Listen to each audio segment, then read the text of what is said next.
ang magpapadala.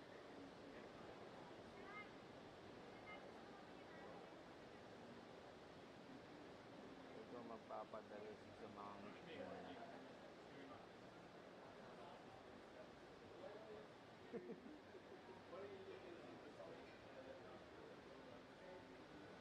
Oo nga.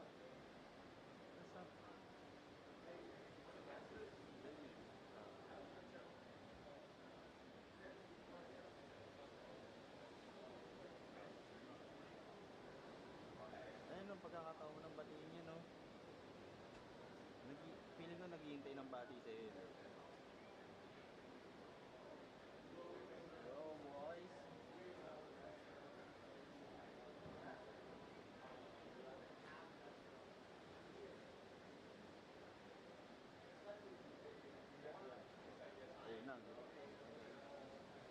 Hindi ang na. Patay ka.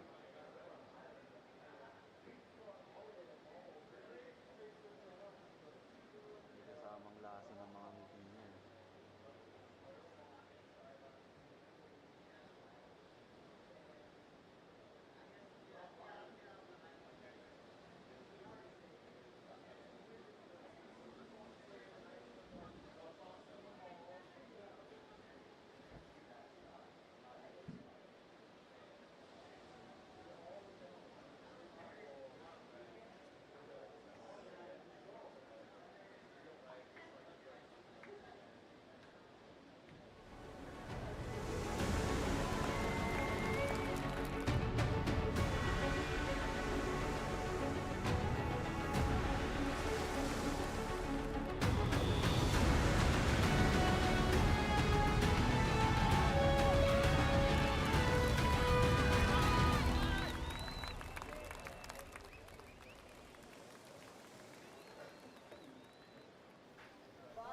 We started off this event with 48 of the world's best junior surfers, and we've shrunk the draw down to just 16 of them.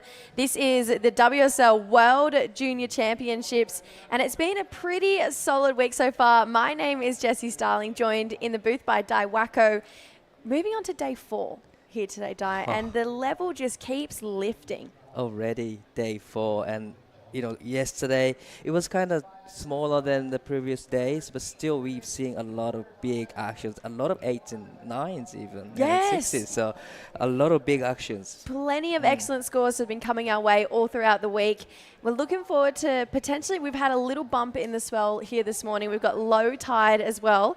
Kind of the dream combo, a little bit more swell and just that low tide, so we get that nice cuppy bowl all the way through. Well, I thought it's gonna be smaller today, but it actually has a good swell for competition, and it's still providing a good, good looking right. And just like you said, it's a glassy morning, and with the low tide, so it's breaking along the reef really, really nicely. Yeah, we love La Union. It keeps just spoiling us here this week. We've had already some unexpected swell earlier in the event. Now we're rolling through. This is a big day of surfing today. We are talking quarterfinals. So we are going to really start to work towards that pointy end of the draw. We've had some of our quarterfinalists show on screen, the likes of Vahiti Mahana Inso, Japan's Iko Watanabe, who had a pretty exceptional heat on some not great waves yesterday for Iko. So we're looking forward to seeing him on some better looking waves today with this incoming swell. Before we can get in today, let's reminisce about yesterday, Di. It was too good of a day not to take a look at. We've got a highlight reel for you guys to check out if you missed any of the action.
Yeah, day 3 was a really great day. I mean, couple of big names out of the draw as well. Like I mentioned, we're moving into these quarterfinals here.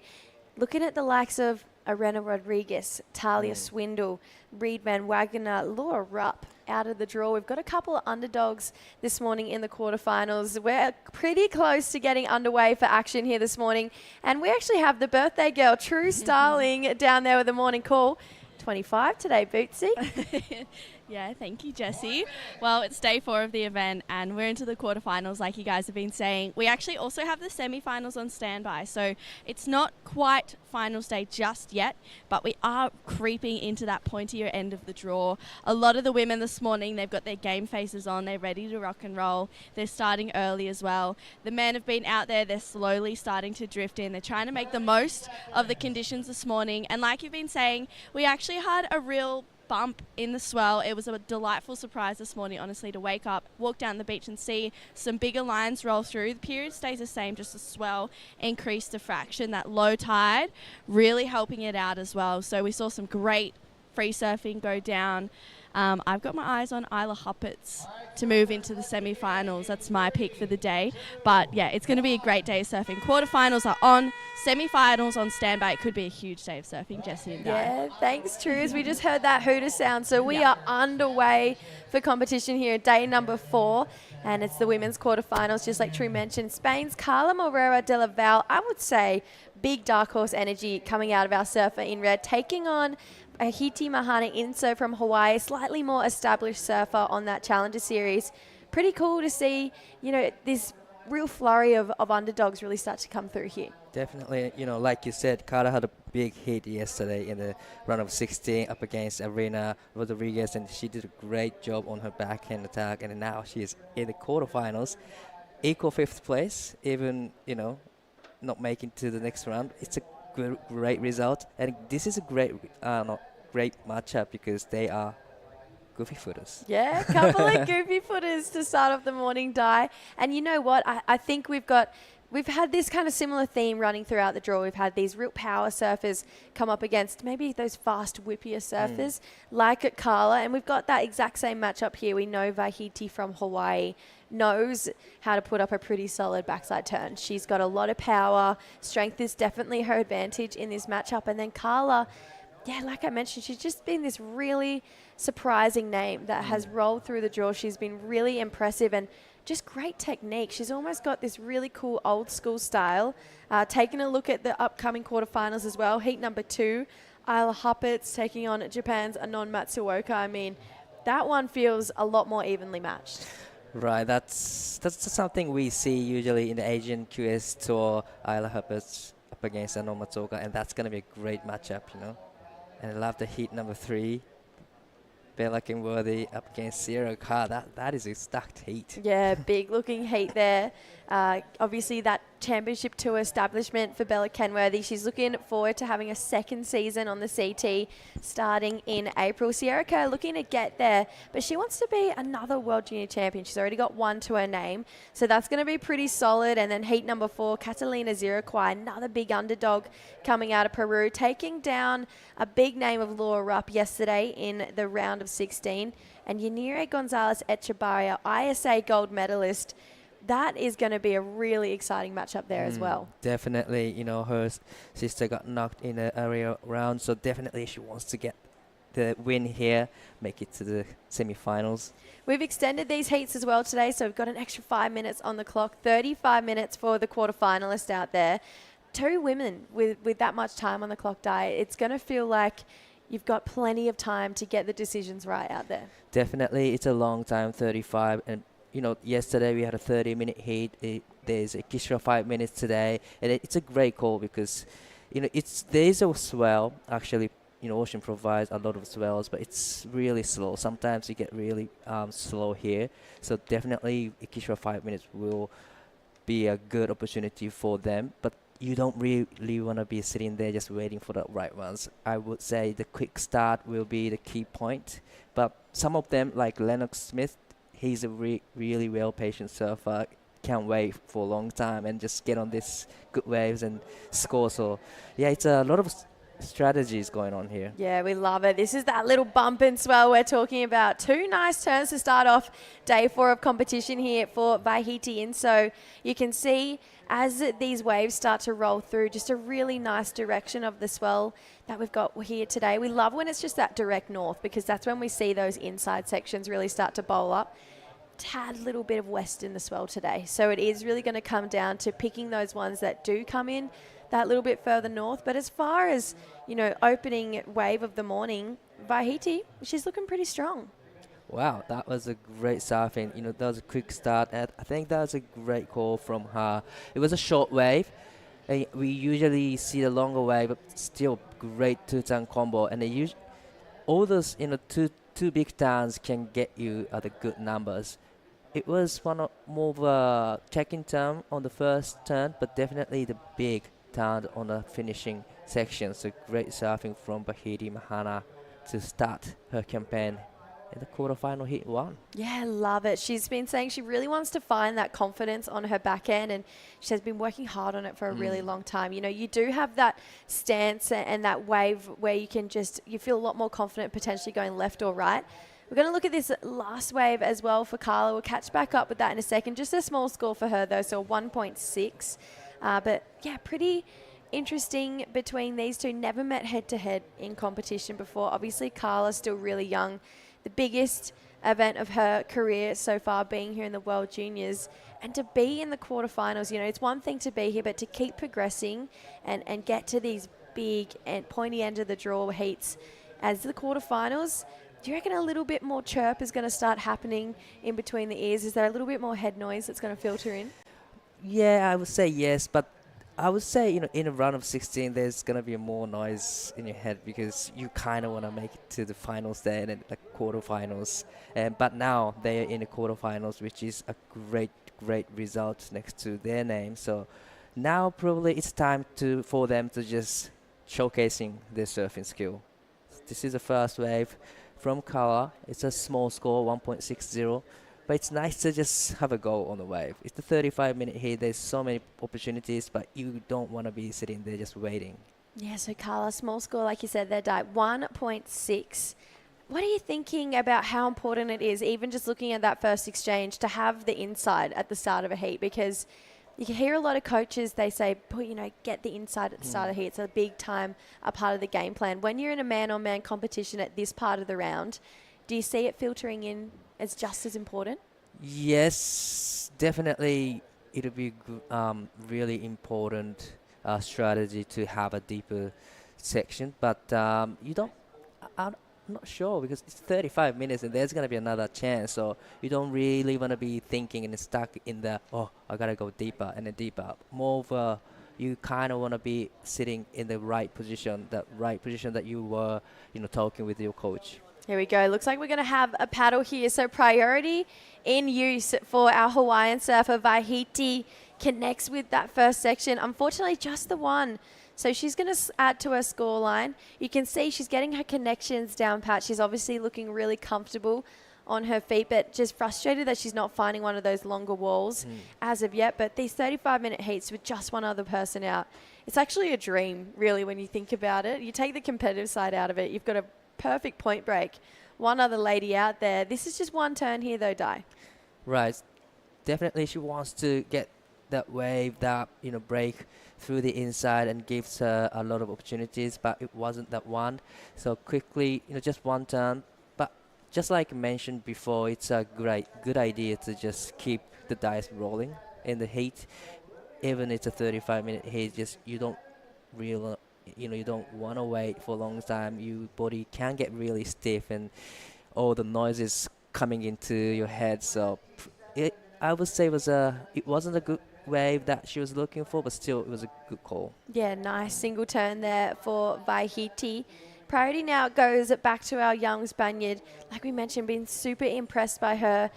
You can see she hangs out a lot with those Basque Countrymen surfers as well. The Echebarri sisters, Keone Lassa, Connor, He's been up there as well. So you can see this really cool team format. Julian Lasser acting as coach, but Carla here with her dad. So you can see a lot of these guys bringing their family down to the event. Vi, on the other hand, traveling by herself. And to be into the quarterfinals when you're by yourself, it's a new day, conditions slightly different. It can get a little bit daunting. Right, and then last couple of years, it's been a common thing that you bring your coach with you to the bigger events. But before that, like when I was competing, I was by myself traveling, So it's a usual thing for us, but it's not a common thing for the surfers these days, right? Yeah, especially not our junior surfers. There's usually a team format going round where you have your buddy, you kind of have your travel buddy that you travel with, just at least one person. Some people have more of a group format, especially when you think out to a lot of the regional series events, whether they be pro juniors, QSs. A lot of people travel in packs of 3 or 4 these days. Right, so it's but sometimes when you travel by yourself, you can do anything that you feel like. So it can be really good thing. Yeah, on your own program. We're going to see a paddle here from Carla. She's trying to add a couple more points to the board. Just that wave not hitting the bank there. So starting to just need to refine her wave selection a little bit more here. They're looking great from the start, but just not bowling up on the bank here, Di. But that was a great call. Sometimes these ones, not breaking at the back, can be breaking through the inside section and hugging the reef really nicely. So probably, yesterday Carla had a great run in the inside section. So probably she's just looking for those waves right now. Yeah, she was looking sharp yesterday afternoon along that inside section there. Obviously, you don't get to the quarterfinals without surfing really strong. She's had a pretty hard run to get to this. I mean, thinking of names like Arena Rodriguez, who's had championship tour experience. She took down her in the round of 16 yesterday, Anastasia Venter in the elimination round 2. So far she's surfed every single heat to get to this point. And we spoke about that in some of the earlier days. Last year, both of our champions went through the entire round. Right. So potentially we might be seeing the similar format set up today. Looking at, the quarterfinals, there's not a lot of women who actually won their first round left in the draw. Still in the quarterfinals, thinking the names of Isla Huppets, Yanire won her first round, and Bella Kenworthy. Everyone else really had to surf through the elimination round to get here. So maybe that momentum's starting to build with a couple more heats under your belt. Definitely. Sometimes it'd be a great opportunity for them to just surf a couple of extra heats than someone. But it's a hard job. It's a 30-minute heat, and it's a lot of pressures. You're representing your country, and then it's a 30-minute or 35-minute heat. It's a tough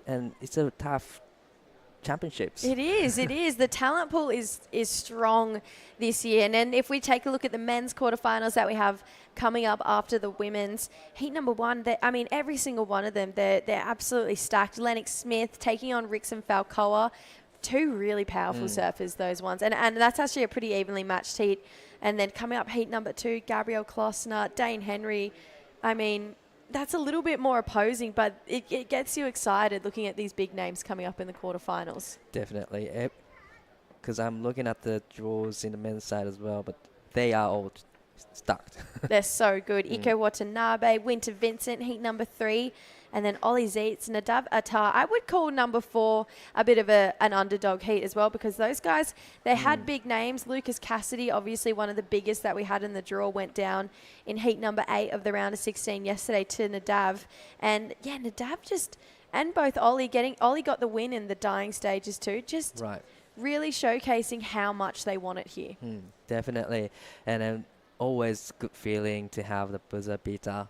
But always a lot of nerve-wracking moment, but it's great to have that moment, and a great matchup all the way to the heat 1 to heat 3. So I cannot wait to watch the heat. Yeah, it's going to be exciting. We've got to roll through our women's quarterfinals still. Heat number 1 right now is in the hands of Vahiti Mahana Inso. She's got a 4.5 and a 2.67. Carla, on the other hand, a 1.6 and a 0.6. These 35 minutes gives you just a bit more relax on time. Right. Time is definitely on your side here, but Carla looking to get a little bit more damage done right on cue. She's up and riding, hoping for some more wall. Great first connection. Starting to run off down the point though. Is there maybe a positioning error from our surfers right now? Probably, they sitting a little bit deeper compared to yesterday, and then, sometimes sitting in the inside gives you a lot of opportunities. You can hit, and the wave gives you a lot of opportunity, a lot of walls.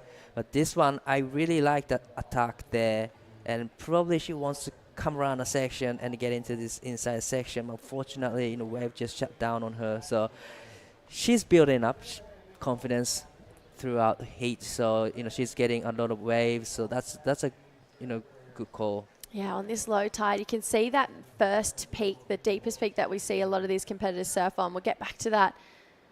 One turn with a fins out the back there, holds on for the finish for Carla. So looking strong and confident in her equipment, exactly where she's placing the boards. Two quick scores to lock in for Carla right now. But yeah, you can tell that first peak on these lower tides, it really does start to shut down pretty quick. And that's when we do see those waves down the end of the point really start to line up. So yeah, maybe a slight positioning error from our competitors to start off the morning. 4-5 still that high mark for Vahiti. We wait for those last waves of Carla, but I don't hate the keep catching waves strategy right now from Carla. Definitely, staying busy is another strategy that you can have, especially in condition like this when the wave comes, it's firing, but there's a long wait. But love how she went left here. Just one turn, but beautiful, beautiful technique, fins out, stick the landing nicely. So great left hand attack. Yeah, solid looking single turn there for Carla. We've still got, all scores are in actually. So her previous to the last wave, that right where we saw her tag, one nice turn on her back end. It's a 2.93.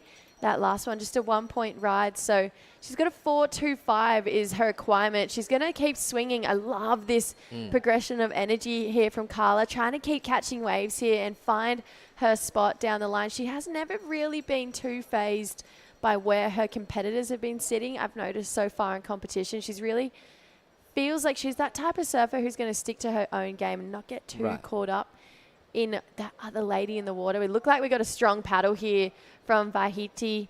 She's going to take off. Looks a little bit deep here, so has to swing left. Di's happy about it. The goofy footers, they love it. It's a good connection for Vahiti, but the fact that it's forcing them left, I think highlighting that maybe they're too deep on the peak right now. Right, definitely it was that was a good looking wave for rights, but like you said, probably she took off really deep.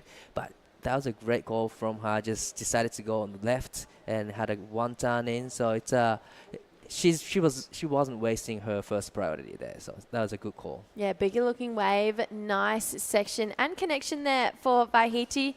Pretty cool to know that these guys are here in the Philippines competing. Next week it's pipe. One turn here though, Di. Great turn, racing down the line, generating the speed and a clean landing. So great technique from Vahiti Mahana. I love how she just went left. She's not wasting the first priority there. It's a beautiful turn. Nice and quick whip turn there from Vahiti Mahana. Yeah, she's improving. So 3.57 on that last wave. The judge is loving the power that we're getting right now from Vi. Carla now needing a little bit more. So 5.14.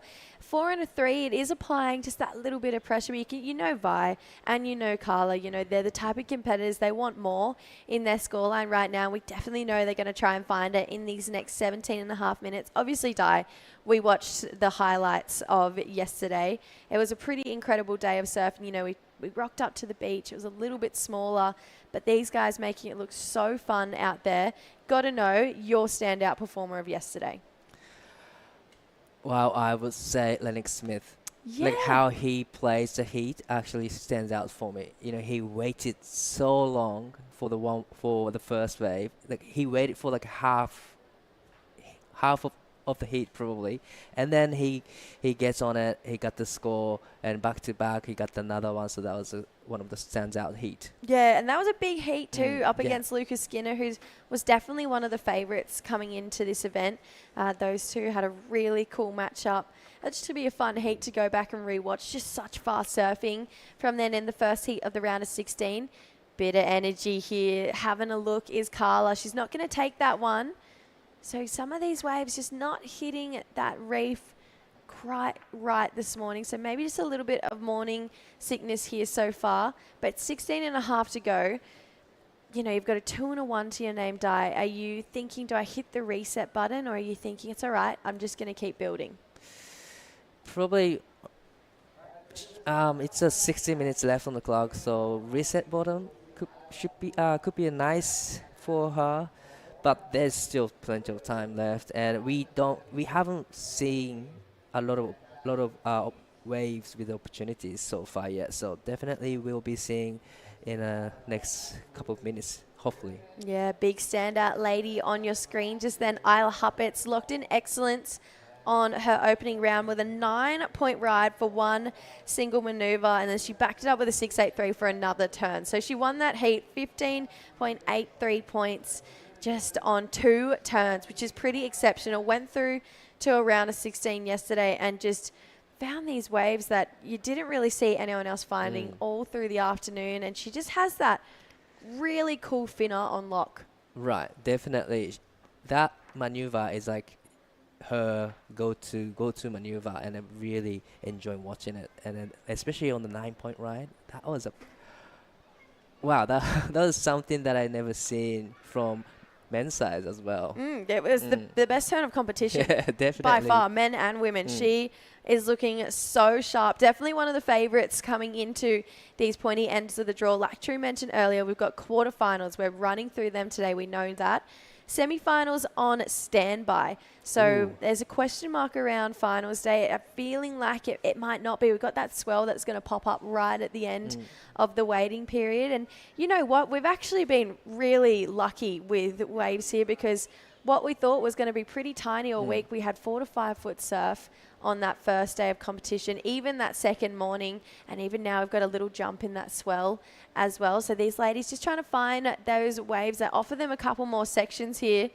They've been loving the lefts so far in this heat. Definitely 2 goofy footers competing right now. You can see though a little bit of action, bit of movement coming towards our surfers. They're not liking this one here though, Di. Just maybe looking a little bit lost in the conditions out there right now. Probably a little bit lost in the lineup. You know, we do always see, you know, surfers sitting on the left side of the area to go to right, but it's a low tide right now, so they breaking really fast, runs off the reef. So probably they are kind of struggling to figure out where to sit, so that's why probably trying to go left here again. Yeah, we've got another left on our hands. Vahiti just with a quick check snap, gets a lot of water out the back. Nice second connection here. Surfing with a lot of speed. She's really using that to her advantage throughout the entirety of this event so far.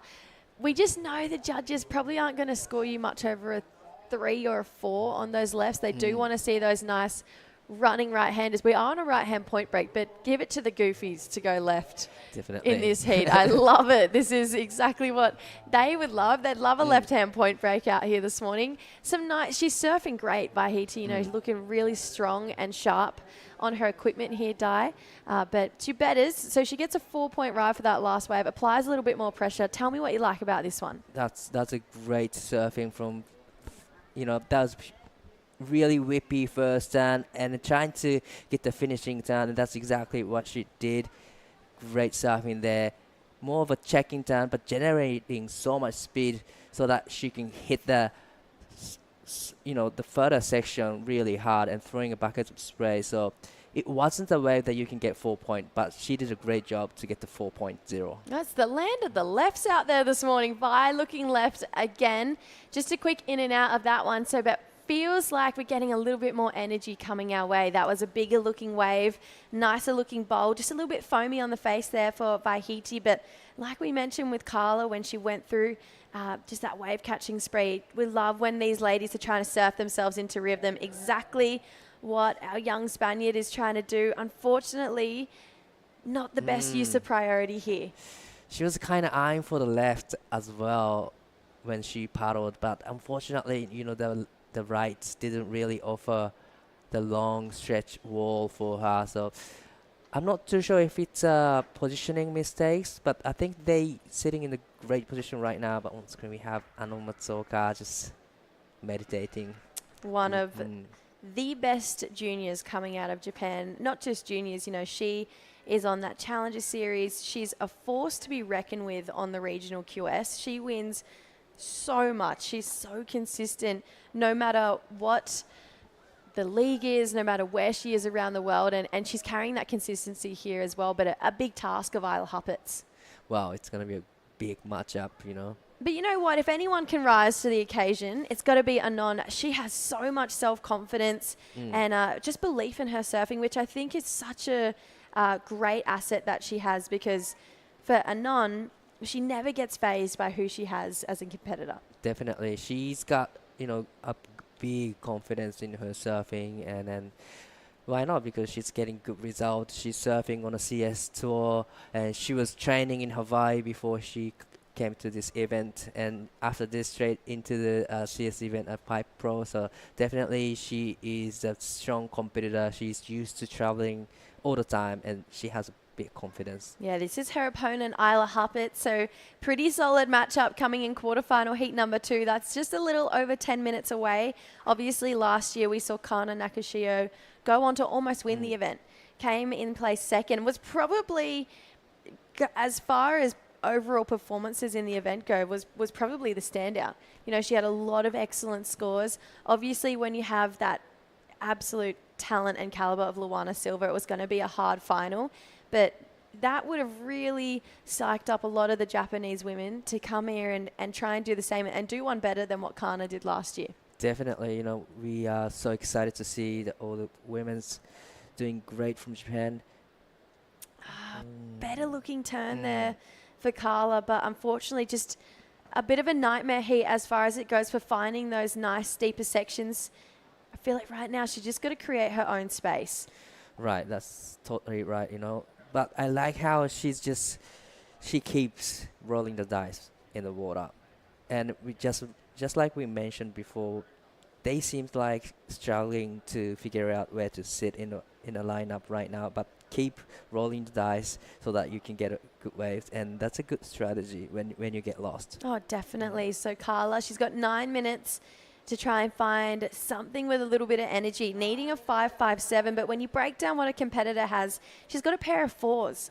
It's not much to really try and answer back to when you go, oh, really, I can get a 5.57, or I can get 2 4s and challenge for the lead, or even try and better that. So the one thing is Vaihiti is an incredible competitor. She's going to keep a pretty close eye on her fellow athlete out there. Bit of a paddle there for Carla. She's not going to get into that one, but there's that energy you're talking about. This is really where we're going to have to see Carla surf herself into momentum here, because there's not going to be that perfect 4-foot set roll through.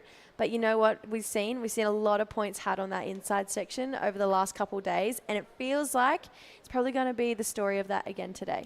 Definitely, we're going to be seeing someone on the inside walls. But Carla just keeps paddling towards up the point, so probably eyeing for the lefts again there.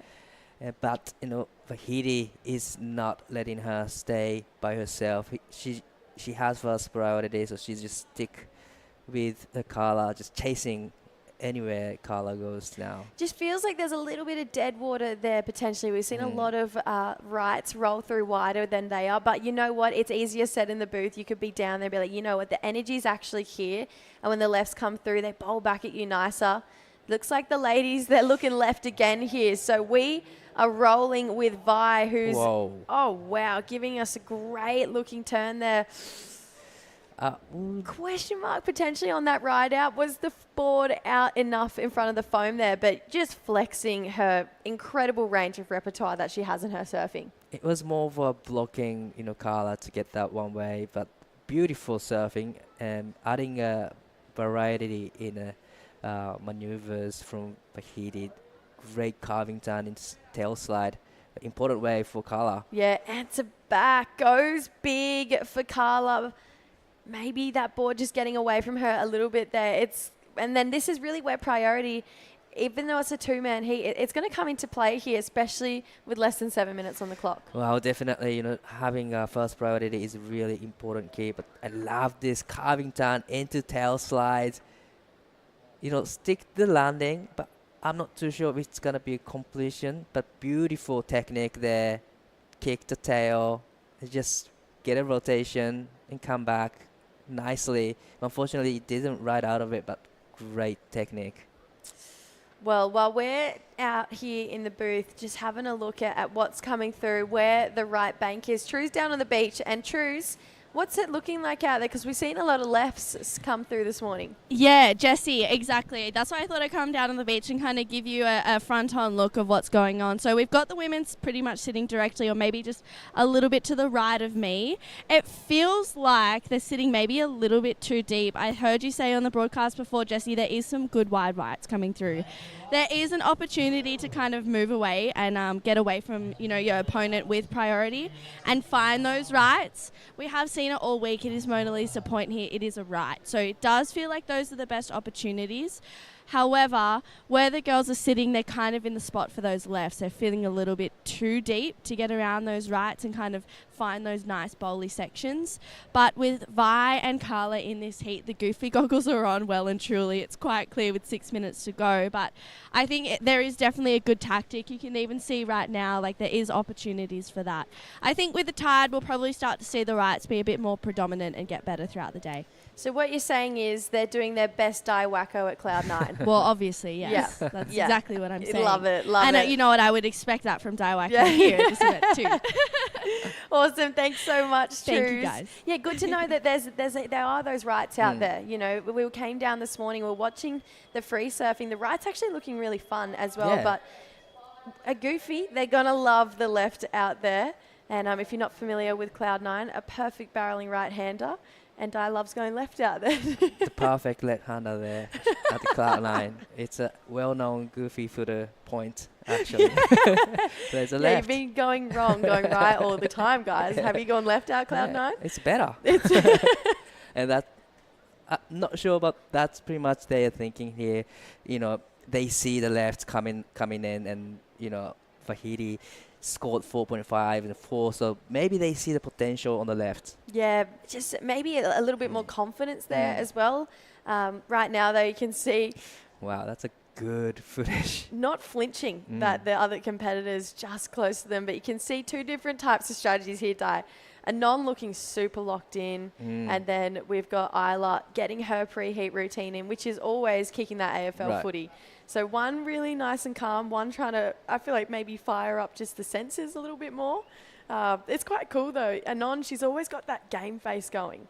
And Yeah, she always smiles when I see her, but when the game is on, she's locked no in. smile. Oh my She locked gosh. in. And you know what? When you're in a heat with her too, it's nothing. You are her enemy out there. Right. And then you get in, she's like, that was so fun. I love it. I love all the different competitive attitudes here. We've got a paddle from Carla. We'd love to see some more action here. She's going to go left again. Comes through.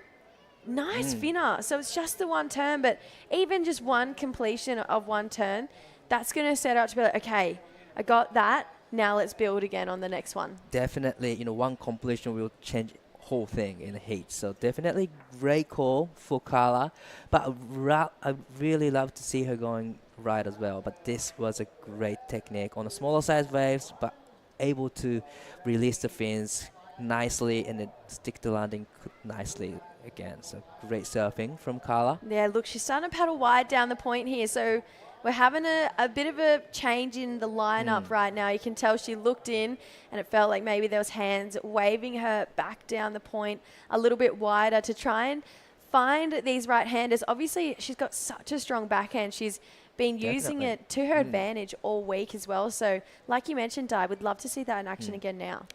And a 5-4-0 is requirement, but it's not a big, big score to hit,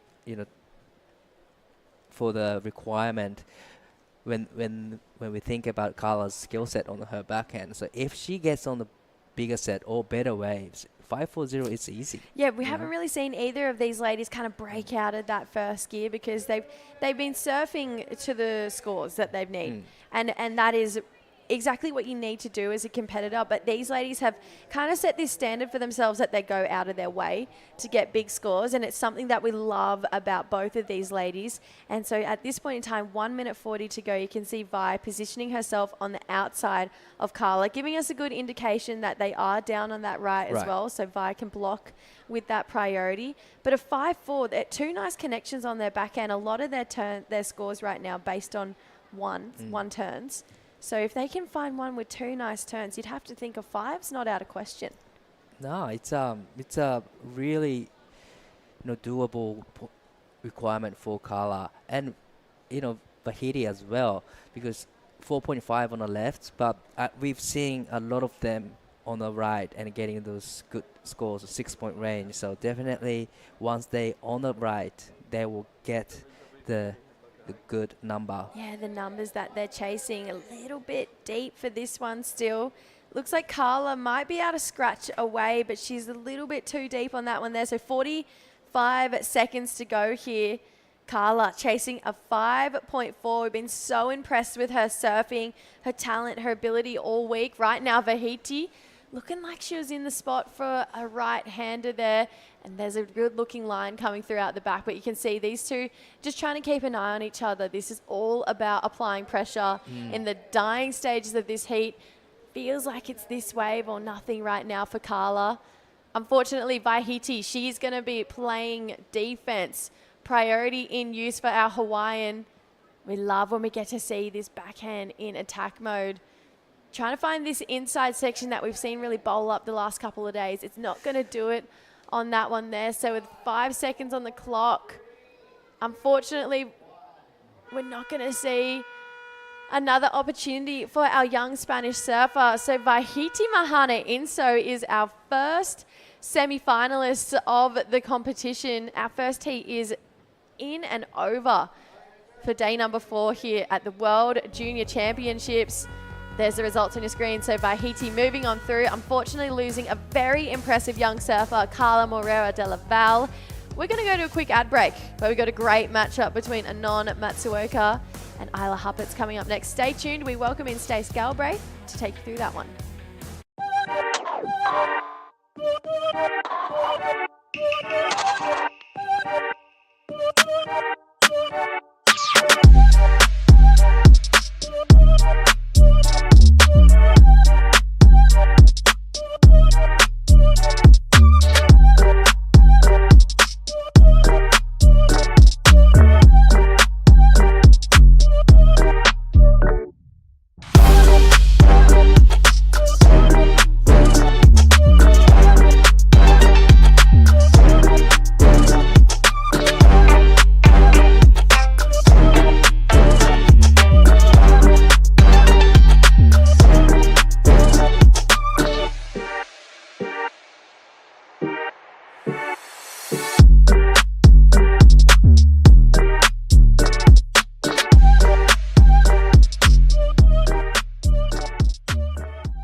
Mabilang ang bonding na nabuo. Kasama ng tamang tamis sa asim sarap na Magnolia Real Mayonnaise. Magnolia, 100 taon na at hihigit pa. Sit, roll over. Your fur baby deserves delicious and nutritious treats. Give them Nutri-Chunks. Nutri-Chunks milk sticks or Nutri-Chunks beef sticks.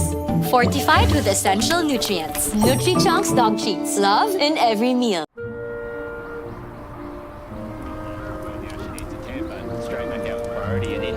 Oh my!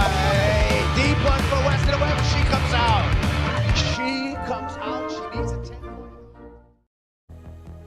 We have one semi-finalist already decided here at the World Junior Championships. We're looking to welcome her competitor in the likes of either Isla Huppert or Anon Matsuoka, who are battling it out in quarterfinal heat number 2.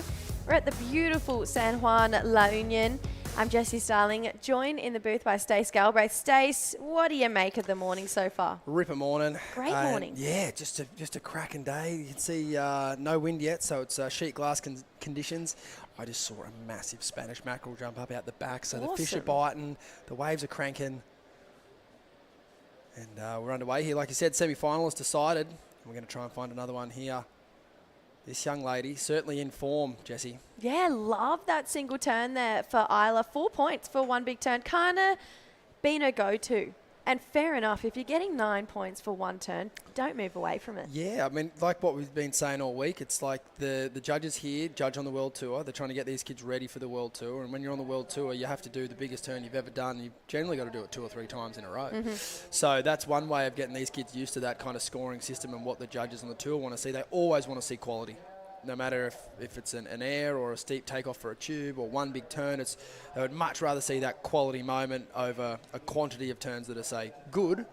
That one excellent moment is always going to prick their ears up and get their attention. And, yeah, Isla's been able to tap into that all week. Yeah, 4 points already on the board. We saw that be a pretty reliable number in that last quarterfinal between Vi and Carla. Obviously, Stace, we're getting to the pointy end of the draw. Quarterfinals. We're into the last 16 surfers. We're actually going to get back to that. I'm going to let you just sit and be surprised by what's going on. Don't let your sister cut you off, mate. I know it's her birthday and that. But no, birthday girl gets priority. Okay. Sorry, That's fair, Stace. actually. That's Sorry, fair. Stace. Morning, True. Happy birthday. Thanks, Stace. Bye. That was a tricky heat. First heat of the day is always hard. It feels kind of like a guinea pig moment, but you got the job done in the end. Yeah, before this contest, I've never done a first heat, maybe only once at US Open for the Challenger, and I've done a first heat the last 3 days or the last times we've run. So I feel like I should be pretty used to having a first heat, but you feel like a guinea pig kind of, and you're watching it all morning and you're seeing a whole bunch of waves, and when you're out there, you're kind of it's just you and one other person, which is nice. You're not dealing with a lot of other people, but you feel a little lost, and especially with the lower tide, it seems to just kind of be hidden everywhere. You kind of just have to be in the spot, and we pushed each other pretty deep up there. It was kind of a fun little like rivalry kind of thing out there. But I've seen Carla surf on Instagram so much, and she just rips, and so I was like, oh my god, I kind of have to be on my A game. So yeah. It was a tricky heat as well. Let's talk about positioning, because you guys were quite far up the point too. You were going lefts as well, which I kind of love the variety, but we've been seeing all week those rights have been the best. So what was kind of the game plan and the thought process going out there? Were you just lost because there was not many other surfers to kind of stick by, or was that just where you were hoping to go? Yeah, I feel like we just pushed each other so deep naturally, and I think as the goofy footers, we saw some lefts. And even this morning, I caught a left, and actually that was like my best wave. It was like a 3-turn. It just has a little bit more coping and more wall. But we pushed each other so deep. I kept looking back, and I saw the rights down, more down, have more opportunity. And I wanted to go there. It's just, we were just pushing each other so deep. It wasn't like I could just start back. But yeah, it was a very kind of grindy, just on your toe kind of heat. But I'm just really happy to make it. Well, it's semi-finals as well. I mean, semi-finals, we're on standby for the rest of the day, but for yourself, moving into that round is huge. You're one step closer. Yeah, no, it feels really nice just to keep making heats. I just want to keep learning as much as I can, and yeah, if we can just keep walking, keep chipping away, and keep, going heat after heat, I'd be super stoked. Yeah. Sorry. Keep going. Sorry. I know that you have friends, family, people at home that are watching. What would you like to say to them? Yeah, thank you everyone for watching, for staying up, and yeah, we'll see how it goes. Thank you, bye. We'll send it back to you guys. I love a giggle in the morning. Pretty giggly, pretty happy. Giggly. It was almost like the thought of a world title got Vi a bit giggly. Oh, yeah. And what a wave there for Anon, taking that one all the way through. We're starting to see those rights come into play. Like Vi had mentioned, her and Carla pushed themselves way up the point. We pretty much saw all lefts. Yeah, I did see that from the shoreline there, and they were looking like they were getting going, but I still, like we mentioned in Carla's heat the other day, I still think the rights are the go. Oh, absolutely. It's a right-hand point break, and we've had just a small pulse in the swell here this morning. We're getting a nice couple of sets rolling through. The free surf this morning actually looks super fun. Stace, like I was saying, Jess. Quarterfinals, men, women. One that's standing out to you that you're really looking forward to have eyes on. I'll be honest, I would have thought that Carla would have been a bit more competitive in that last heat, as we check a replay here of Isla Huppets. And just working hard to get this one through the inside. Gets the finishing turn, unfortunately incomplete. Let's see, she's got all her legs and arms are in the right places when she's doing these turns, but unfortunately the wave just not giving Isla a lot of love there. And obviously she fell off at the end here. But yeah, getting back to, I just think the smaller conditions and how technical and tight Carla surfs, I think that, you know, I know she'll be stoked. She's only really young. But at the same time too, you know, I do think that she was a really good chance to go all the way in this event. So I'm a little bit disappointed to see her out. And as we see, catch up with the nons ride. Similar to Isla, had to work pretty hard here to get some manoeuvres done. Gets lucky with a little bonus section in there and a good tag, so we'll wait for those scores to come through from the judges. There'll be some of the better numbers of the heat as we see this awesome drone footage here. You can see the lineup, and you can see, I guess, just the scoring opportunity that the right offers as opposed to the left, just by way of being on the wave a lot longer and it offering a lot more sections. It's pretty basic when it comes to strategy. Yeah, I like that wave though. So that score's going to come in just below the good range. We'll wait for the final numbers to drop. But yeah, who else have we been liking the look of? I think that, you know, these kind of conditions are actually kryptonite for a lot of the surfers in the draw. I think, you know, if I looked at Bella Kenworthy and Sierra Kerr yesterday, I think they would both enjoy a bit more size. Nevertheless, Isla Huppet's making light work of this wave, Jess. Yeah, beautiful rail calves to start it off. You can see those first two, she was trying to hold it that little bit longer. We saw that in her previous round as well. That's a nice end turn. Love when there's a bit of water pushing back towards our surfers through that end section. It's not a quick up and out finishing turn. No, it's actual points on the board there. No, for sure. It's just a dream as a surfer, isn't it? When you're coming towards an end section with a bit of speed and you don't have to worry about how you're going to hit it. And we saw Anon behind as Isla finished her wave.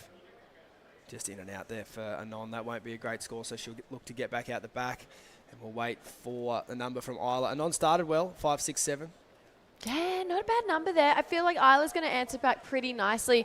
As far as, you know, you look at those quarterfinals, there's usually a bit of a power surfer and then maybe someone who's just got that little bit more fast twitch kind of variety. This, however, really evenly matched between these two. Yeah, well, you need to have a good mix of both. Just even when you're own surfing, you've got to be light.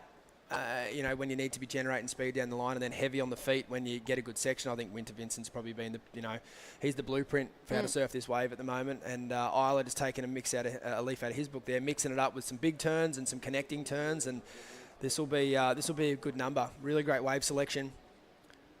Didn't push too hard when the wave wasn't there. And yeah, like you see, the foam on the face here going to make it hard to turn. So she sort of just ignores a few sections there, generates some speed down the line, and gets a nice click to finish. She'll be stoked with that. I like the little unique style. It's almost like a finger point where she turns. You can see she really follows that finger as well. Kind of does that. Yeah, she does. It's pretty cool. I actually think it's maybe her kind of trademark. Yeah. Little point the finger out. Yep, everyone's got a little bit of something in there, don't they? Everyone's got their something. Yep. You can see a non-kick in right now. Having a look at this one here. We love when we see these bowly looking rights start to come through. A non, pretty excited about this one. 2 turns, but a good looking second one. It's pretty serious connection there. She's currently chasing a 5.84. That last wave of Isla Huppets, a 7.5. So already getting the highest wave scorer today. And she's just keeping that train rolling of getting big scores in her heat. Yeah, and she's doing it pretty comfortably. Didn't really break a sweat. No. It's all come down to wave selection, isn't it? That wave just let her open up, and she got some of her manoeuvres in just without too much effort. The judges don't want to see you pumping the board. They don't want to see you having to look too hard for the wave. If the wave just has enough height in it and enough steep section, you can get a few nice turns done out here, as we've seen from Anon on this ride. Beautiful check snap to start, and then a big finish there. Not a lot of long ride, but the judges won't mind. They've been happy to throw decent numbers at scores, waves like this, especially with the vertical section like that. She did well to get 2 turns in there. You know what I love about Anon? Is that she never really gets phased or flustered. Even when her competitor's dropping a 7.5, she just goes out there and absolutely belts it. Yep. And she's not like, okay, I'm going to sit and wait. She's just continuously swinging. And a 5.84, she's going to get it pretty convincingly. A 6.67, like you mentioned, Stace, judges, they're not scared, because if you go vertical and you hit a good-looking section, bread and butter. They're stoked. Yep. Nice and easy to throw that score to her way. Just back to Anon, I think that she was a part of one of the most exciting heats I've ever seen. I think it was her and Alyssa Spencer at Portugal a few years ago. more. Absolute backhand clinic. I think they both had about 18.5 plus points. Really? And it was an absolute demo job. I'm pretty sure that's it. Yeah, it makes sense. Yeah. Someone can fact check me on it, but it was super exciting, and just like you said about her not being flustered. I think that big scores were getting thrown around, and she just kept on fighting back every time, and we're seeing that here today. It's pretty easy to try and worry about what your competitor's doing and listen to the scores that they're getting, but if you can just as everyone says, stick to yourself. And also, check this out. Just dropped to 6-6-7. Look how close she's sitting to Isla.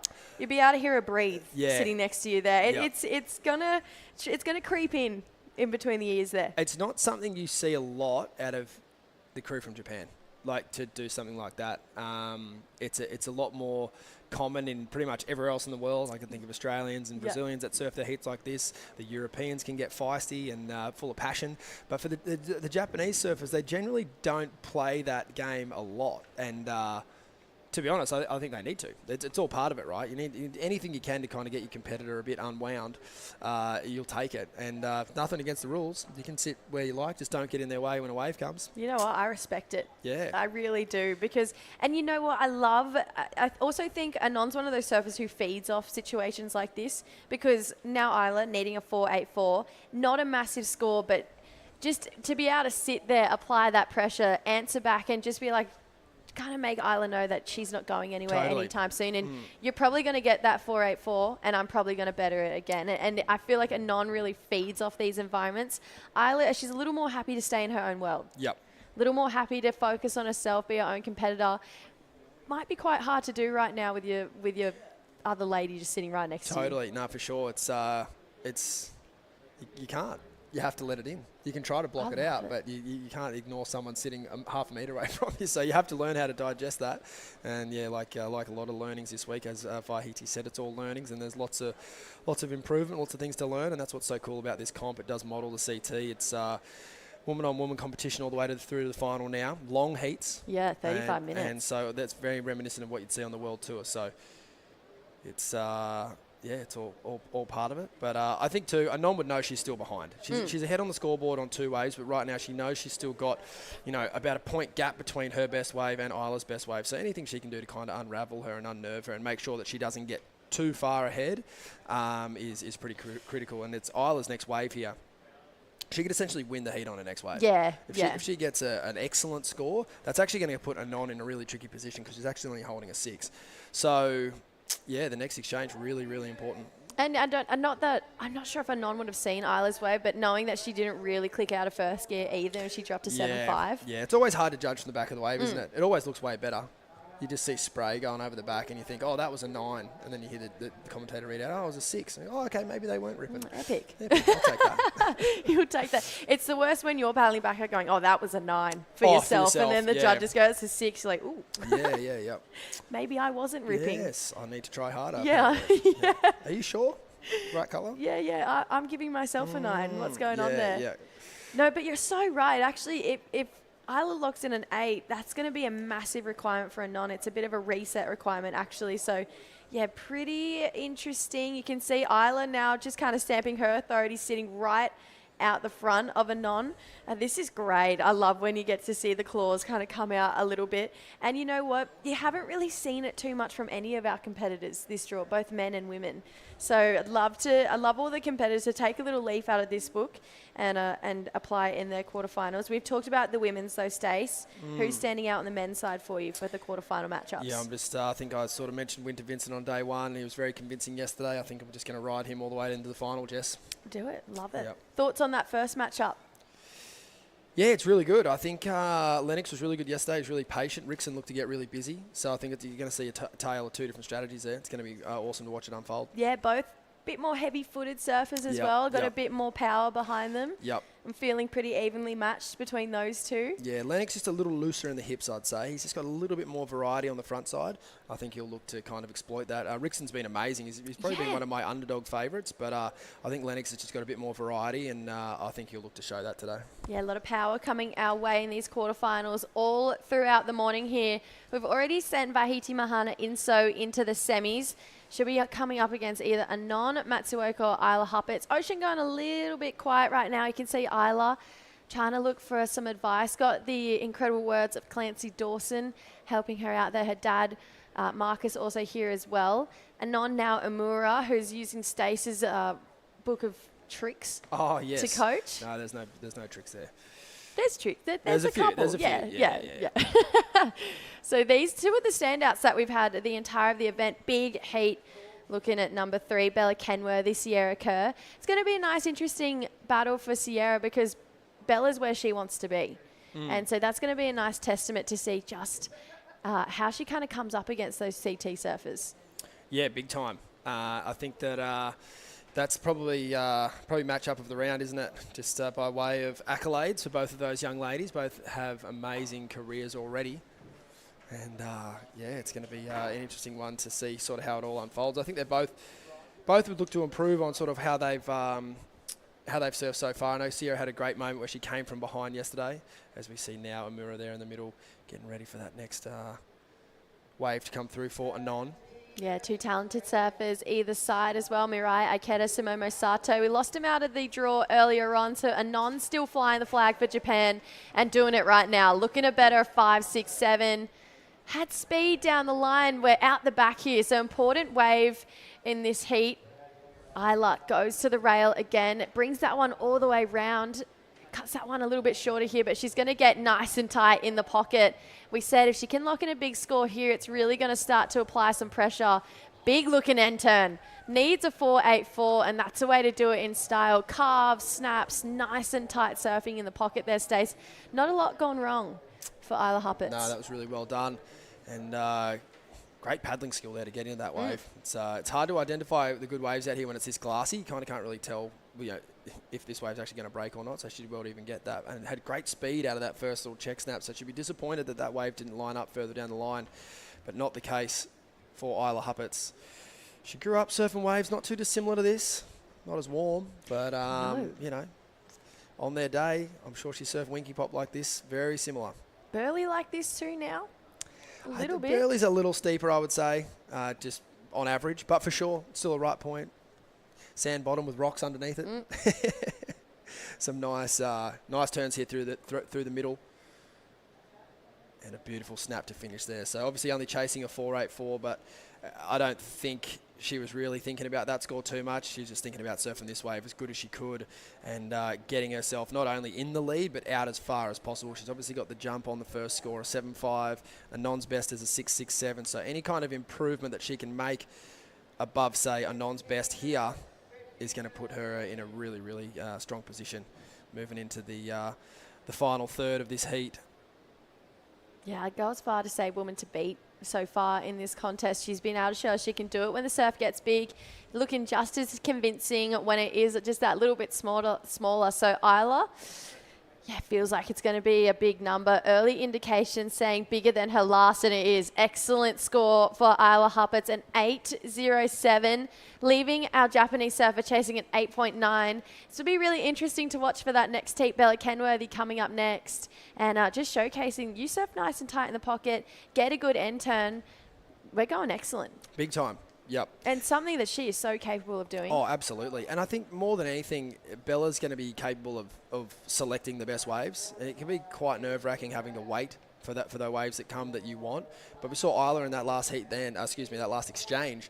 The first wave looked decent. Anon scratched her heart out to get that wave. No good. But Isla, with priority, waited. She knew the second and third wave of the sets were going to be better. And it paid off there immensely. And sort of like we alluded to, if she could put a strong score on the board here, it could almost put her in a position where she can just wrap this heat up from here. Anon now chasing an 8.9. She's obviously more than capable of getting that score, but you do need a certain type of wave for that.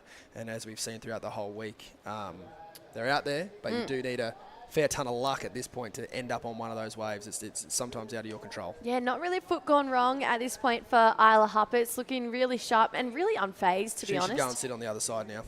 She should. But I think she's just doing it in a nice... She does kind of stick to herself a lot. So the fact that she sat there, I think it's actually a big step of confidence there for Isla. She'd be happy to sit down the point and watch the next wave and then paddle back out. She's not real phased. Cool looking just kind of setup spot right now for the Spaniards in the Basque Country. Nice to see the Europeans close to the coffee machine. Yeah, well, Julian Lass is up there. He's a big coffee advocate. Yep. Actually, that's pretty much what our conversation revolved around yesterday. He's like, do you know where to get good coffee around here? I was like, I got you, Julian. Don't worry about it. Yeah. It's cool, though. I love this kind of family vibe that we're getting from awesome. Europe. Yep. They're taking that all around the world, not just here at the World Juniors. I know a lot of them going straight to pipe from here, competing in that next Challenger Series event, and then going straight to Australia for there. So not going back to their part of the world for quite some time now. So 12 and a half minutes here. We're going to see one of our champions, well, not one, both of our champions go on that Challenger Series run in this upcoming season. Isla having a look, not super interested in that. I'm interested in what's tall behind. waves out the back, Jess. What's going on here? Take the leggies off. Oh, just a little bit too far in right now. You know what would be cool, just for like a couple of rounds? Remember when they used, not that I ever saw it, but I've been told they used to do priority buoy. Why did I know you were going to say that? Out the back, and you scrabble for it. Yeah, yeah. I was pretty happy to see that disappear. Actually, that was before my time as well. But really. Yeah, no, I'm kidding. yeah, that's right. Thanks. I'm feeling that old today. I'm kidding. This is a replay 7.5 of Isla here stage. She's kind of just still in cruise control. Yeah, exactly. She's again just getting back to her. She picked the nice waves, and they've let her do some amazing youthful surfing like I've never seen before. Being the relic that I am. Bang! Big finish. And then again. Just again, she's only stood up on a handful of waves, and this is the 8-point ride, her fourth ride here. And again, none of these turns are turns that are outside of any surfer's capability. It's just the way that she's pieced them together. She hasn't tried too hard in the flatter sections, and then the moment she gets a big section, she absolutely gives it some. Yeah, we're looking at a 5, 6, 7 for Anon here. If you're not to let it sting a little bit, unfortunately, because she just got knocked out. But if you're surfers in that first heat, watching this heat, maybe the likes of Carla, you're thinking, I needed to go down the point. And there's 8s down the point, and I was stuck with 3s and 4s. Unfortunately, at the quarterfinals, if you've made it that far and you're still trying to go left here, you probably need a stern word, really, is the only way I can put it. There's too many quality opportunities on the right. Arguably, the left is steeper sometimes, so that can be enticing, but unfortunately, it's almost a game of just maths at this point. The right goes for 200 metres, the left goes for 20 metres, and you can do, the judges aren't counting your turns, but every now and again, a steep section will deliver. Oh, length of ride's in the criteria. It's in the board riders criteria back in Australia. We know that. Sierra Kerr on screen there with Father Josh and Clancy from Surfing Australia. And always making it look really chill. It's not like an intense warm-up. You reckon or Kersey anything. looks chill? Kersey looks... I reckon he looks tense. Really? Yeah, look at that face. Hey, Josh. I usually see him smile and come getting spat out of barrels, so I'm not used to seeing him with the coach head on. I actually like it.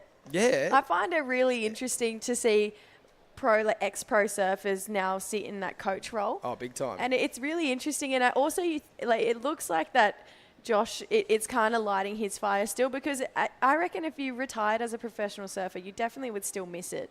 And this would keep that competitive fire alive, just in a different way for Josh. So, it's actually, you can see it's actually almost, and I mean this with all due respect, it's almost worse for them because they're not in the water.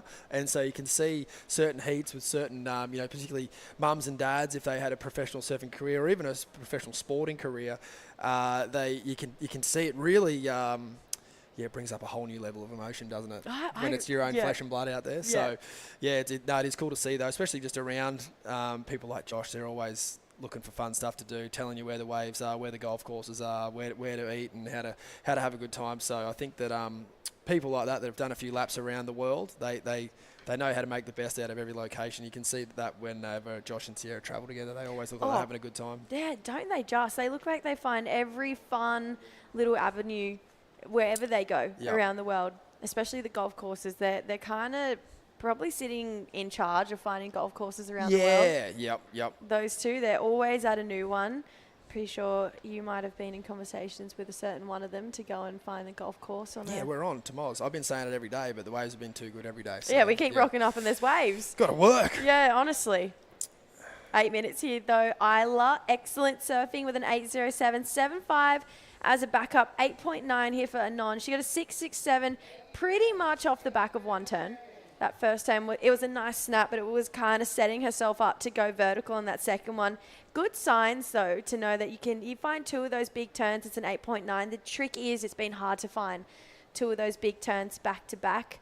Anon Matsuoka, but she'll be thriving right now. We touched on it earlier. She loves situations like this. I'm trying to think of other surfers who kind of feed on being in second place and trying to get into that lead there. I think the champions like it if they've been around for a while. You know, like Carissa and Steph. If they're getting in a position where it's just sometimes you can see it looks a little easy, and when they find themselves behind us, we almost see that the best come out because like, oh, hang on a minute, I actually need a score here. So yeah, Steph comes to mind for sure. Particularly if she's finding it a bit too easy, winning events all the time or what have you, which is obviously a very hard thing to do, but it almost just seems like sometimes, particularly if she's at like a Challenger Series event or something like that, you can kind of see they create that like carrot to dangle, and she's one of the best at it. So good at scoring highly, coming from second place. I can't wait to see her back on tour next year. Oh, me too. Just got to throw it out there really quick. Well, it I'm gets excited. better. It's this year. Oh my gosh. We're in 2026. It's just because we're crowning the 2025. I can't wait either. Yeah, I'm really excited to see Steph and Carissa. I think that they're still going to be very, very much at the top of every event. I know they've both had some time off and whatnot, but they're both. I think they're too good to just sort of let it fade. Yeah, them coming up against young Tia Zabrowski. Feel like Erin Brooks is probably going to come back with a bit of vengeance this year. Molly wants to go back to back. I think Katie would have been a little bit annoyed that Molly won the world title. Yep. So she'd be looking to push even more. I think this is going to be really exciting. Bigger field of women as well for the first time ever. Yep. It's all happening. I think that will actually benefit Carissa and Steph, the bigger field. I think they will, get the opportunity to get the engines warmed up. I don't think they're going to come. They're going to have low seeds for sure, but I think with the bigger field now, they're going to have maybe an opportunity to surf against the heat, throughout the contest that they start in early. Particularly if they start strong and can improve their seeds early in the year, I think that'll only help. The more they're surfing heats, the more they're going to get used to it. And what's so interesting is that a lot of those CT surfers probably would be watching this event knowing that they're going to compete against some of these women in the next coming years. Just about how talented they are.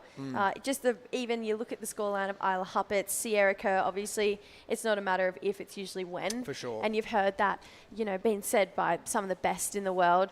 Bella Kenworthy, she's already there. And even the likes of, Carla, who just got knocked out, she's definitely got the talent to stick with it and be there. So there's definitely already probably talks of these guys being in that big stage of competition in not too distant future. Right now, though, it's 5 minutes and in a bit of a quiet ocean, which is slightly nightmare material for Anon Matsuoka here, chasing pretty much a 9-point ride. Yeah, you're stoked if you're Isla, because it's starting to come into kind of one last exchange territory. So Isla, if she can kind of keep her cool, which she more than likely will, she could take this home and go into the semi-finals here. She surfed an excellent heat. I mean, last two waves, 7.5 and an 8.07, found the two best waves of the morning. Anon, like we mentioned, needs an 8.9. But yeah, I just feel like I know it sounds crazy, but I just don't feel like it's out of the question for her. No, well, I know what you mean. What I would say is like Isla's waves have been really, really long and well put together, but they haven't had anything super wild on them, like a big closeout section or anything like that. And so we obviously saw the two-turn wave, the 6.67. I think that would be a moment for the judges to digest. If she can execute that better than what she did last time, a short, punchy, steeper wave versus a wave that's, say, maybe got 4 or 5 turns, but they've all been a bit flatter, but just with nice flow. I think that will yeah, she actually is sitting in a perfect position. She's not trying to beat Isla at her game. She's got her strategy that she's trying to do, and the wave just essentially needs to show up. So, yeah, I think that, I think that's the one positive I can take out of this. I can't see her beating Isla trying to surf the same, and thankfully she knows that as well. She's going to try and get the two biggest turns she can back to back, and find a wave that has a bit of steepness to it, and it's really out of her hands at this point. Got to be tense out there. The wave might be out there. We might just not see it yet. You could almost like start singing if you wanted to start really putting your competitor off out there. If that was your thing. Maybe if you had a horrible voice, that would work. But if you had a beautiful voice, it might lull them into a safe sort of safety. Imagine the greasies you'd get. Just turn around and be like, what are you doing? Can't even look at her. What are you doing? Why are you singing at this point? That could be a new tactic, actually. I quite like it. I wonder if anyone's ever done that. Isn't there rumours that Kelly used to find the competitor's least favourite song and start singing it? Oh, I'd never heard that one, but it wouldn't put it past him.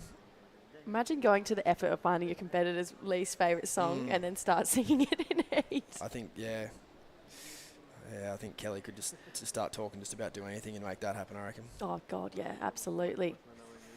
2.5 minutes in this one. At this point in time, Isla looking pretty solid. Hoping that we get a little bit more action here. I'd love to see one more wave from both of these ladies, just from the talent. We got some movement, so maybe right on cue. Little bit lackluster with these waves rolling through. Felt like there might have been something pretty special, but they want those ones with that north, so it really wraps in along this reef here. That's actually got great shape today. You can see over the last couple of days as well, it's starting to really iron out the little kinks that it had in the point here.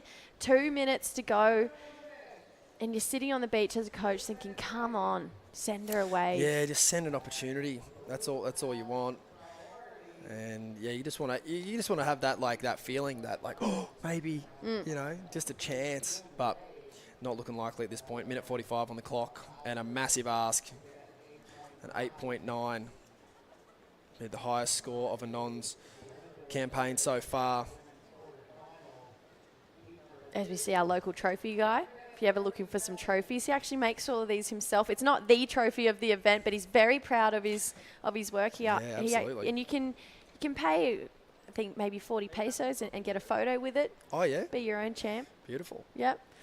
Lots going on down here at San Juan La Union. Obviously, our presenting partners, Magnolia and Purefoods, have their stands set up every single day. Coffee, chocolate milk, egg sandwiches. Our athletes are definitely looked after down here. 1 minute on the clock. And 8.9, the requirement for Anon Matsuoka. Just over 50 seconds. We're going to see Bella Kenworthy, Sierra Kerr battle it out for a spot in the semi-finals. After that, Catalina Zirakwai and Yanire Gonzalez Echebarri will take out the quarterfinal number 4. 40 seconds here. And it's been a really quiet last 10 minutes. You know, you're sitting out there with first priorities and not really done anything wrong. You haven't had to pull the trigger and make a decision because nothing's come through.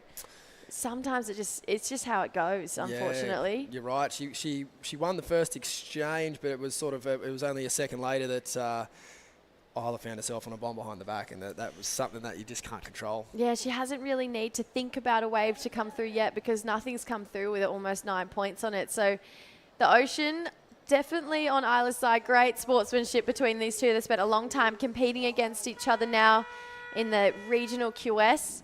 But it is going to be Isla Huppets moving on through with excellent numbers. We do lose Anon Matsuoka, but our semi-final number 1 is set. Bahiti Mahana Inso taking on the Aussie Isla Huppets. We're going to go to a quick ad break and welcome in Paul Evans to take you through quarterfinal heat number 3, which is a pretty solid looking matchup. Stay tuned. We'll be right back. Di mabilang ang umagang pinasigla. Kasama ng Magnolia Pure Fresh Milk at Magnolia Chocolate. Magnolia, 100 taon na at hihigit pa.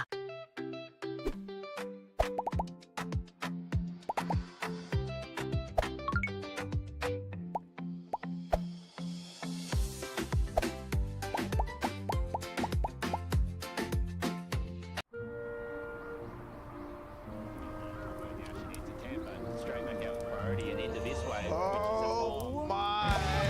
Deep one for Western Web. She comes out. She comes out. She needs a 10. Di mabilang ang mabuting asal na itinuro. Purefoods sulit sarap sustansya, Magnolia Cheesy. Magnolia, 100 taon na at hihigit pa.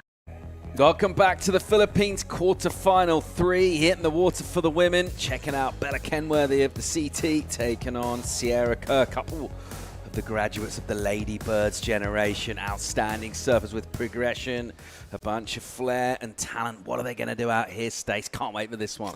Yeah, we saw some exciting rides in the last heat, Paul, and I'm filled to the brim with anticipation to see this one unfold. It's matchup.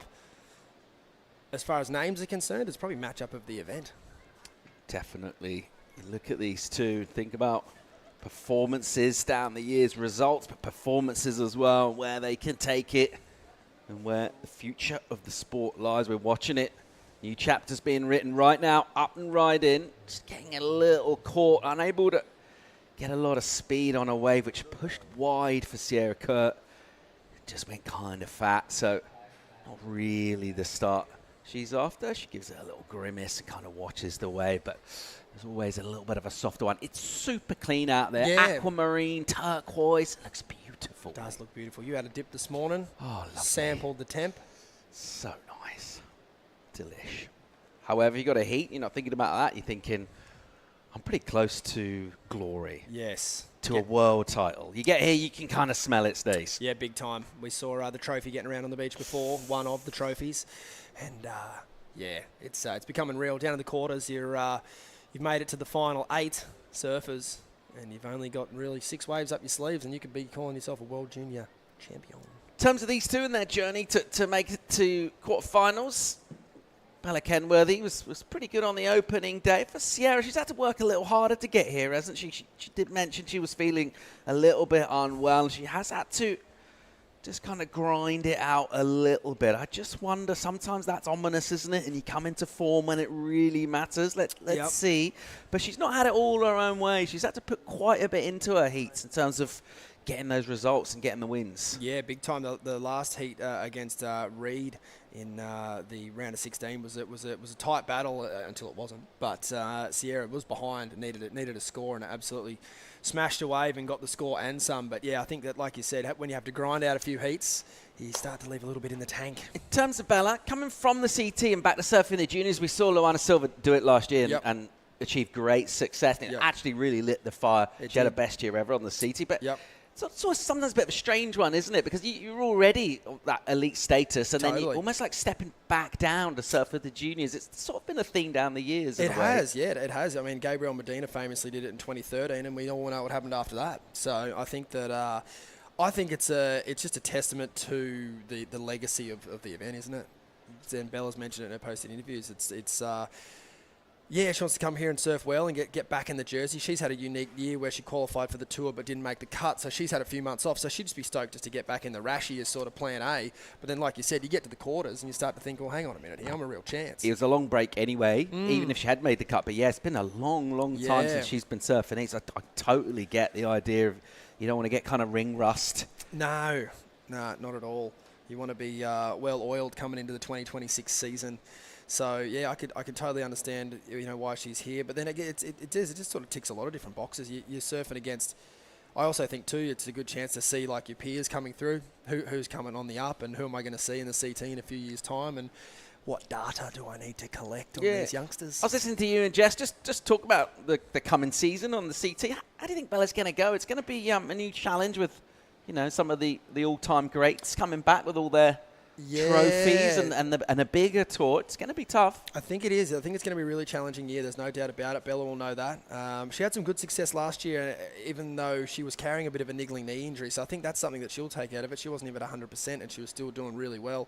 What's her specialties? Where does she shine? I think her specialty charges, and she's a bit of an underground charger, and she's not scared of going on a big wave, and she's not scared of hitting a big section. And I'd say out on the open face is definitely where we'll see her shine. I think it was Portugal. She did a layer reverse on the backhand, so she's got the tricks. But I definitely like to see Bella on the open face and showing that power. She's from San Clemente, great surfing family, and I think that seeing her on a long kind of open face right hander is where she'll look to try and do most of her damage this year. 35 minutes on the clock. for surfers to try and get 2 ways, get themselves into semis at the moment. Just that small number in for Sierra. Bella will sit with that priority. Got some extended lulls today. A bit of time to be composed, to think, or to kind of freak out and lose it. Yeah, I would freak out and Splash lose the it. water. Yeah. It's a wave. Where am I at? No, it's. I think I mentioned it in the last heat. I think that these type of conditions, just for these two in particular, with how talented they are, I would say that if they were to draw it up on a book, they wouldn't ever dare ride up clean and long lulls. Whereas I think of surfers like Ethan Ewing or Jack Robinson, these guys that learn how to compete, they're really happy to wait. Really happy to wait. Whereas you look at someone, particularly like Sierra, such a big variety of repertoire in her arsenal, I think that she would love to be drawing up, a bit more of a kind of an onshore situation where there's lots of different little copings to hit and lots of different double ups to ride. But with the clean swell, that just doesn't bring in as many of those same opportunities. Who are some of the great lullsmen and lulswomen? Ethan You Ewing. mentioned Ethan. Ethan's got to be it. Mick was pretty stone cold. Well, what about Katie Simmers? She doesn't mind sitting sometimes. Yeah, she for a doesn't while. mind sitting. It's I'm not sure it's something you'd want to have in your trophy cabinet. I mean, it looks cool when it comes off. Oh, it's the most impressive way you can surf a heat. I think, I could probably go the opposite way and think who wasn't the greatest lulsman, but more on that later. Speaking of looking good, Isla Huppets is through to semis. No real surprise there. She's been ripping. She's with True. Thank you, Paul. Yeah, Isla, that was a tough heat. It had some waves at the start, got pretty slow towards the end, but a 7.5 and an 8.07 is pretty nice in the scoreline. Yeah, it's like pretty slow out there, so I was just waiting for the set ones, and then there's like a couple that just run all the way through to the end, and they're the ones that I was looking for. Anon is such a great competitor as well, and a really good opponent to have in these pointier ends. Having that woman-on-woman heat with her would have been really special. Yeah, she's such an amazing surfer and like a really good competitor. She's been on the Challenger for a bit, so I was a bit nervous coming up against her, but yeah, glad I could get the job done. Was there anything that you were kind of, looking into Anon's strategies throughout the event? Were you thinking, oh, she's doing this and that, or were you really focused on your own game? I was just staying focused on my own game and the conditions and my own plan and stuff. Into the semis as well is huge. It's on standby for potentially after the men's. We'll see what kind of happens. But it was a bit of a surprise seeing a little bit of an increase in the swell this morning. Give me a breakdown of the conditions. What was it like actually being out there? Yeah, the conditions, they're pretty slow. There's like some 20-minute lulls, but then it kind of flows and then there's a few sets. So you just got to wait for your moments and then go kind of. But when they come, they're pretty fun. So yeah. It's a really easy, fun wave. I know that you've got a big family at home that are probably very excited to hear from you into the semis. Anything you'd like to say? Just thanks for everyone at home watching. Thank you, Isla. We'll send it back to you, Paul and Stace. Yeah, thanks, True. Well done, Isla Huppets through to semis. Just want to pick up on something she touched upon there. She's talking about Anon, how great a competitor she is.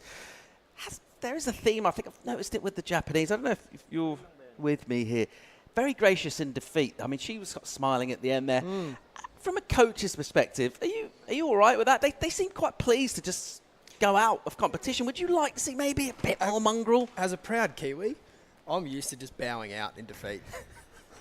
Okay. And I think Is it a the good smaller island nations are they just don't have that same get up and go gumption to just be an absolute. I mean, you think it's some of the expletive word. They just don't. Yeah. It's just not in their culture. But what I would say to Anon's defence, and something I was very impressed with, she actually did get up in Isla's grill there in that last heat, and it's not a problem to do that. It's just part of the game, as we see Bella Kenworthy up and riding here. Covering some flatter water and then going up into the lip. She had to really reach for a section. She got there. It's always sort of on her toes, just trying to extend. But I think of someone like Mason Ho. He did the Challenger Series back in the day. He does the Vulcan Pipe Pro. He does these events. He's not a keen hassler. Neither's Mikey February.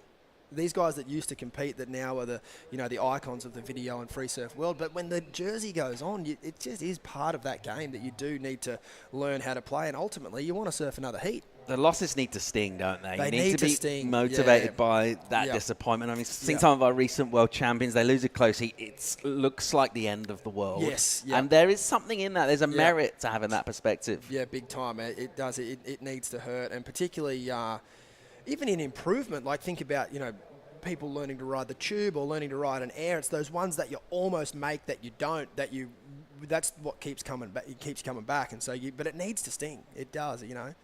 It needs to sting, and that's just part of professional sport. You've got to want it.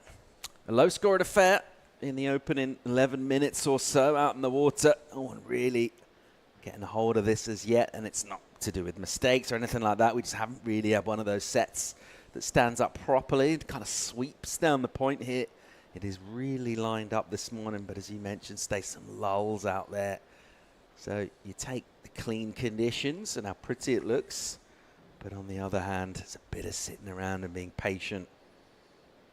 And you've got to try, if you can get out early, get a bit of a lead on the board and maybe make that pressure tell. Looks like we've got some lines here. Well, the interesting thing is, like, in heats like this, people maybe that are new to the sport look at it and go, oh, well, time's getting away from Blue. She's in second. But at the end of the day, no one's done anything.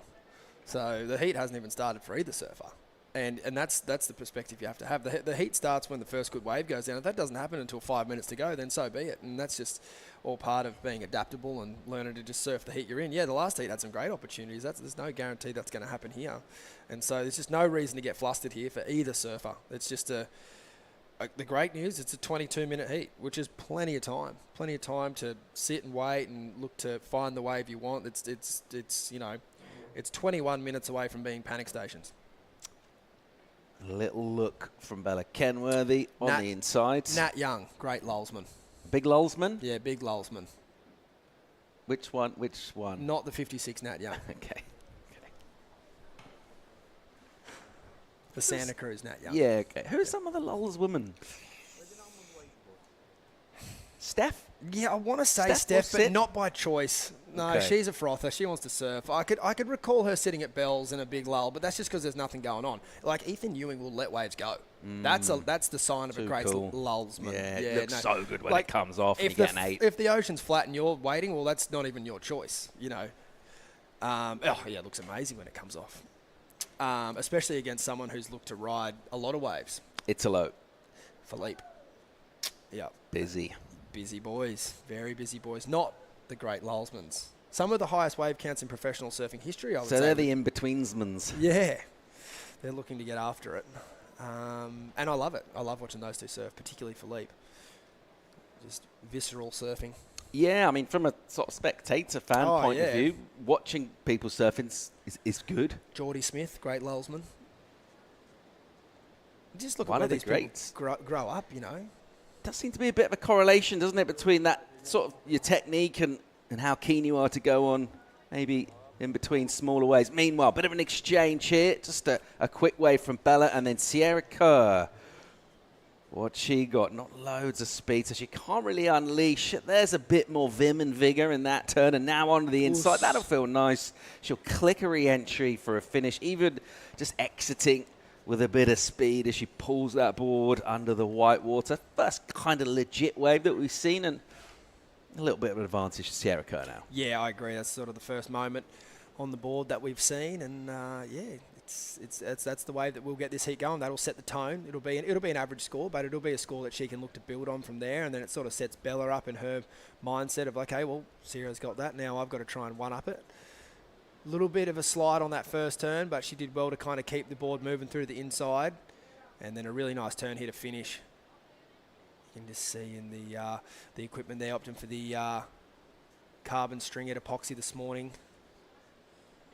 And you just get that little bit of extra flair in sections that might not have generally had that. I do find, though, sometimes these boards can be stiffer than a PU, so you want to make sure that you do have that board speed. Otherwise, you can kind of see what happened on that first turn there. Oh, here we go. Nice wave standing up there, Paul. Yeah, a lot more magnitude to that. You can see the speed, good amplitude to the turns as well. This one will keep providing. Sierra Kerr ripping in. 3 nice turns linked together. And she's starting to go through the gears a little bit here. So able to get a couple of waves in quick succession. Here's another look at Bella. Nice driving snap there to start. Another turn out of the lip, throwing plenty of spray. This is a nice answer back to Sierra's first opening score, and then we'll wait for the score of the second one.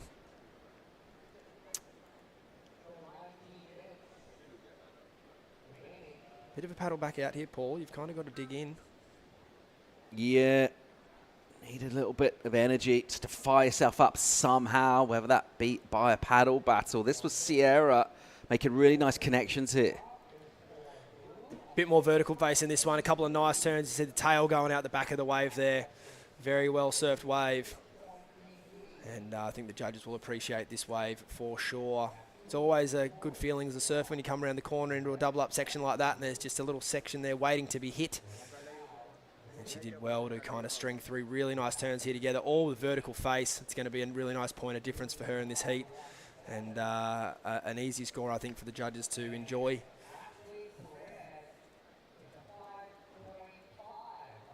Trying to just listen to the beach commentary here. We've had a small technical moment with our scores, but it sounded like Bella's last one was around about a 5. And we'll get you Sierra's scores shortly. Yeah, interesting to see Sierra Kurt with just a little bit of fortune, just the way that set came. She got the first one. The next wave came to Bella. Didn't have loads of energy on it. And then just by the fact that they're taking turns, next wave that comes to Sierra does offer a bit of juice for her. And great rhythm to the surfing, able, after a period of calm and kind of inactivity since the start of this third quarter final, she was ready to go, fully prepped and dialed in. She's getting good numbers dropping in right now. Decent position to be in, 14.33. Think about that total.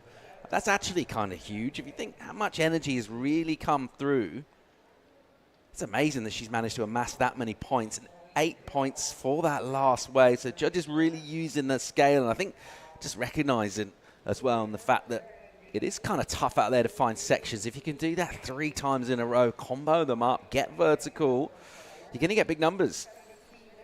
And if you can find those waves in quick succession, even better. Look at the pressure. Look at the scoreboard pressure now on Bella Kern, where a nice total there for Sierra Kerr, 14.33. She'd be very pleased with herself after that, after what was a slow start for both ladies. Yeah, so definitely in the ascendancy here. So it's with Bella now. She's got the priority, loads of time. No need to panic yet, but she'll want to try and really find herself an opportunity sooner rather than later. Meanwhile, Sierra in full flow here. Nice use of the rail and then just releasing that tail on the closeout move. Changing up the line, surfing with speed. She looks fluid. She looks like she's enjoying herself, and how good when you hear an 8-point ride read out as well in a tough heat against an opponent who you always know it's going to take some surfing to get past her. She's in a great spot here, Sierra Kurt. Yeah, these two would have spent a lot of time surfing with one another over the years, both in California and in Australia. They know each other's repertoire really well. Lovely carve there from Sierra. She's been working on that turn a lot throughout the event, and that was one of the better versions of it. It's a hard turn to do on a wave like this, just given you've got to find that perfect power pocket. You see the board there ripping a really nice line through the top third of the wave. It sets her up nicely for this end turn here. Beautiful fin throw to finish. How fun surfing when it's that easy. She's making it look easy. It's sort of actually, you have to appreciate just how hard it is to go full-blooded into these turns. If you try and do too much, not a lot of resistance and pushback from the wave on the softer sections. It's really easy to oversurf it, just kind of get it wrong. And to be able to go with the speed, just be dynamic enough to keep the board moving at all times, but never in danger of kind of missing the section. Is Yanni with Coach Yulen making some final preparations. Sorry, I've just been jumping in and saying Julian. It's a bit Australian of me. That's fine. Yulen Lasser. Lovely bloke. Son Keone, great surfer. And he's been doing a great job here with the team. So what's he saying here? What are these kind of key thoughts? What are they saying? There's long lulls. Try and get a good one. I mean, what's the master plan here, Stace? I think you're just making sure that at this point in time, you've probably set up your plan in the last heat, and you're making sure that there's no last minute sort of something that's come out of left field that might be super obvious that you haven't thought of. And some people are really chatty. And other surfers, they want less. They just want that, make sure my board's sweet. Yep, where's everything? Yep, here's our lineup, still the same. Go and do the job. Do you know what I'm getting? What are you getting? My advice would be, if you're losing, don't freak out. It's kind of easy Yeah. to get big scores out Yeah. here. When you think of the Yeah. last heat, Isla, she got an 8. Yeah. She didn't do much, really. No, I in the agree. context of her surfing. Of what everyone's capable of, I agree. It is comes down to the wave. But what the hard part about that is, as we watch Sierra Kerr here now, has found a very sort of, I would say, it's the rhythm you want, that second priority kind of watch me do this and you're sitting out the back waiting for a big score. But it's easier said than done, this strategy. On fire. Sierra Kerr, great rhythm from her. You just really need one wave. If you make good connections, the judges will open up that scale. So the encouragement is there to push. But I agree with what you're saying. It's like, don't freak out, but there has to be a moment where you make an active decision to try and sort of change your rhythm. So I guess conversely, if Sierra was in second, let's say, and she was surfing these waves and not getting the scores that she wanted, that's where you have to sort of bite the bullet and get back to the top of the point and flip that priority order around. And that can be even more painful when it's lully, because that's going to take a long time for a set to come. You have to not... You can't go anywhere near that first wave today, I don't think. It hasn't been a scorer today at all. It's been a bit too sort of off the reef. So you've got to let the first one go. You've got to let them go the second one, which has been pretty good, like what the waves that Isla was on. And then you've either got to hope there's a third wave, or then you need to wait for that next one again. And then when that next set comes, you have to be kind of brave enough to let the first one go. Wow, I'm baffled. There's a lot to think about there. It is a lot to think about, but it is the rhythm that you need to create for yourself, and it doesn't come by surfing yourself into that rhythm. You often surf yourself into a hole. 12.5 on the clock. Sierra Kerr's on an absolute tear here. 7.33 drops in. She's got the 8. 15.33 out of 20. It's pretty good surfing right there. Well done to her. Bella Kenworthy still really waiting to get the grips with this heat. She's not found a rhythm at all. Sierra just dialed in, being much more active and busier. Finding waves and surfing them and pushing hard. And Bella somehow, it's just one connection, one moment of speed, just to fire up a bit. She looks a bit lackluster. She's just looking for a good piece of ocean, which she hasn't been able to find at the moment. Both of these two characters pretty chill. And I don't think you'll see a lot of emotion out of Bella, win, lose or draw. But at the moment here in 9.83, certainly on the inside, she'll know she needs to lift here. Doing it in one is almost out of the question, just by way of the scores we've seen all week. It's definitely, most likely this is going to get broken up into 2 opportunities. So with 11 minutes on the clock, I think that she'll be pretty keen to get things going right about now. All right, we've talked about our high wave count surfers. We've identified some of the men. What about the women's tour? Who's frothing? Who's sort of going everything? Who's second priority, just kind of feeding frenzy? You know, like early days, Molly was pretty fired up to ride a lot of waves. She's since obviously developed into a world champion and a very steely competitor, so she's probably not as frothy as what she was when she first got on tour. It's hard to say. I feel like the women in general are a lot less frothy than the men when it comes to riding a ton of waves. I guess we're just used to like the names you mentioned before. But then, you know, I think of the Groms, any kind of Grom that comes on tour, it's like, yeah, especially when the tour used to start at Snapper, so many good looking waves there that aren't. Then you have to, you know, you have to learn to just let them go. Any insights onto the sand at Snap? We're somewhere away from that event, being the third event this year. But it'll get blown apart and reborn about 5 times before the comp comes around. But it's actually looking really fun at the moment. Yeah, really, really fun. Yeah, the sand's pretty good behind the rock. And then down through Little Marley's really good as well. So, yeah, we saw obviously the event run at Burleigh last year, which was an amazing switch up. I know the crowd up at Burleigh had an amazing time.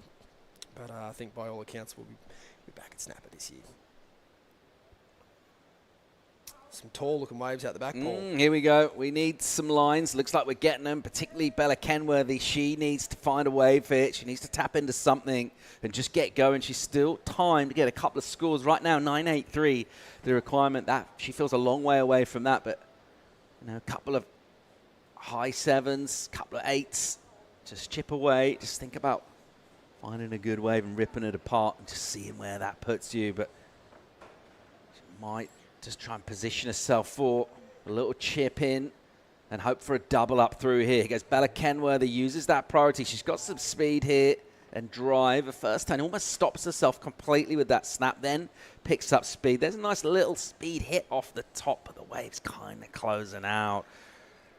Didn't really get a chance to tee off on it. No, and it's going to be a question mark whether she even betters the 5-5 or not to try and sort of just even lower that requirement down into, say, the 8 zone. But yeah, I don't even see that being the case there, unfortunately, for Bella, which is a tough one because she waited a very, very long time for that wave. So struggle, so to speak, will continue out here. Let's have another look. It showed some promise, didn't it? Some nice board speed here at the start. Little check turn, had to get going again. When she cracked this section, I thought that there was going to be maybe another few opportunities down the line, but the wave just shutting down and unfortunately not really allowing her to open up too much.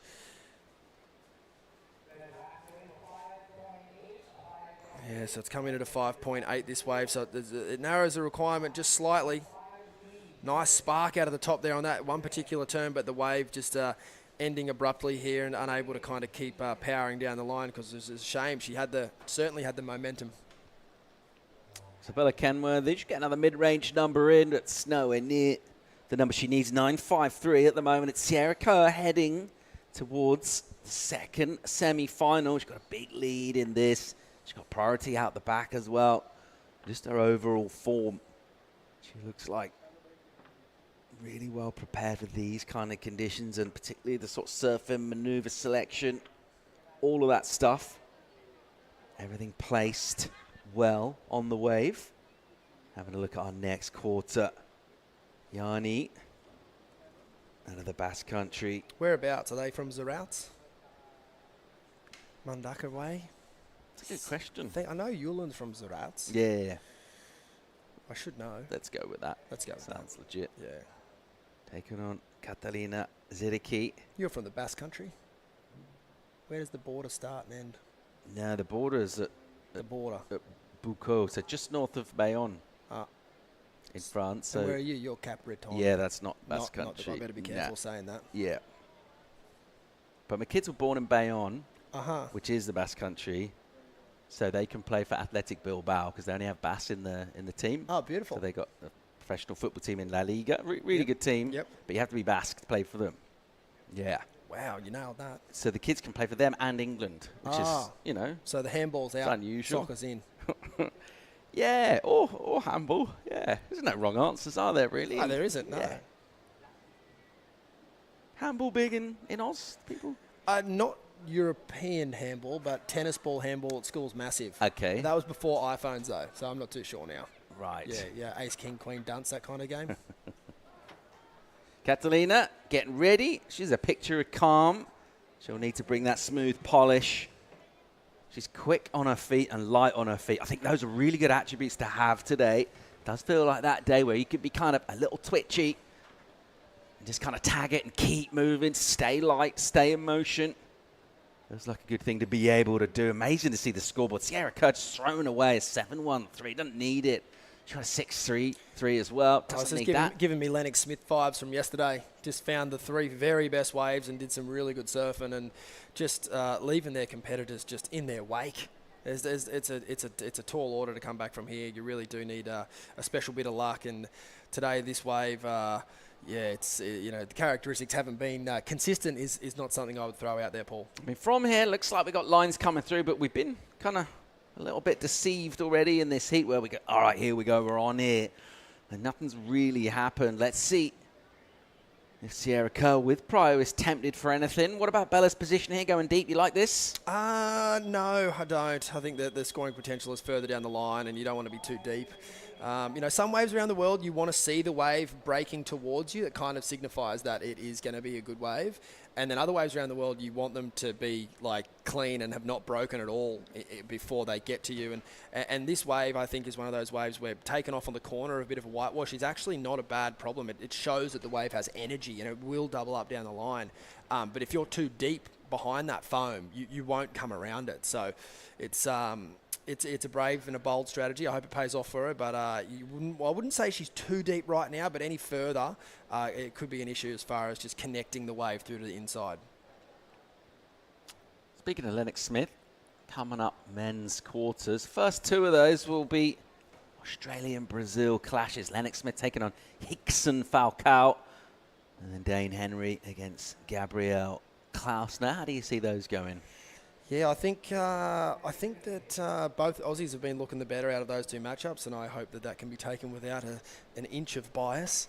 But look, I think that Lennox has obviously been on fire, and then to be fair, I don't actually think that Dane has completely hit his top gear yet. So I think that's ominous for Gabriel, and we'll see how that unfolds. Winter Vincent, Iko Watanabe in the third quarter for the men. I can't see Winter Vincent losing to anyone this week, and I certainly can't see him losing that heat right there. And then number 4, Oh, that one's Ollie a bit trickier. Zeitz. Both these boys have been ripping. Couple of like wild cardy underdogs. I'm going to go with the Kauaian Hawaiian, Oliver Zeitz. Yeah, he looked good yesterday, didn't he? And he had to find something. He was sort of asked a question. He searched deep within himself. He rattled the seashells in the pocket. All right, here we go. Bella Kenworthy just wants to go surfing right now. 3 minutes on the clock. It'll be another soft wave, and we'll kind of sum up, really. Just a lack of energy and connection she's found out here. It's just a quick in and out. She'll spin again, though. Why not? Here goes Bella. Championship Tour surfer. We know all about her class and her quality. She hasn't really been able to show it. Here's some speed. Just loading up down the line. Nice hit off the top with a bit of release, but it's... You can see the skill set's there, isn't it? It's just a matter of, finding a connection that lets you really get to work. And, the 713 from Sierra was like a classic example of just, why couldn't have I been on that wave? And it's just, sniffing around on the inside typically hasn't really worked out for people today. And that last wave's a good example why. But Sierra's been able to identify, these double-ups on the inside just perfectly. Some more lines outside. Let's see if Sierra Kerr's tempted to do anything. If it's not more than a 7, she doesn't need to go, but she can, of course, block. Here's another look at Bella. Yeah, once she can find that speed and rhythm in this wave, she looks really, really tapped in. But just obviously, when you're up against someone like Sierra Kerr, who's been able to tag together a combination of multiple turns, a floater into a snap at the end isn't going to cut it, unfortunately.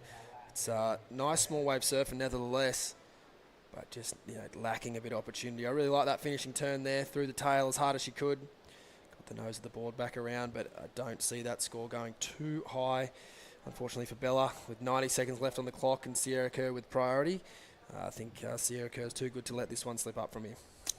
Under 90 seconds here. It's been a pretty comprehensive performance from Sierra Kerr. One-way traffic, really.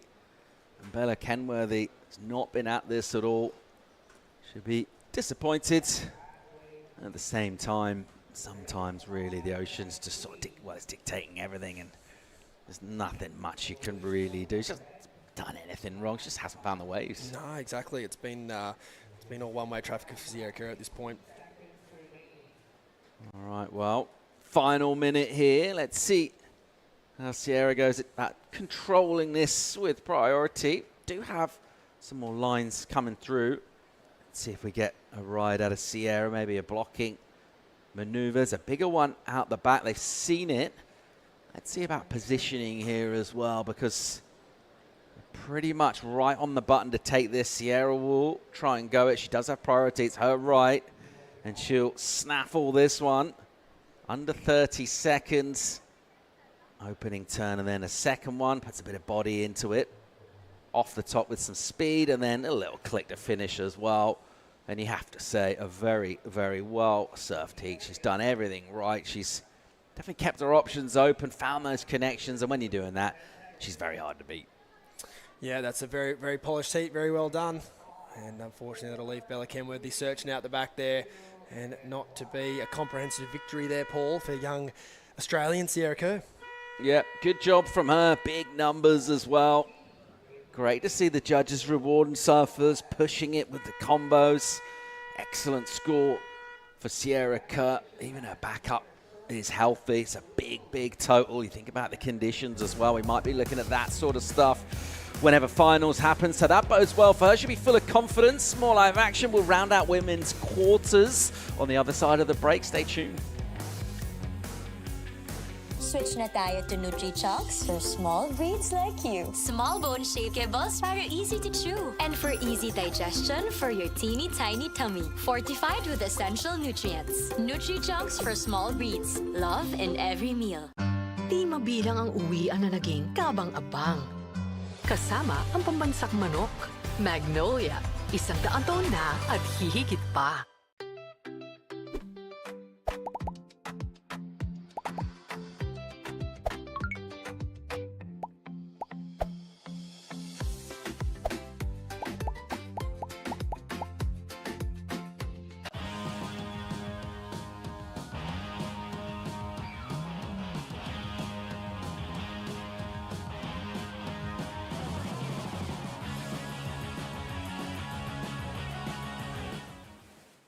Welcome back to the action here from a beautiful morning in the Philippines. Blue skies, blue waters, clean. Finding the energy out here has been the challenge for surfers thus far in the quarterfinals. We've seen some pretty comprehensive performances and then other surfers struggle a bit. Our fourth quarter will feature the Goofy from the Basque Country. We're watching her live right now. Yanni Gonzalez Echebarri going nice and vert. And we'll welcome in Daiwako into the studio. Morning, mate. How you feeling? Morning. Feeling great. Was the last heat? That was a great heat. Yeah, right? what a performance from Sierra Kerr. That was a great performances. 8 and 7. That's a great performances and one step into another world title for her. Yeah, speaking of Sierra Kerr, let's go and hear from her. She's with Jessie. Awesome. Thanks, Paul. Thanks, Di. Sierra, huge heat win. I mean, Bella Kenworthy, she comes in, she's the championship tour surfer, so she's obviously got this big accolade to her name, but you guys are really good friends as well. So it could have been, I don't know, a little bit interesting coming up against your friend in the quarterfinal. No, it's funny. She was at my house in Oz for like the past 10 days. We traveled here. We were just like eating brekkie together for dinner last night. Just like, oh, I wish it could have happened later, but it was my first heat with like proper heat with Bella, so it was fun. Yeah, I love having heats with my friends. You just kind of separate it, but I'm never going to take what's in the water out of the water. So yeah, we're best friends. Semi-finals. You're looking to get your second World Junior Championship title to your name here. Obviously, you've had a long road of recovery here, but into the semis, it's got to feel like all that hard work, that resilience is paying off. Yeah, for sure. It feels great. I mean, like the other day was the first time I surfed 2 heats in a day in like a year or something. So yeah, it's just good to be back in the Rashi and trying to push myself to see where I can go. What's this year going to look like for Sierra Kerr? Obviously, we're always invested in your story. You get so much done in a year. All of us don't know how you do it. Anything kind of big on the cards for you this year? Yeah, just hoping to go back on Challengers, get on CT, and then hopefully maybe film something too. We'll see. And obviously, one of your good friends as well, Isla, she's into the semi-finals. You guys on the other side of the draw. How cool would it be to be matched up against Isla in the final? Yeah, it'd be sick. We're both Aussies. We do like the Pro Juniors together, QSs together. We've had some heats, and yeah, we're super good friends. So it'd be sick fun to meet in the finals, and yeah, see who gets it. Yeah, we're super impressed by these young ladies. Semi-finalists right next to me. Let's find out who the next one is. Thanks, guys. Amazing. Love it. Let's see how we go here. What a performance from Sierra Kerr. We'll have a look at Yanni Gonzalez Echebarri in the lineup. Already posted a mid-range number, 4.67, taken on Catalina Zaraki. And we've already talked about her small wave skills, the Peruvian. Di, what's it going to take to get big numbers out here today? It is smaller, it's softer as well. How do you squeeze the juice out of this lineup? Definitely you have to be really light on your feet. That's the first thing you need to have. And probably equipment will be coming into play again today because like you said, it's soft, it's smaller.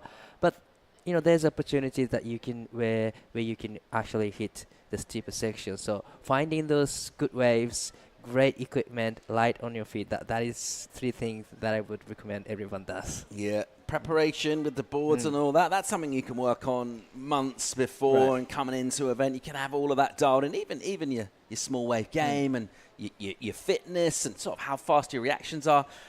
A little bit of luck involved as well. There's going to be maybe 1 or 2 really quality waves in these 35 minutes, and you want to be the person that's getting those waves. Definitely, you know, you want to have the luck, but you can be that one who will get the luck when you utilize your priority really well. So it's priority games. It's on today. Actually, make good decisions. Keep a cool head. Don't let the emotions take over. Right.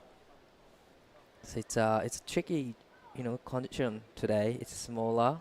It's a little bit softer as we are reaching the low tide this morning. But definitely when the water pushes in, we will get some energy in the motion. All right, so 35 minutes on the clock to start the heat. We've lost about 5.5 of those. So far, the early running is by our Basque surfer, Echabari, 4.67 for her. I think just a good way to start with some momentum. Encouraging to see some good lines coming through now. Yanni has priority as well. We just got a small wave from Catalina, and she'll go on the first of those, or try to. Actually, just a little wide as that one kind of caps outside and then backs off. Behind it, here goes Yanire, just swooping on the backhands for her opening turn, and then gives that one a good hit, clicks the heels and throws spray. Whoa. And then once again, giving it a good whack for a finish. She likes it, and then I like it. I like it too. Beautiful, combination of turns from Yanire. Beautiful backhand attack. Found a good wave actually. That was a great surfing first turn in a tight pocket, and the last turn it was even bigger. Let's take another look. It was a slow start. It has to, come back to the critical section to maintain the speed, but definitely beautiful surfing here. A lot of energy in the finishing turn here. Sort of checking turn to trying to be in the critical part of wave, and then love this first actual turn and form climb to generate speed, and just eyeing for the last section, but this is alive. Yeah, here we go. Catalina getting involved here. She's got some speed, a little wall to work with. Nice punch to close out on the finish. We talk a lot about backhand in smaller ways. Sometimes can be an advantage. You can get a bit more vert. How are you seeing that this morning, forehand versus backhand? Yeah, I would say yes. Goofy footer has a little bit of advantage, but this wave she did really amazing. Like, similar to the last wave for Anile, really slow start, but still able to get the finishing turn. So great surfing again. Wow, huge number in for Echabari, 8.17 for her. It's been a theme. The judges have thrown excellent numbers at crisp, critical, incisive surfing. The last few heats have once again we've seen that big number drop. So what does that tell us? That's a major incentive for both of those, that there are these scores out here. And yeah, there's opportunities out there, and you have to stay in the pocket and just drive through the bottom turn, and just you gotta go vertical to get the 8-point right. She did really amazing job here to just stay in the pocket, just compress really well, nice pocket surfing there, and she was just eyeing for the last section coming up to her here, and love this setting up, and love her upper body movement there, and the vertical off the top. Great technique, and she likes it too. 8-point right, that's amazing. Yeah, it just got better and better that wave, didn't it? Great technique from her, able to be in the right place at all times, and just that section, it sat up so nicely for her. Technique's so good. Now to get that board up, compress, and it looked great. Judges had a little hesitation and awarding her with an excellent number, so she's well on her way here. All right, a challenge has been laid down to Catalina Zericki. What does she need to do right now? Definitely trying to get on those waves Yanire got. Yanire's previous wave has more steeper walls and bigger section to actually hit. So first thing, Catalina needs to do is just to get that kind of wave that actually gives you the 8-point ride. And then just hit the section correctly, and then definitely she will get that requirement. It's a big score, 8.41, but still, she is in quarterfinals, so that means she's capable of getting those bigger scores. So definitely getting on those better waves. That's the thing. Yeah, find a runner, multiple maneuvers, see where you can go. Meanwhile, here goes your heat leader once again, just trying to exert further dominance on this heat. Couple of turns out the back, just a touch sticky, just can't quite come around the white water. 4.67 is the low number from her. That's what she's looking at improving on, to just really turn the screw and pile on the pressure here. Yeah, definitely she wants to improve her situation right now on that last wave, but didn't have the the steeper section and actually squares up. So I wouldn't say it's gonna be her backup score, but it's just great idea to just rolling the dice here, just putting the pressures to Catalina. But this wave, she definitely wants to come around the section and then get the big finish. But unfortunately, wave just shut down on her. So I don't think it's going to be a backup score. Yeah, a couple of decisions to make for Catalina. She let one go, and then she sees a wave. It looks shapely. She's looking down the line before she paddles into this. She likes what she sees. Important wave, 24 minutes on the clock. Zadiki doing good work here. The bottom turn drives her up into the lip. And now a little bit of patience with some downtime. She might get this runner through the inside and be able to lay down some maneuvers. A little bit steeper now. And she'll just tag this multiple times. So just comboing it. Going up into the lip over and over again for a finish on that sucky section, that kind of gargle on the shelf, right down the end of the wave. It'll be an important wave for a number of reasons, scoreboard-wise. Also, just surfing into a bit of form. It was a long wave, Di. It's a long wave, and it looked it's a good-looking wave. And she did a great job there, vertical off the top. But after this, this wave didn't really offer steeper walls for her. A lot of turns after this, couple of turns, nice turns there. But unfortunately, unable to get the big finish. And that's exactly what she was looking for. But beautiful surfing here. I love this vertical off the top. A lot of fires in it. And it come around the section. And there's a lot of turns after this. Surfing all the way to the inside. So beautiful surfing, but probably needs a bigger size to get the requirement. But probably she wasn't looking for the requirement for probably trying to get rid of the 4.43 to lower the requirement. Yeah, it's going to be a useful wave for her, whatever happens. Partly just feeling out the lineup, spending some time on the board, just getting that familiarity with conditions. It will go into a top two for sure, and if it does improve her high number, then she'll bring down the requirement as well. She'll get back to the lineup as we'll just fly over the town here and check out the points. So this is looking from the south up the west coast. Absolutely beautiful day, super clean.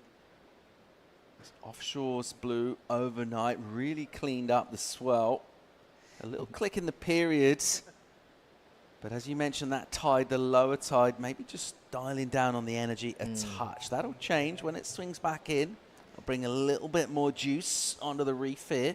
But a really good illustration of the setup. Definitely. When I had a morning walk this morning, I was kind of surprised. We still have the swell here. And we were expecting a smaller size today.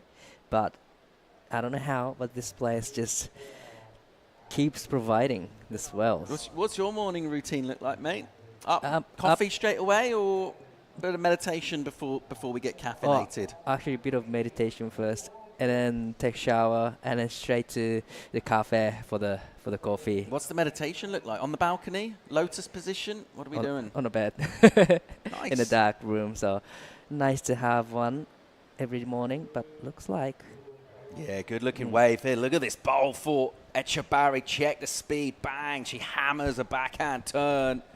Nice climb of the foam with speed as well. Just going fast. It looks good. It feels amazing. And a good connection. A shorter wave. But I tell you what, 4.67 on the backup. We've seen judges throw numbers for individual turns. It's the combos that have really paid the huge numbers today. But a chance for improving here for her. Definitely. A lot of speed on that wave. A lot of, whippy turns on the first turn. And get into this form climb there. So beautiful combination. 4.67, you gotta have one solid turns. And then I see one big turn on the last wave from Yanida. So yeah, like you said, it can't be an improving wave.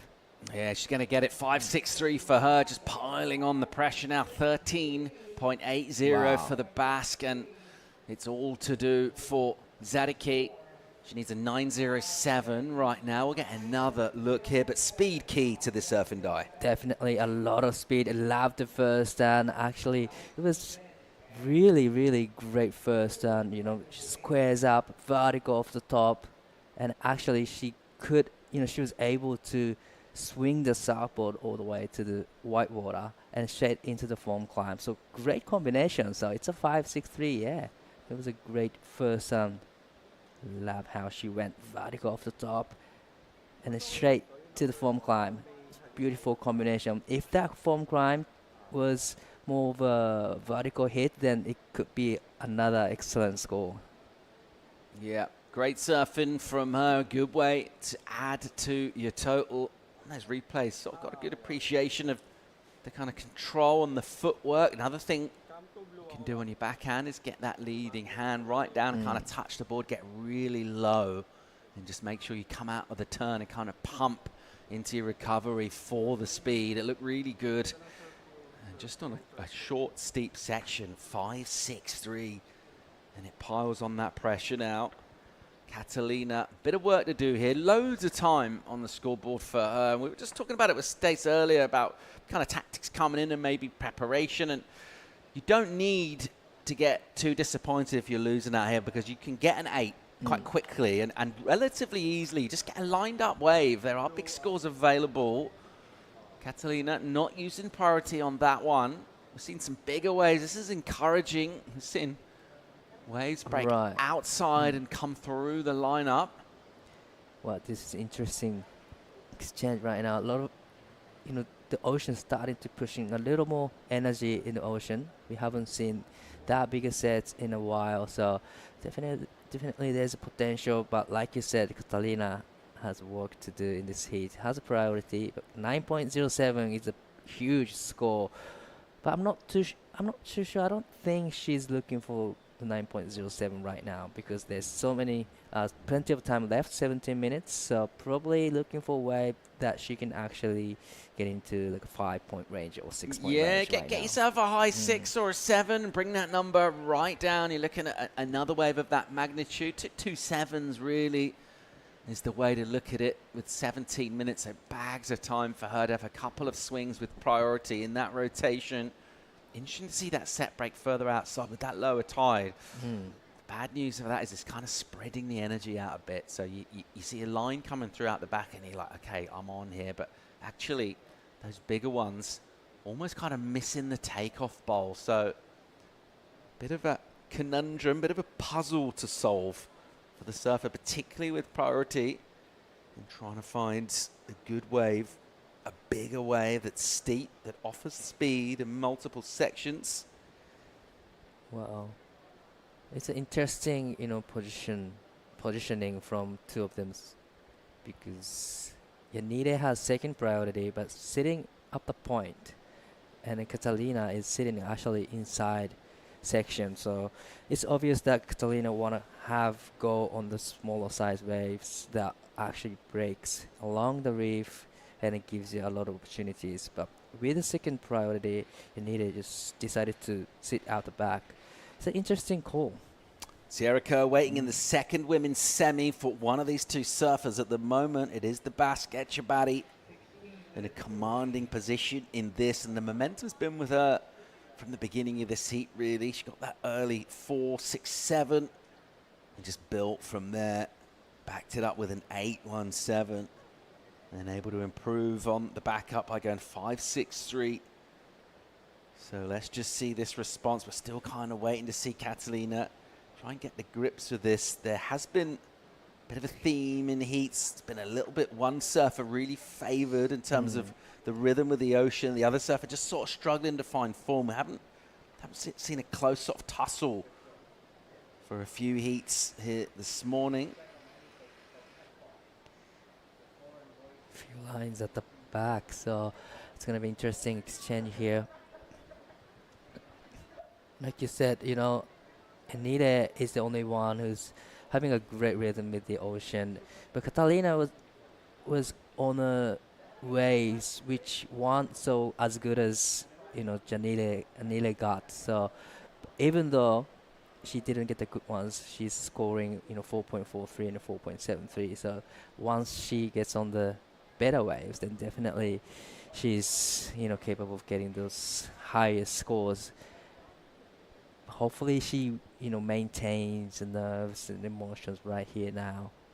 it's a nerve-wracking moment. It's quarterfinals. You always want to make it to semifinals. Yeah, You know? she's got priority here. That's with her, but she has got a bit to do. I just wonder, what did you make of Anon's heat earlier? It was great matchup. You know, they both serve their serving skills, but the wave selection was great from Isla Huppert. Yeah. That's the thing. You know, Anon has skill sets to score the high scores, but didn't get the wave. Yep. In the end. Eilish just looked like sometimes you come up against someone in an event and a surfer, it just looks like, how are you going to beat her? She just, it doesn't really matter what the conditions are, whether it's big, whether it's small. She's got that rhythm and she just seems to be finding those waves quite easily. She doesn't have to search for them, doesn't have to kind of roll the dice too many times to make those good connections. She looks unbelievable at the moment. She's through to semis. On the other side of the draw from Sierra Kerr, who we just saw make it through against Bella Kenworthy of the Championship Tour. Sierra also able to find good energy in this lineup. It's gone a little calm through the mid-section here. That's bad news for Peruvians and Catalina Zadicki. She's got a bit of work to do. 9.07 in one wave. Still plenty of time for two waves, a couple of sevens. Just got to think about your next wave, really. This may indeed be it. Bit of interest shown by Yanni. Catalina not really in a position. She sort of showed a little bit of interest, but the wave actually slipped under. The wave behind might provide an opportunity. She'll go here. All right, here we go. Zadicki up and riding with some speed and a wall stretching out in front. Bottom turn and then bang, really nice off the top. So one turn, but it was crisp. It was vert. It looked good. It was crispy turns, and it was not one of the waves that gives you a lot of walls, but definitely steeper walls was there, and then she hit the section really nicely and times it right. So even it was a single maneuver, she'll get a good number for it, I reckon, because you're thinking about Yanita's last wave 5.63. That is pretty much the one single maneuver to get 5-point range. So definitely the big turns will be in a good range. Racing down the line and generating so much speed. Just eyeing for the section and she hit it really nicely. Squares up, and love how she pushes the tail to throw a lot of spray. So it was a great turn. Yeah, it's the first time she's been able to do that in this heat. All of that time she's been in the water, she has not had a section like that. That long wave she had, they were flicky turns, kind of no spray. She was just sort of putting the board up quickly and then getting it down again to keep going down the line. That one, she had a real chance to draw out the bottom turn and really have at the lip. The number will come in for, will be a slight improvement, 4.83. It brings the number down a touch. It's a high 8 she needs now. It's essentially the same score in one wave. She needs a 9. It will mean priority goes to Yanni. However, with a little over 11 minutes here. You know, for Catalina, she's just slowly building up the scores and slowly building up the momentum here. And definitely that last turn will help her, you know, to confidence back, because just like you said, finally she gets to drive through the bottom turn, actually engaging the rail to go into the vertical of the top. So beautiful wave for her. There's still 10 minutes left on the clock. Is that Diamond Head in the background? Looks like we're in Waikiki. Sure, it looks like, tropical day here in the Philippines. An amazing part of the world to come for a surf trip and enjoy what these islands have to offer in the water, on the coast, on the beach. Thriving nightlife scenes as well, and just real good vibes from people enjoy themselves here. Big holiday destination, a lot of crew coming down the beach, and a lot of selfie stick action as well in the mornings. People taking photos, loving being part of the event as well. Actually, there's a lot of crew coming down to watch and just get involved in some of the best surfers in the world out in the water, entertaining us. We're enjoying this matchup. So far, it has been the Basque with the best of it for sure. Inside, wow, 9 minutes and 40 odd to go. And it's priority with Yanni. She does have a big lead as well. we're all evenly matched in terms of wave count, 4 apiece. And let's see what the next set brings us. It might be a little bit of patience required as well. Yeah, it's a hard part of the surfing competition. Just patient in condition like this. Sometimes, ocean wakes up and gives you a lot of waves, but sometimes condition like this, you have to wait. And then you really want to get one wave, but you kind of have to wait for a couple of minutes or like 10 minutes to actually get a good one. So it's a hard part of the surfing competition. Yeah, well, speaking of patience and kind of mental calm, I'm interested in your meditation, mate. So you're in the dark. You're not light on, light off. Light off. And what are you doing? Definitely light just some off. breathing. What's your breathing pattern? I do like just slow breathing in and out without any music and light off. Are you holding at the top of the breath or the bottom? Just No, in just out. in and out, but slowly though. Okay, and how long are we going for? I don't have any time limit. I'll do as long as I want to. Just like 4 hours. Just maybe 4 or 5 hours straight. But this morning it was only about 10 minutes. Okay. AC on or AC off? AC off always. Okay. And I don't really, I'm not a big fan of the AC at the night time, so definitely off. Okay. And in the morning, so nice and refresh. And then when you come out of your meditation, first thing, what's the next thing you do when you stand up? I do a little bit of stretching, Okay. and then just walking into the bathroom and take shower. And that's my pretty much a routine from Japan. Great way to kick off the day. And how long, that's been something you've been doing for a long time? Yeah, pretty much. No, I wouldn't say a couple of years, but like a year maybe. It's been a great routine of mine. Seems to be working for you, mate. Keep doing it. Do you have anything like that? Yeah, it's a little bit. Yeah, a little bit similar. Not normally first thing in the morning though. I like to do it during the day. I like to do it outside. Oh. Yeah, quite like to get in the woods. Nice. Yeah, I like to get in the forest, and I do the box breathing with the hold at the top of the breath and at the bottom. Right. Yeah, eyes closed. If it's not been raining, then you can sit on a fallen tree. How you doing? Hear the bird song. Are you doing it in the Philippines during the day? Or A little bit a a little bit yesterday out on the point there on the rocks. Yeah, nice. It's so beautiful in the morning here. The temperature, it's hot in the day, which is great, but it's pretty hot, right, in that blazing sunshine. But first thing in the morning here, that temperature's so lovely. It's nice and cool, and you can actually walk on the beach just gazing everything. So it's, like you say, super nice morning every day. A couple of people having a walk down the beach will be Rickson Falcao of Brazil. You're watching him. He's ready for battle. He's got a tough heat. He's taken on the Aussie Lennox Smith, who blazed past Lucas Skinner in the previous round. Lennox was just on fire out there, linking together these waves on the point and just looking really, really dialed in with everything that he's doing. That's a great looking matchup for our first men's quarterfinal. Just over 6 minutes away from that. And the men hitting the water that first quarter. Lennox and Rickson. And then another Aussie-Brazil clash. Gabriel Klaus at Dane Henry in our second men's quarter. We'll see in heat number 3. One of the favourites to take out the event in the form of Winter Vincent. He was amazing in the final here last year. And he wants to go all the way to that final and get a win this time, but he's got to get past Iko Watanabe, who I think has got some major dark horse energy in this event. Our fourth quarter, Ollie Zeitz, Nadav Attar of Israel, who blazed yesterday, and he found some waves. Definitely. Really, that I was like, how's he getting these? And it wasn't just one, so 3, maybe 4 of those waves in his heat. He got really linked up waves. He's going to need a bit of that today to get past Ollie. Definitely, everyone needs a better waves and bigger waves to get through the heat, because every heat is stacked. This is the quarterfinals in the World Junior Championships, so it'll be a great matchup in the men's side as well.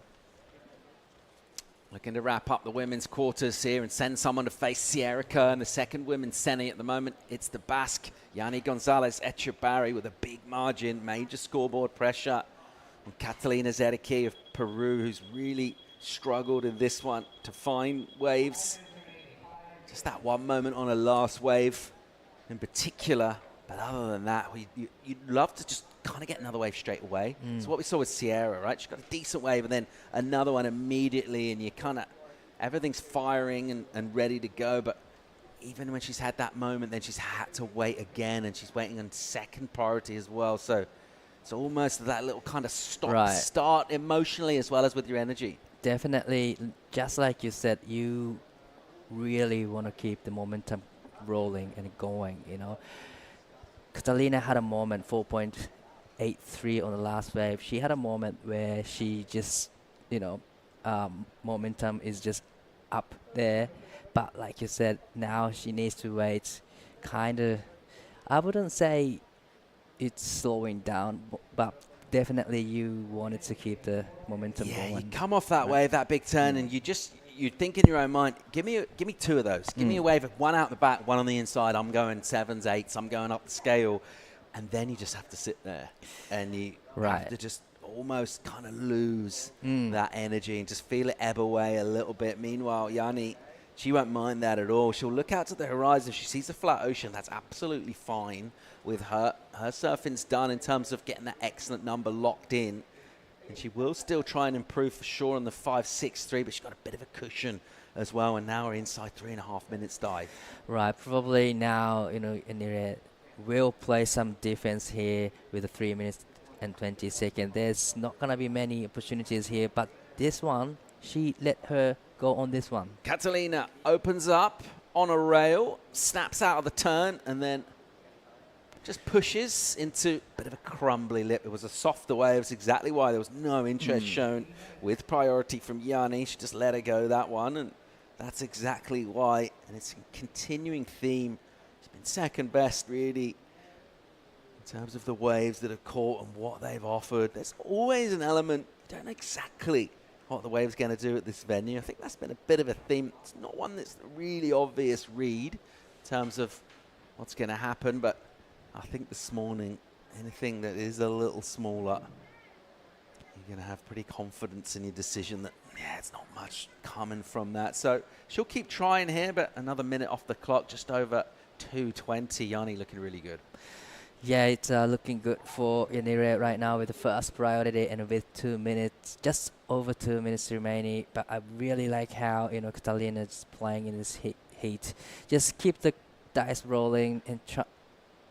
You know, that last wave, it wasn't the bigger size wave, so she would definitely know that she wouldn't get that 9-point ride on that wave. But definitely it's important to just keep the momentum going, keep getting the waves. But I'm just hoping that there's going to be another set for two of them. We've seen heats turn around quickly. We've seen drama in the last minute, buzzer beaters. That's all part of any event, really. We've seen it this week as well. So Catalina will just try and stay alive here, bring a bit of mental fortitude to it, not count herself out. 90 on the clock. Some lines sort of meekly making their way up onto the reef here. In a little adjustment as Catalina goes deeper. Yanni says, yeah, all right, I'll come with you. Sticks right with her. A little bit of energy out the back here, but you can actually see it illustrates it quite well. Just kind of missing and going a little wider with this tide. Yeah, you know, I think the water is coming in right now, so the condition will be changing quite few heats. So, but it's Janita is just controlling whole heat right now. She has first priority, and she'll just chasing everywhere Catalina goes now. Yeah, it's a great way to come into the semis, isn't it? Without really having to battle particularly. She's had the momentum from the beginning of this heat with that mid-range number. She got really early on in it and never really looked back from there. 35 seconds on the clock now. A 9-point ride feels a long, long way away from the Peruvian. Zadiki has been definitely second best here. And it looks like it will be Yanni who's heading to a match-up with Sierra Kerr, second women's semi. A little bit out the back, though. Priority is with the Basque, and she can just block the wave. She'll do that on this first one. Up and running on the backhands. A little hit off the top. Not a lot on offer. Is there a wave out the back as we'll count down? Final couple of seconds here. There's the horn. Catalina will be just disappointed with not really the way she surfed, actually, but just the waves that came her way out in the lineup. Sometimes that's what the ocean sends you. There's not a lot you can do. Definitely, it's just a wave selection, and Catalina has a skill set to get those higher scores. But it's a quarterfinal finish. It's a good result. Yeah. Quarter-final for Catalina. She'll take away some learnings. Yanni will march on to the semi. She'll face the Erica. We'll keep going with the action here this morning. The men hitting the water. Lennox Smith and Hickson Falcao will bring JJ Starling in for the call. We'll be right back.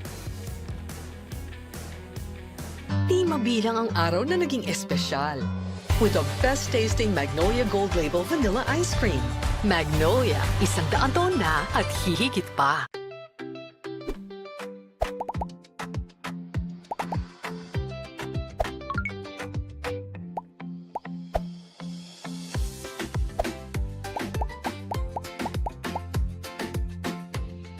Di mabilang ang bonding na nabuo. Kasama ng tamang tamis sa asim sarap na Magnolia Real Mayonnaise. Magnolia, 100 taon na at hihigit pa.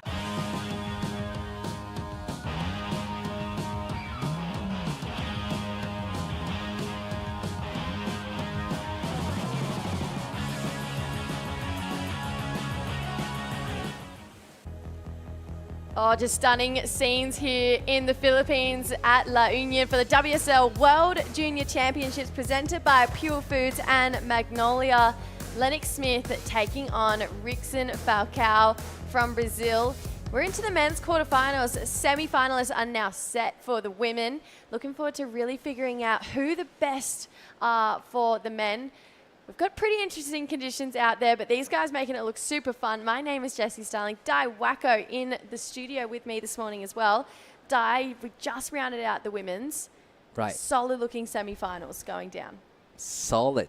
The two of the semifinals look really solid on the women's side. And we're looking forward to seeing just who is going to make that semi-final, that top 4 crop of the men. Starting off in a really strong way here between these two surfers.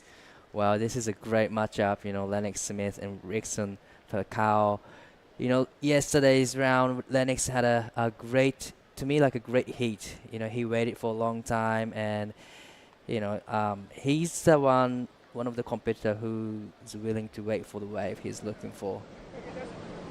And then Rickson was kind of attacking competitor from the very beginning. So it's a different approach. Keeping the trend here, though. He's got this first wave. You can tell right on cue there, Di. He loves just to have that real forward momentum straight away from the start here. Great looking surfing. Lennox straight behind him here. So he got some energy rolling through our lineup on a nice looking carbon board here for Lennox Smith. He's going to take this one all the way through to that end part of the reef and just tag it so nicely there. So that is a way to start a heat. Both of our surfers really stamping a bit of authority and showing up to this quarterfinal. It was one of the good sets for the first exchange. It was interesting because both of them are on the good wave. So first wave from Rickson, nice off the white water, beautiful turns on his backhand, a lot of power in it. A couple of good turns out there, but I gotta say, Lennox Smith's wave had a more steeper section. Yeah, no, he was looking really good. And he just has this really dynamic way that he surfs. His board kind of hits every direction. It's never stays lateral. We always see it go vertical. It gives us a lot of slashes to work with. First wave dive and great pace to the wave too. Definitely, he matched the pace of the wave really well. I love the first down, a lot of power in it, a lot of sprays, and it gets this a beautiful finishing down there. So it's a great combination. The big start and a big hit in the middle, and it gets the big finish. So he ticked all the boxes that he needs to get to, big scores. So definitely beautiful combination from Lennox Smith. And I just love, he didn't try and outpace this wave. He didn't try and oversurf it. He just capitalized on everything right then and there. So Lennox Smith, I dare say, getting the better of that exchange. He's been quite crook throughout the night as well. So I saw him pretty much half an hour ago. I was like, he was just broken up speech. I said, how are you feeling? He's like, not great. And I was like, really? It's 30 minutes. It's 30 minutes of your life. So he doesn't look like he's been sick all night. He's looking very sharp to start this heat. He looks very healthy from his surfing and very strong and sharp. So, wow, I'm kind of surprised. Yeah. He's feeling sick. Yeah, he's looking good. He obviously wants a spot in that big semi-finals. He went down in one of these rounds last year. So Lennox, he was one of the front runners to really get himself a World Junior title. And he started off this heat in an excellent way. Wow. 8-1-7 for Lennox Smith Di Wacko. I mean, it kind of felt like it had to go excellent. There wasn't much left on that wave for him to do. Yeah, like I mentioned, he ticked all the boxes that you need on the wave. He started with a big maneuver, and he did another hit, and he gets this big finishing down. So yeah, excellent score.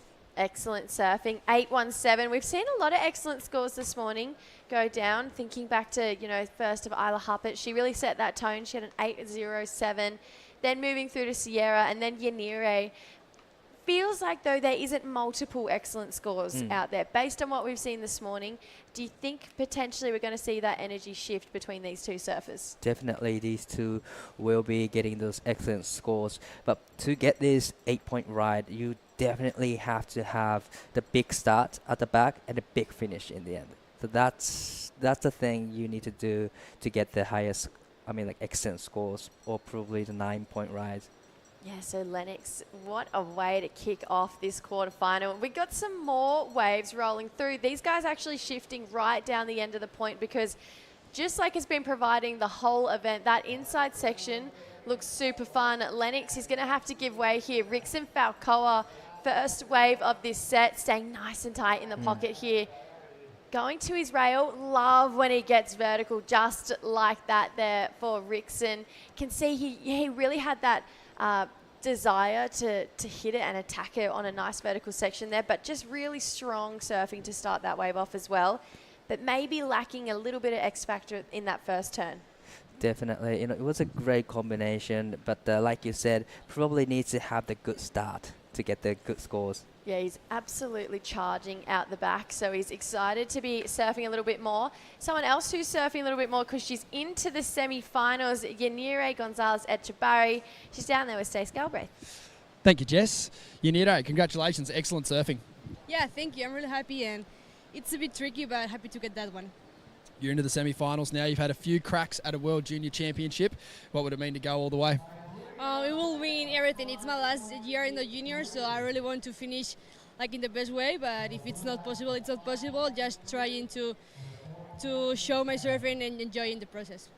We saw you and Yulan talking before you started that heat. What were you guys talking about on the beach there? Not much.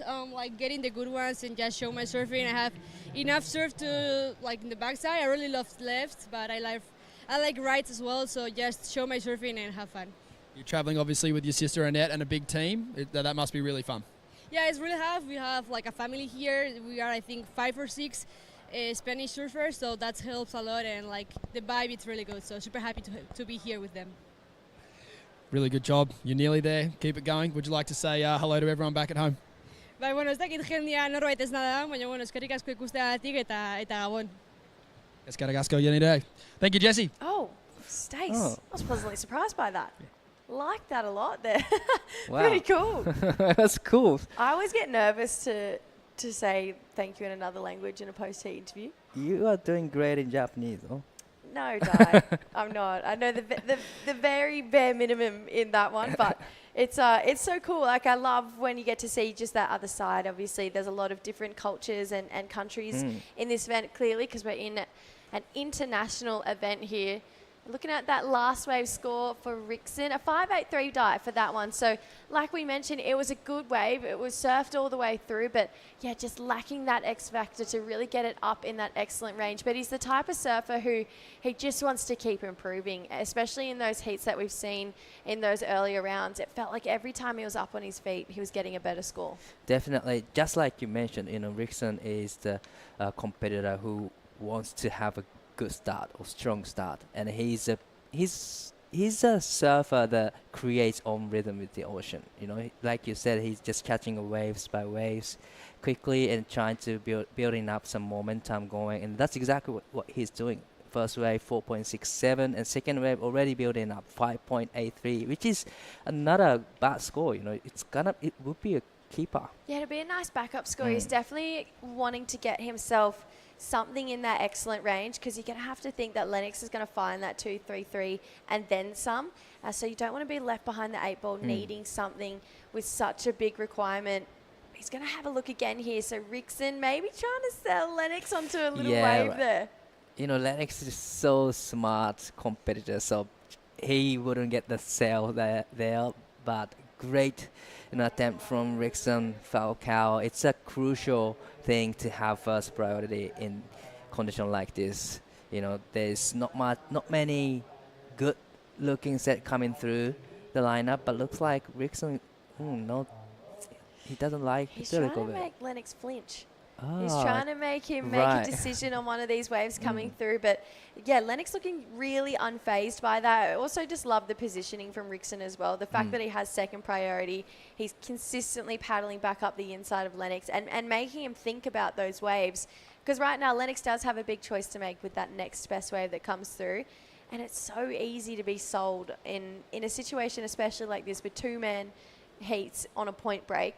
You can kind of start to second guess, okay, what wave do I go? And Rickson trying to do his best job at kind of rattling Lennox a little bit here. Yeah, he's doing great. He's paddling up the point. Probably try to get Lennox paddling towards him to, out of the position there. But, Lennox is, like I said, smart competitor. He doesn't move at all. He's just sitting in the right position.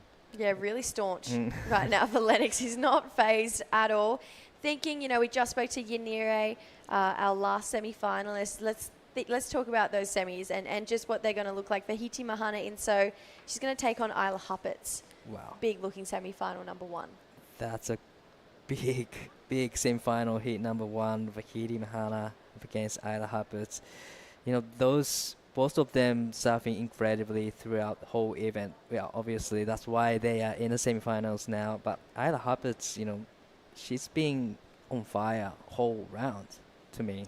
And it doesn't really feel like she's kicked out of gear. It Yeah, feels like that's she's right. still got a lot more energy left in the tank. And I think that is the scariest type of competitor, when they still have more to prove and more to give. Definitely, yeah, you're right, 100% right. Isla Huppert surfing really calmly on the wave. She doesn't push anything at all yet.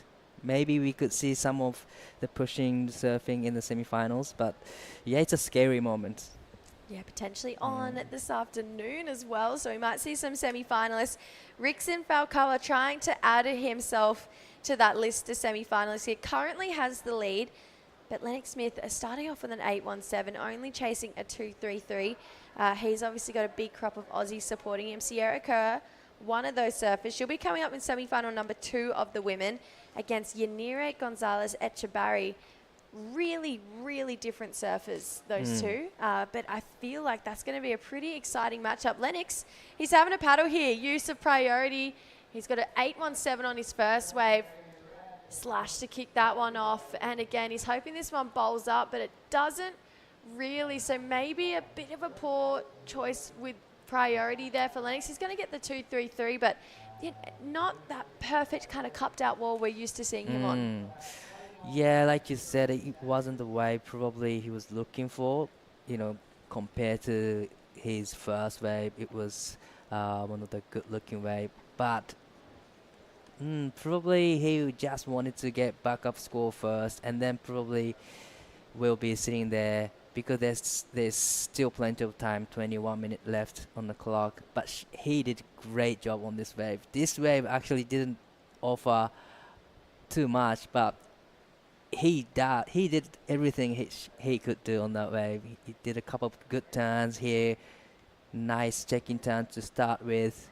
That's a finishing turn, but great finishing turn with the tail release. So beautifully done from Lennox. Interesting wave selection, but he does have that ability to really surf these waves up. So 2-3-3, it's definitely going to be there, and it's a 4.1. So he's got the backup score. He's obviously got that big 8-1-7, but he's still left it pretty in reach right now for Rickson, who needs a 6-4-5. I mean, Rickson's been posting big scores all event long. He's actually been a real standout as well. So feel like maybe Lennox, is going to be chasing another wave. But like we've seen all event, he has been just this super patient surfer. he's not really overly phased by much just in life, to be honest. He's kind of this kind of guy on land and in water. Obviously, traveling with two of his best mates, Winter Vincent, Huey Vaughan. We're going to see Winter Vincent coming up in heat number 3 against Iko Watanabe. And it feels like, you know, Winter, everyone's kind of talking about him and being this guy who really has this ability to take it out after coming runner-up last year. He's definitely got a big task with Iko Watanabe. Lennox, again, on this inside here. Maybe just a little bit flustered from that last decision. Maybe, but, you know, like you said, he's a very patient surfer. And then now, you know, look at the scoreboard. 6.45 is a requirement for Rickson Falcao. And it's a little bit of, when you're hearing that you need 6.45, you feel the nerve, right? So I think Lennox did a good job to put the pressure. He's up and riding again. Yeah, nice looking first turn. Quick into that second one there again. So 2 turns in a really short space of time. Just trying to keep adding to the scoreboard. You can see him just trying to stay busy. Right now that 4-1, probably not exactly what he had in mind for a backup score. If we take a look at the forecast, you can see that this tide, it's going to be on its way up. There's not a lot in between low and high tide. We're talking 0.7 of a metre. So it's pretty similar all the way through. We're about mid-tide now. But this swell, we are going to see it start to kind of dwindle throughout the afternoon. So it is really important that these guys making the most of this energy that's going to be pulsing through this morning. Definitely. And yeah, that was a great surfing from Lennox. It was a shorter wave, but able to put 2 turns in such a tight section. But love the first turn, a lot of flares. The last section was not as steep as the previous waves, but still able to get the finished job done. Rickson down the line here. Gives us a cool reverse. Can't quite get the energy to get over and down the end of the wave. Bit of frustration there from our young Brazilian surfer as well.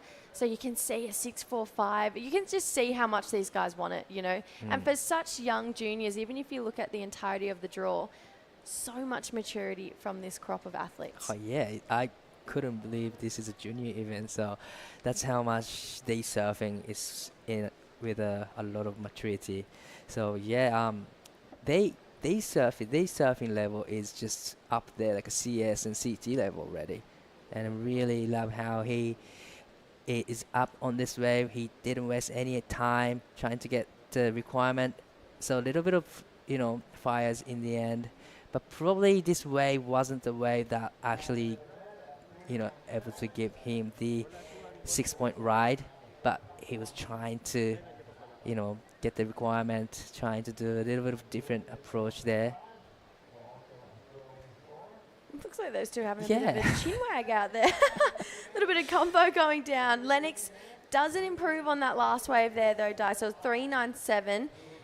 You'd just be frustrated with a backup score like that. You know, you've got an 8.17. Obviously, we still have 16 minutes to go, but you obviously, when you start off with an excellent score, in your mind, like, oh, sweet, I'll just do that again. And then when you keep looking in small scores, it can start to creep in. And it more, not so nerves, you just more get annoyed, I'd say. More like frustrated feeling. Like, I've got an 8. Right. Come on, let's get a 6. Let's get another 8. It just starts to get a little bit tricky. Dane Henry, he's no stranger to excellent scores and just putting up results back-to-back in competition. We're talking ISAs, QS, all the way down to the Pro Juniors, and now chasing another world title here. He's obviously got an ISA Junior World title. He's looking for a WSL one. So is that guy. Body language, not looking up right now for Rickson Falcoa, but he's kind of that. He's a real emotive surfer. He's really passionate. And we always see it kind of pouring out of him here. But when it's conditions like this, though, Di, I mean, you would know it's so important to have just a good headspace when it's small like this. Yeah, you don't really want to be thinking a lot of things in the smaller condition because it's a super tight on the wave. So there's no space that you can think and you can have the time on that wave. So definitely you don't really want to have something in your head going on during the heat. But looks like Lennox taking a look at this one, but it was one of the good-looking waves. But probably he wanted to stick with the first priority here. Yeah, you can see on the left of your screen there, Adam Dufner as well. Those guys make an incredible team. Actually, really cool. We have the Australian Surfing Awards at the end of last year, and every year there's a male surfer of the year, coach of the year, female surfer of the year. I think there's about 25, 30 awards. Dane taking out male surfer of the year and Duffy taking out coach of the year. And you could see it was just a really special moment between those two, and achieving that together, and now taking it over here to the Philippines, looking for another big result here. They just seem to be creating something really special between the two of them. They traveling a quite lot of time last year on the QS side as well, and you know, being a coach is a really hard job. You have to be on the beach whole day. All day. All day. First one there, last one to leave. Yeah. So it's a really hard work, but you know, it's paying off. Good result with Danny Henry last year as well. So it's a great teamwork there. Starting to get a little bit of this cross-shore wind filter in. It's not strong. It's only sitting around 5 knots at this point in time, but I don't hate this wind here, Di. No, at all. I really kind of like this onshore feeling and an onshore texture. If it's a little bit, you know, you can actually see the section easy when you are on the wave. So yeah, I don't mind at all. Yeah, it's starting to feel like bend back those faces a little bit towards the surfers as well. So right now we are down to this 13.5-minute mark. Lennox Smith still with that 4.1 as the backup, but a big, excellent number of that 8.17. Rickson needing a 6.45. If we take a look at his run to get here, obviously took down Ryan Kainala yesterday, and those two were the really cool matchup and just a really cool rivalry that lasted an entire season. And Rickson coming out on top, you know, he's put on pretty solid heat totals all the way through, above 10 points in every single round. So he has a great connection with this wave. It needs a 6.45. He's going to take this one, hoping it bowls up on this inside again. A lot of downtime. You can see the frustration a little bit there from him. Yeah, just pumping that time. And, you know, we talked about it, just having that headspace where you almost have to stay light, because when it is small like this, but there is still a little bit of extra energy in the swell, you never really know what's going to come around the corner. So we're going to take a quick break and see what comes around the corner for this heat. 12.5 minutes. Lennox Smith is currently in the lead. We'll be right back to round out quarterfinal heat number 1.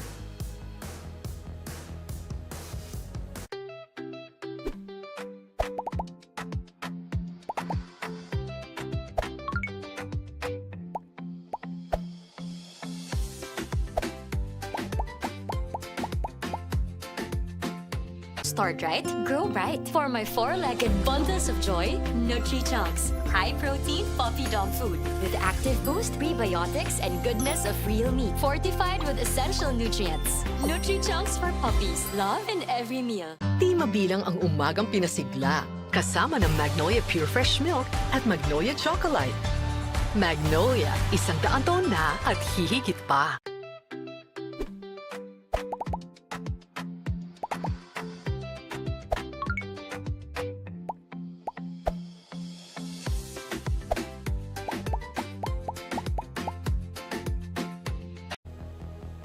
You're looking at quarterfinal heat number 1 here of the men's at the World Junior Championships, presented by Purefoods and Magnolia.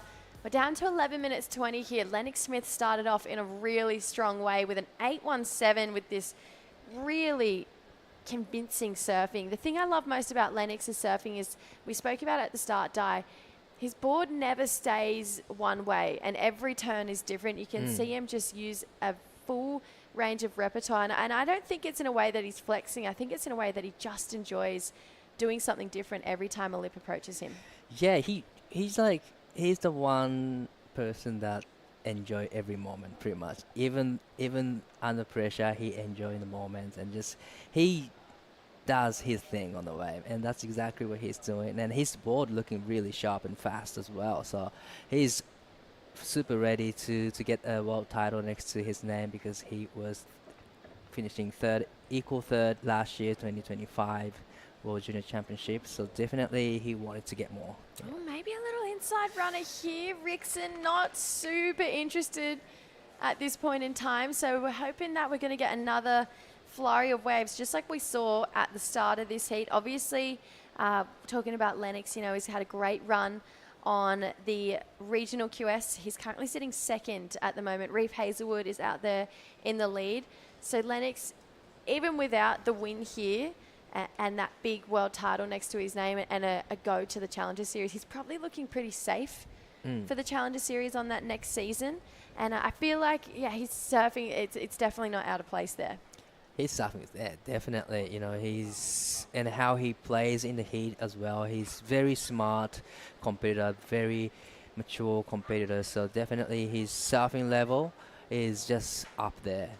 We can see Rickson has got a paddle here, so potentially a little bit more action in the lineup. Good first turn here for Rickson. Solid looking second one. Again, just the two, but this is what we're talking about, Di. You never know when that energy is going to wrap around this point, and just two big bowly turns. We've seen judges go the ways of a 6-4-5 for two turns like that. Oh, yeah, definitely. You know, he must feel really, really great right now with the two of the big turns. That was a great wave selection from him, and two big turns. So, like you said, two turns are enough to get 6 point right. That's for sure. So, I would say it's going to be really close. Yeah, 6-4-5, the requirement for Rickson Falcoa. The judges definitely going to be picking that one apart. I just think when you get a bowling section like that, and he didn't muck around, Di, straight up into that first section, no downtime into another one. His lines that he draws are super smooth.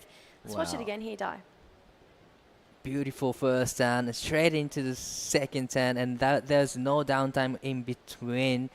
Squares up, throwing a buckets of sprays, and just no, downtime there, wasting no time, and straight into the second. It was a shorter wave. It didn't have the big finish, but still great two-turn combo. Oh, bigger looking wave here for Lennox Smith. Trying to drop a 4.1. Gives us an air reverse. It's just that one section, though. So we've had a bit of energy shift now. Lennox starting to look a little bit frustrated. Rickson all fired up. That score, it's going to be an interesting number for Rickson Falcoa. It comes in, it's a 5.7. So coming in short of what he needs. And it's actually not his best wave either. So still chasing a 6.45. Well, probably the wave needs to be a bit bigger than he could have get 6 point right. But it was one of the smaller size waves. Even though he got the two big turns, probably needs to have one more big finish to actually get the requirement.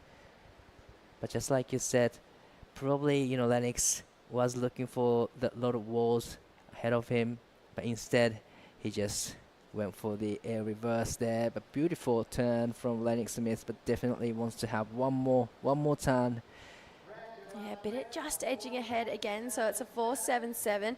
Actually, even with just that slight increase, it's a bigger number right now for Rickson, a 7.12. So it's a 6.45 to a 7.12 is actually a big difference in what that wave needs to look like. It's got to need a big start and a big finish. We've had a total role reverse here. Now Lennox hunting around on the inside, trying to drop a 4.77, improve some more here. So there's a little bit more pressure on the Brazilian. I mean, smart. This is exactly what he needs to be doing, because just that small incremental jump in the scoreline, it's applied a lot more pressure. Oh, definitely applies a lot more pressure, because like you said, 6.45 is a much more doable. Like it's not easy, but it's doable on the one wave. But 7.12, wow. How's this wave? Great first turn, straight in front of Lennox. That bowl ahead of him, looking pretty fun as well. He might get this inside track, but wave selection, that had one of the best looking bowls out the back here, Di. What a solid looking wave this is. A lot of steeper section, big turn to start with. I love the second turn, squares up, vertical off the tops. He was on a bigger size waves compared to the previous wave, so wow. I'm not sure what he's going to get, but this is the last of Lennox trying to get rid of the 4.77. A couple of turns down, but I wouldn't say it's going to be, better his situation, but definitely beautiful surfing. But great exchange from both of them, though. That is the wave that Rickson was looking for. So, you know what? This is getting interesting. We want these heats to start to really rev up and ramp up. They're just a bit of a showdown go between these two surfers here. 4.77 was what Lennox was looking to better. It comes in short. So 3-point ride for that last one. Still waiting for scores for Rickson. Wow. What do you think? I feel like it's going to be his best, but I don't think it's going to be a 7-1-2.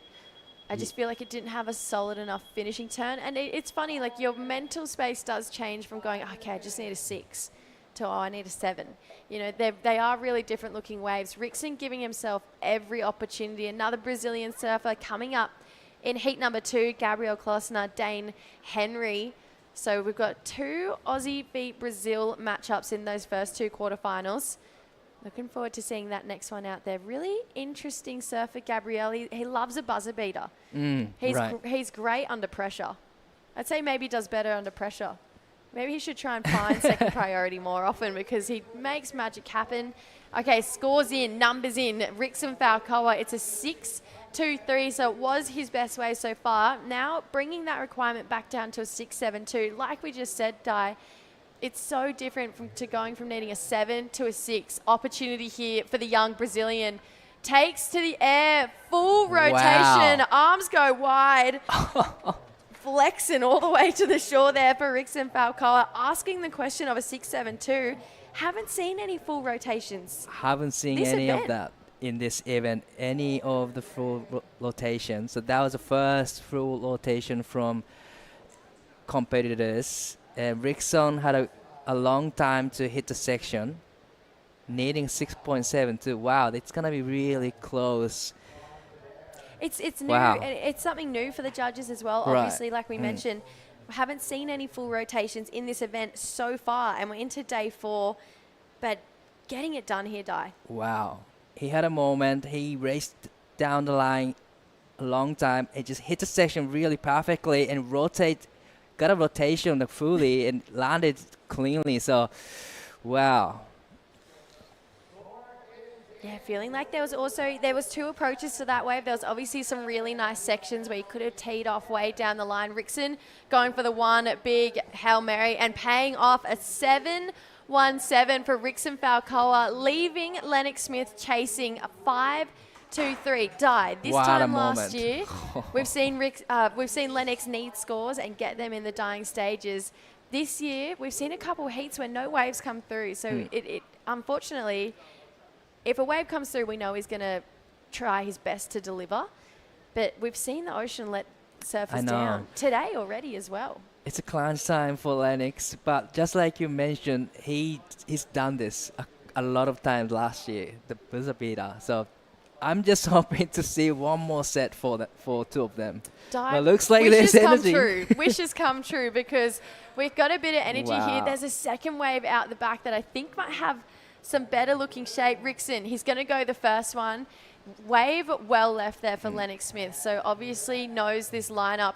Here he goes. It needs a 5-2-3. There's a first slash to kick it off. Got some speed. Big second turn in the pocket here. Remembering back to his 4.77 and what that looked like. A good looking finish here will do Lennox justice. And he gets it. Claps himself to the beach as well. Not very often you see the Beagle claim, but 5-2-3, you got to think it's better than his 4.77. Right. So with the 4.77, that was a kick reverse, just one single maneuver. But on that wave, 3-turn combo gets a finish. So whoa, it's gonna be really close. But let's take another look. Beautiful first slashing turn, lot of power in it. I really love the second turn, more power, lot of sprays coming out, and then just link it through to the inside and gets this tail lilies finish there. So needing 5-2-3. It's gotta say it's gonna be really close. I think it's a 5-2-3. I really do. Just based on that surfing, thinking back to even just that 4.1 that he had with those 2 turns, it's at least a point and a bit better than that. It's probably 2 points better than that 4.1, but they'll be really comparing it back to that 4.77. Wow. Great heat between these two surfers. And it's not over yet. We've got more energy out the back here. Rickson Falcoa, he's left chasing. Last wave score for Lennox Smith is 6.57. Rickson Falcoa looking for a 7.58. Lennox wants a little bit more action down the line here. 30 seconds to go. He looks out the back, seeing if anything more is coming. Rickson, he's on a wave. He wants this one to bowl up here. He got a big score going to the air. He needs his best wave by far. Does the same thing, so gives us another inside full rotation there for Rickson Falcoa. So let's see what he got done out the back. There was a bit of downtime through the middle, but I love it. I love heats like this, Di, when we see our athletes give it their absolute everything for a spot in the semi-finals. It's a great back-to-back waves from two of them, Lennox Smith and Rickson Falcao. This is what, quarterfinals at World Junior Championships look like. It was amazing heat, but just like you mentioned, we missed the first bit of the last of Rickson Falcao. Wow, it's With that finish, what do you think there has to be out the back to be that score? he had to do 2 bigger turns at the back to get the 7-point ride, that's for sure. So let's take a look on this one. So unfortunately, there's no big turns at the back. So this is where we picked up with just racing down the line and get another rotation. I wouldn't say it's going to be a 7-point ride. No, it's not his best of the heat so far. Early indications saying it's not going to be the score either, but incredible showdown between those two surfers. Lennox Smith, however, getting the job done, going through to the semi-finals for his second time here at La Union for the World Junior Championships. Wow. What a heat. Plenty more action coming our way. Quarterfinal heat number 2 features Gabrielle Klossner and Dane Henry. We'll be right back after this quick commercial break with plenty more action for you guys.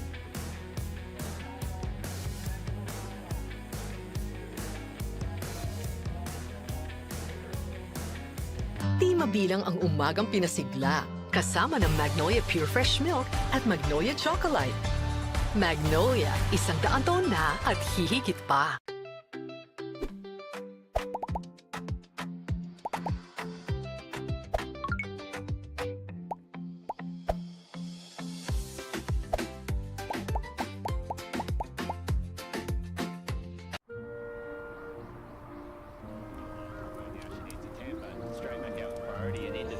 Oh my! Deep one for Weston Webb. She comes out. She comes out. She needs a 10. Di mabilang ang mabuting asal na itinuro. Sulit sarap sustansya, Magnolia Cheesy. Magnolia, 100 taon na at hihigit pa.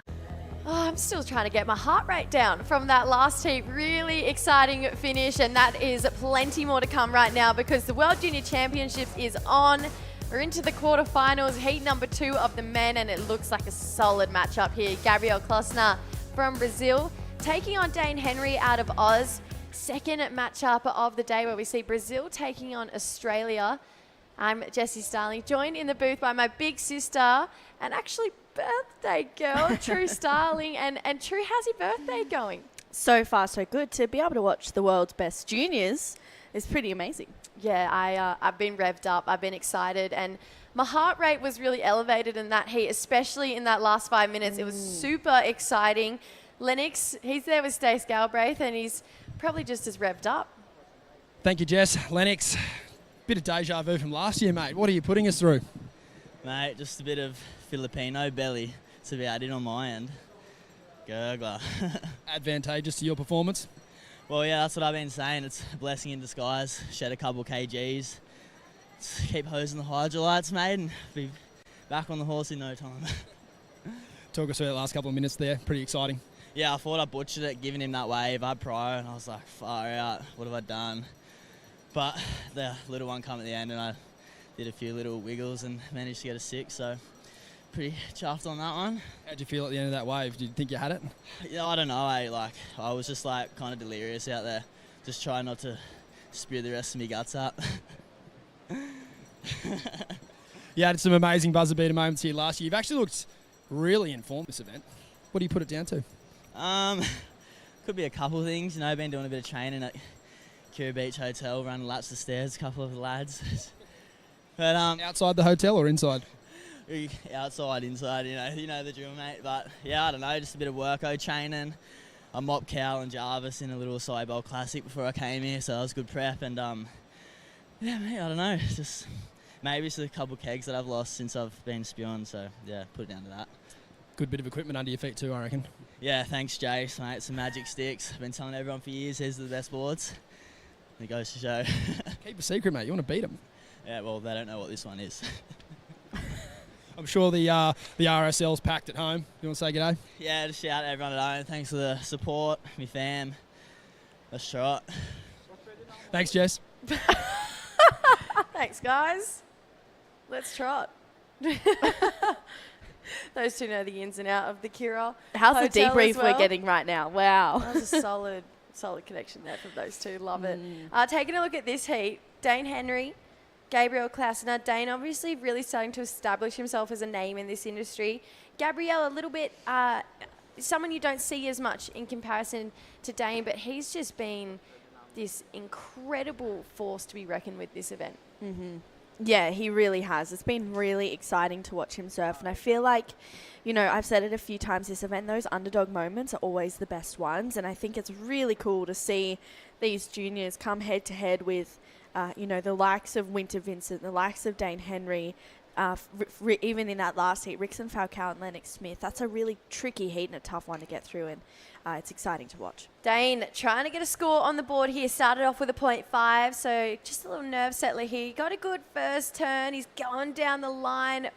Thought to be an awkward finish there, but stomped it for a completion for Dane Henry here. You can see he's looking upbeat, looking super excited to be in the quarterfinals here. But Dane, yeah, just getting a little bit more action underway right now. Working with Adam Dufner, his mum. Kiri is here as well. So he seems to be pretty comfortable with his support team here. Yeah, definitely. I feel like the team that Dane has at this event is a team that he's had whenever he's had huge success.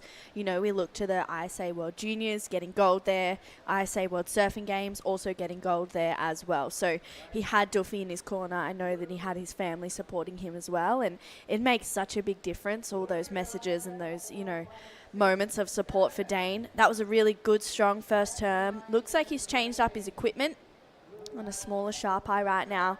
Gets the rotation. It's a small wave.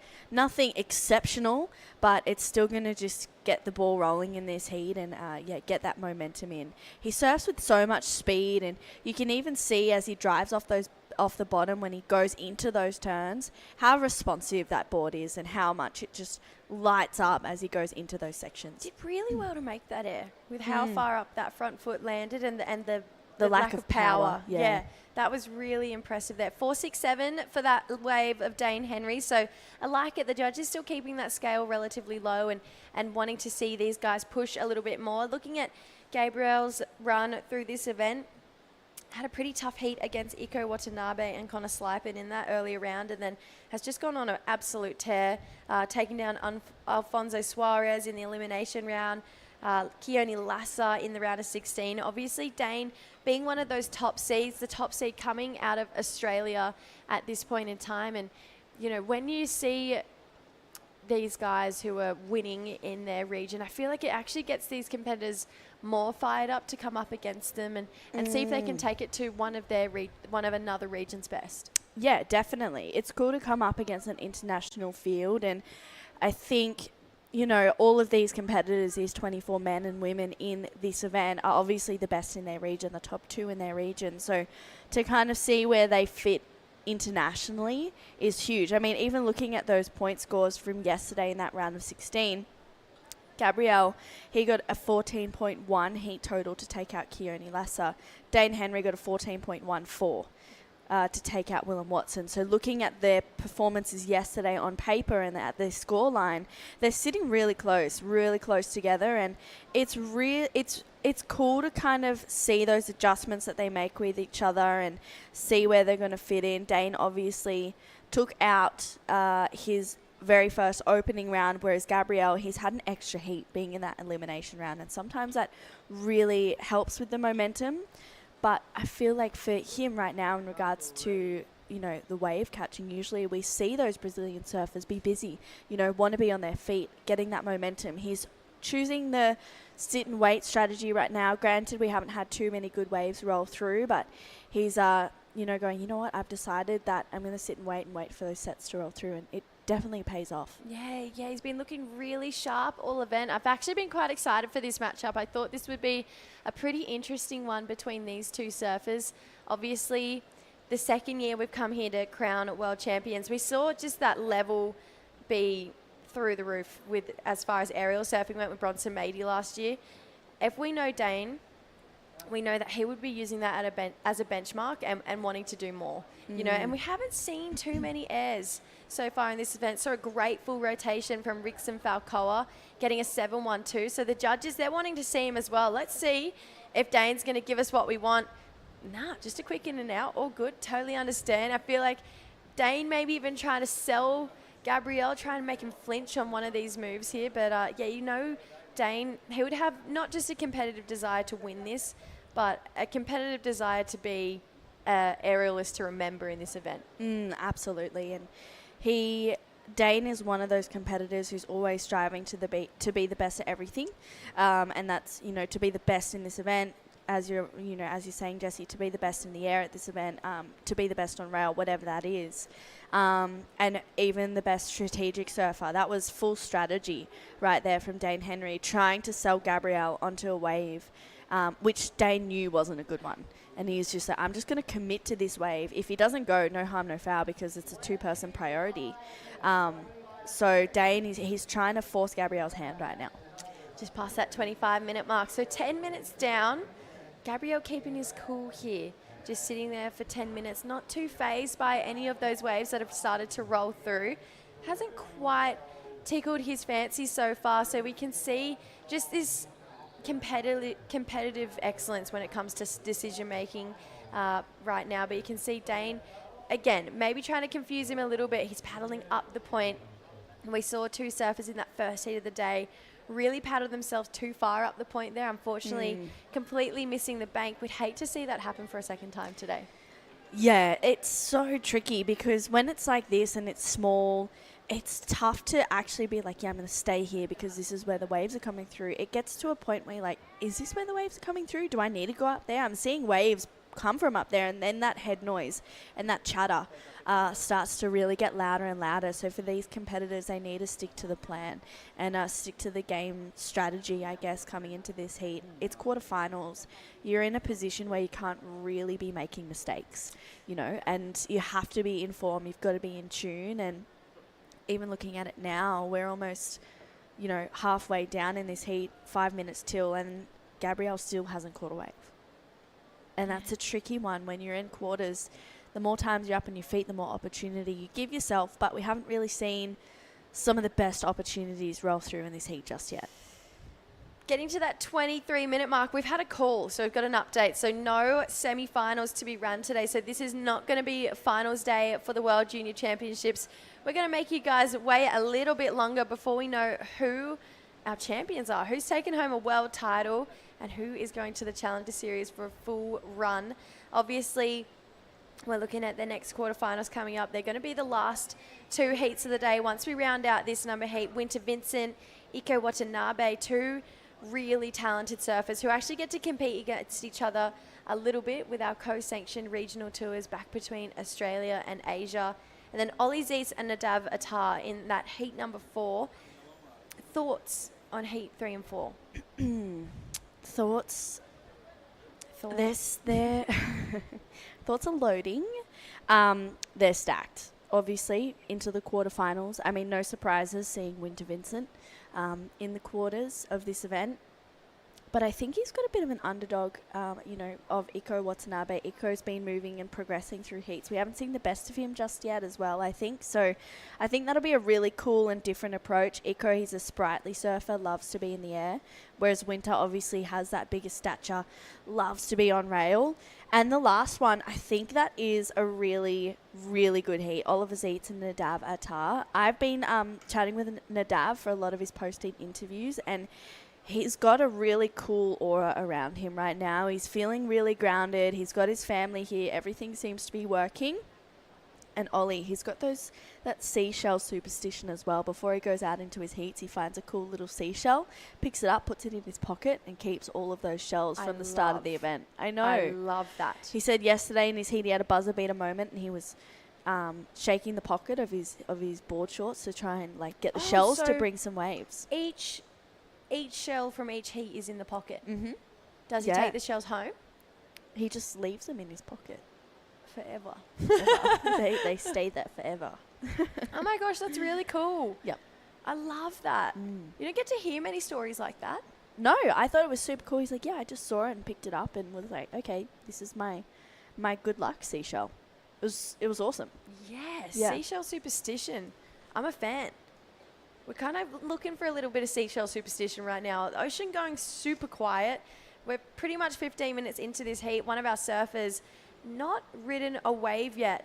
So this is where you're going to start to see maybe Gabrielle start flinching a little bit, start getting a little bit twitchy, because we all know you don't want to sit in a heat for 15 minutes. Obviously, we haven't seen any of those bomb sets come through as of right now, but no surfer wants to be sitting there for that long. The game plan is go out and get a set wave straight away. Yeah, absolutely. And it's so hard when you're seeing these waves roll through in the last quarterfinals, even all morning, and then it's your turn to go out there and show your talent, and you don't really get any opportunities just yet. So for Gabrielle, he's probably thinking, what is going on? 20 minutes to go, and I need a 517.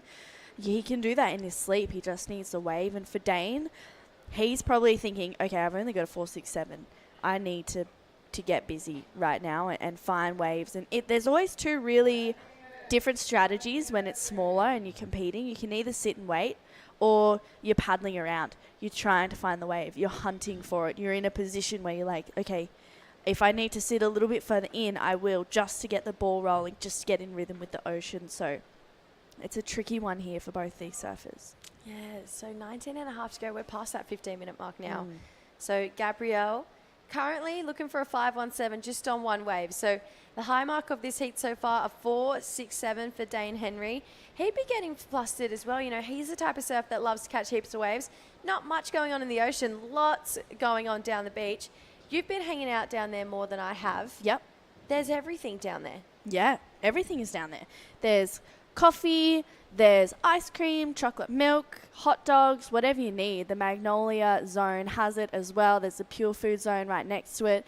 Head down there. I mean, there's so much to go to see. You can see the ice cream to the left there, chocolate milk and other cold drinks to the right, the bean bags. Oh, don't get me started. Those bean bags. So comfy. Unreal. Yep. Like maybe comfiest bean bags I'm not just saying that to be like comfiest bean. No, like maybe the comfiest bean bags I've ever sat on.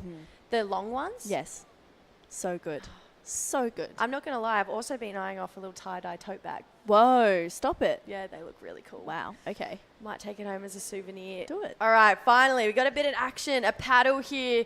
Great paddle power to get on that wave. Gabrielle, first wave of the quarterfinal for him. Wow, great speed on this board. This is really well surfed, just hunting down the line, surfing exactly when that power pops up right in front of him. He wants a little bit more on this inside here. He's going to start to go for it. Goes to the air, unfortunately goes down. Dane Henry straight behind him. Feels like he's got some confidence on this wave. He's building up for something big through this inside, hoping that the wave cooperates with him. But yeah, felt like there was a bit of confidence coming through that inside. Tells me something good happened out the back. Yeah, I think so as well. Dane, he doesn't usually show that passion too much, but when he lets it out, you know something good is going on. How's this speed generation here from Gabrielle as well? This wave had not much going on, and then he's like, oh, it's going to wall up. Good, strong connection there. Lets the fins out. I mean, it's a smaller wave. He did really, really well to connect it through to the inside. You can see Dane also out the back as well. Unfortunately, Gabrielle comes unstuck. Dane is like, oh, okay, let's keep this one going. I have a question mark there as to whether he should, have continued that through to the inside. Let's have a look out the back. It's a bigger section out the back for Dane Henry. Lots of speed. Big first opening turn. Lets the fins fly just a little bit. You can see the drift. It's a good wave. It's a really, really good backup there for Dane Henry. He's going to stick with it. The patience, he's thinking, is this going to wall up on the inside? We know that it does. We can see the surfing it does. It's a really stabby approach. He'll back it up. I mean, that first one at Gabrielle, unfortunately, it's not going to be a big number, but, at least he's up on his feet and he's got the ball rolling. Incredible paddle power to get on that wave. That wasn't even broken before he stood up. And just the speed of that board, it's really working for him. He was riding a file 50 from memory, which I believe is Felipe Toledo's model. Or maybe that's a 77. Yeah. Anyway, came through this inside and just, couldn't make it happen, unfortunately, for Gabrielle. So he's kind of back to the drawing board here. Dane, however, locks in a 6.67. So applying a little bit more pressure right now for our Australian. You know when Paul Evans walks in the booth, because we just get the giggles. 6.67 and 4.67 for Dane. And you just know he's going to execute. He works a lot with Jared Detiri back at home, JDT training. And Jared, working with him for the last couple of years now, saying the last 6 months has been like a rapid growth in the maturity and the type of athlete he's really turned into. Oh, and you're expecting that as well from Dane Henry. You're expecting the maturity, the growth, the strength from Dane Henry. And he's one of the most focused and dedicated surfers that I see on, not a daily basis, but a, pretty consistent basis. And it's obviously working for him. A 6.67 on that last one. He had so much speed and power to it, and you can see the approach and the dedication right now for Dane Henry. He wants to make a semi-finals and a finals appearance, and he wants to take home that trophy. Oh, look at the separation between the two. There is no sitting near each other. We saw a couple of claws come out earlier today in some of the ladies' heats. Love that. We saw a couple of big scores come down. They sit down right next to your competitor, be like, hey, like them apples. And then they'd come back, and then they'd get a really good wave and sit back and sit next to them. And it was this really fun back and forth. And I just think competitive attitude is epic. Should we talk about that heat with Sierra Kerr and Bella Kenworthy? Yeah, loved it. That was great. Yeah, Sierra, you could tell that confidence light really went on, especially as that heat progressed. Dane's confidence light always on. Yeah. And just that, to be able to manufacture that turn in a section like that, it's world class here. Dane slashes back again. You know him though, he wants to go to the air at some point, so he's doing well. The thing I love the most here is, come past Gabriel, you can't see, Gabriel was paddling off the back during that turn. I think he pushed an extra 5-10% during that turn, just to be like, I'll make this look real good. Yeah. So, hey, watch this. Yeah. You see what I mean? Just a bit of sass. Like, it's fun to watch. Yeah, it really is. It's fun to see them, really push each other and let the fire kind of shine and show out a little bit. And I think for these men, particularly in the quarterfinals, it's where we're going to start to see those conversations start to happen, and they're going to get loud too, and it's cool. It's cool to see the back and forth, and the position that Dane is in right now, having that quick start, rolling with the confidence, you can see it's really shining. Whereas Gabriel, he's only had that one wave of a 3.5, and he needs a 7.84 to advance through this one. And it's a decent score on a day like today. Yeah, take a leaf out of your book. Pull your leg rope as you paddle in. Gabriel, though, needs a big score, 7.84. Then he's just got a bit of a smaller one here. So it's got to be something pretty special through the inside, and it's not going to be a completion there. Unfortunately, just trying to force it a little bit. Can we rewind? What? Pull your leg rope. I don't understand. No, I was just kidding. Yeah, I was going to say, calm down. Every occasionally might get a little leg rope pull. From who? Me? Yeah. Absolutely not. Man on man heats? No, would never. Don't believe a word she's saying. Unless it's Paul Evans. Or Stace Galbraith. Yeah. Then we're pulling leggies. I actually had a fun heat with Stace once in this board riders competition. Stace was out there getting all chirpy. We had a great paddle battle. It was actually really fun. I loved it. I love a good paddle battle. Well, Paul and I think there should be a paddle battle a heat. We think you can't get through the heat without a paddle battle. It just makes it a little bit exciting. I love that. Best paddle battle you've seen? Blank. Loading. Jack Robinson and Leo. Yeah, that was a really, really good one. Where was that one? As well? In J-Bay. I remember actually Stace saying that was a good one between Carissa and Tyler as well. A good photo, like elbows up, ready to go. I love to paddle battle. I love a bit of, mongrel. Yeah. Let it out. Yeah, let it out. Maybe it's the Aussie in me, but here we go.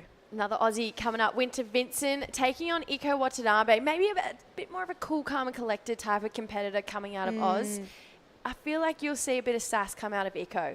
Yep. He really is that type of competitor. Right now, though, live in this heat at the 11-minute 20 mark, speed down the line. Beautiful full calf here.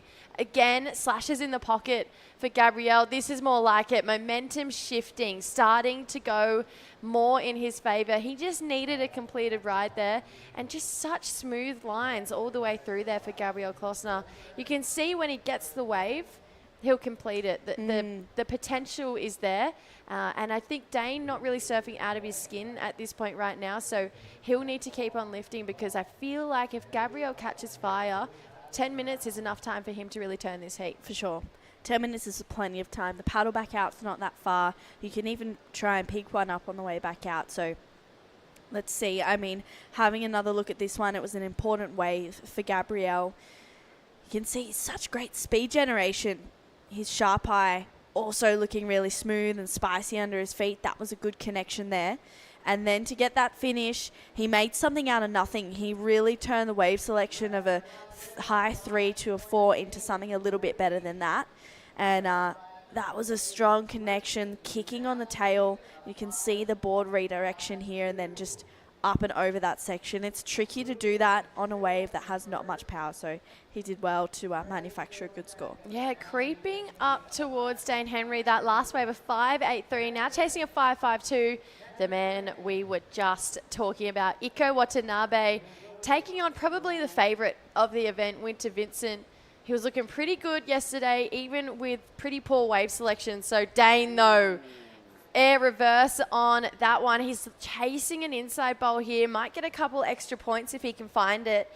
This is the surfing we're used to seeing from Dane. He wants to take to the sky, and if you've got it, use it.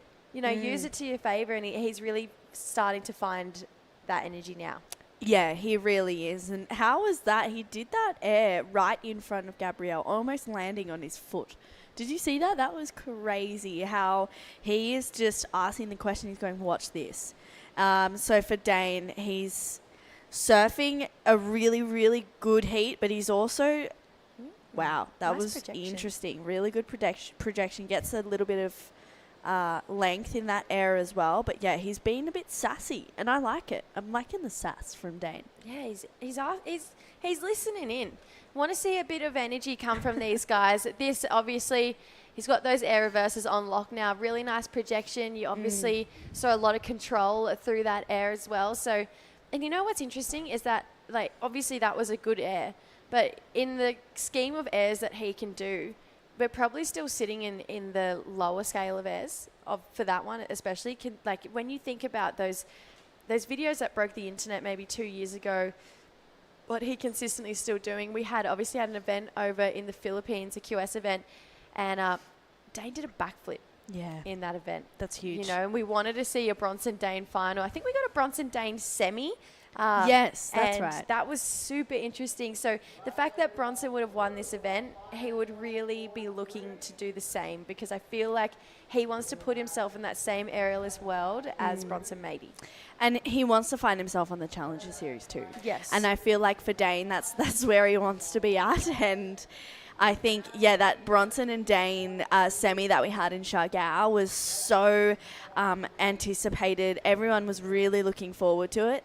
And then we come to this event, and he just wants to do better and, beat Bronson at his own game. So we'll see what happens to the back end of this event. I mean, we're in the pointy end of the draw now, Jessie. I know. It's Semi-finals are so close right now for Dane Henry.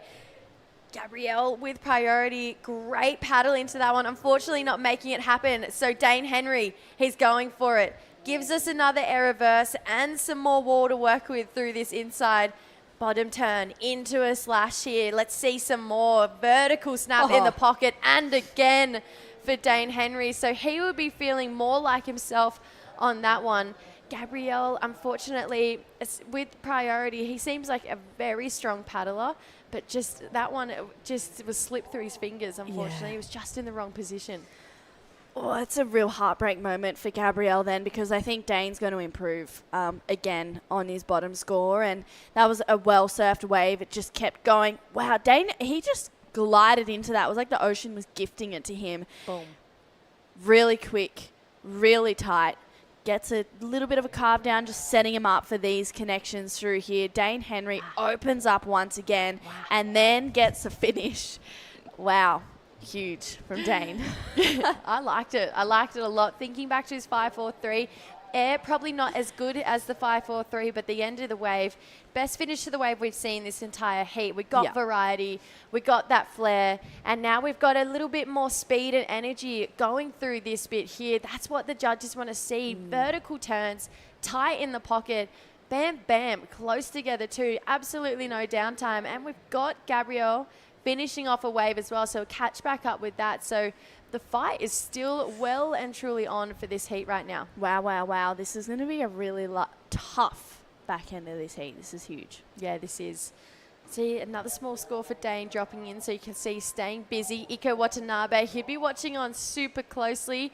Nickname Ichi, number one, and that's exactly how he wants to come out in this event. World number one, world champion for the juniors this year. Couple of replays here, Trues. This is the last of Gabrielle. Yeah, this is the first time we're seeing this wave as well. It's got a good opening section, slashes away. How was the energy on those first two turns? So much speed here for Gabrielle. He's eyeing this section. What's he got for us? Wow, he just opens up with more and more speed, but unfortunately not the finish he was hoping for. That's going to really hurt his campaign in this quarterfinal. I mean, his board is just looking really smooth. It's so fast under his feet. That board is flying down the line, but unfortunately sometimes speed just isn't enough. You have to have that precision, and you've got to have that control coming out of those turns, particularly on this end section. You can see it didn't have a lot of power coming back to it, and he just unfortunately came unstuck. And then this last one of Dane, it's locked in. It's a good score for him as well. Oh, not that one, actually, just joking. Massive score. That was a biggest one of the day. No, his way previous to last. We knew it was going to be good. It's a 7.83, so best of the event so far, leaving our Brazilian chasing excellence. He needs an 8.67 here, and you can see splashing the water. Frustration starting to really creep up right now for Gabrielle. So 8.67, it's got to be pretty special. We obviously saw an 8.17 in that last heat for Lennox Smith, which was just a combination of really good turns. Gabrielle with that same potential to still do it. So he's kind of got to get out of his head right now. I know it feels like worst case scenario, but he's got just under 4 minutes to find it. 4 minutes again until we see this guy Lennox Smith. Winter Vincent head out for his heat with his mum Mel there. They make a great team, those two. Incredible family, obviously. Little sister Sunny as well. So it's cool to see just the support coming all the way through the Vincents. Super calm energy as well. Beautiful. Really calm. Winter's obviously quite a cool, calm and collected kind of dude, but then he just lets off some steam as soon as he puts a rashi on and that hooter goes. Yeah, he locks in, doesn't he? Because he's a bit of a funny guy. He's a bit of a funny guy. On land, and then he just locks in for his heat. So I actually can really appreciate it. He's really close to qualifying for the championship tour, currently sitting 10th in the world. 2 more events to decide who we're going to see on tour next year. Obviously, that next one coming up being Pipe. Winter already been to Hawaii, been doing some time with the Northern Beaches program over there.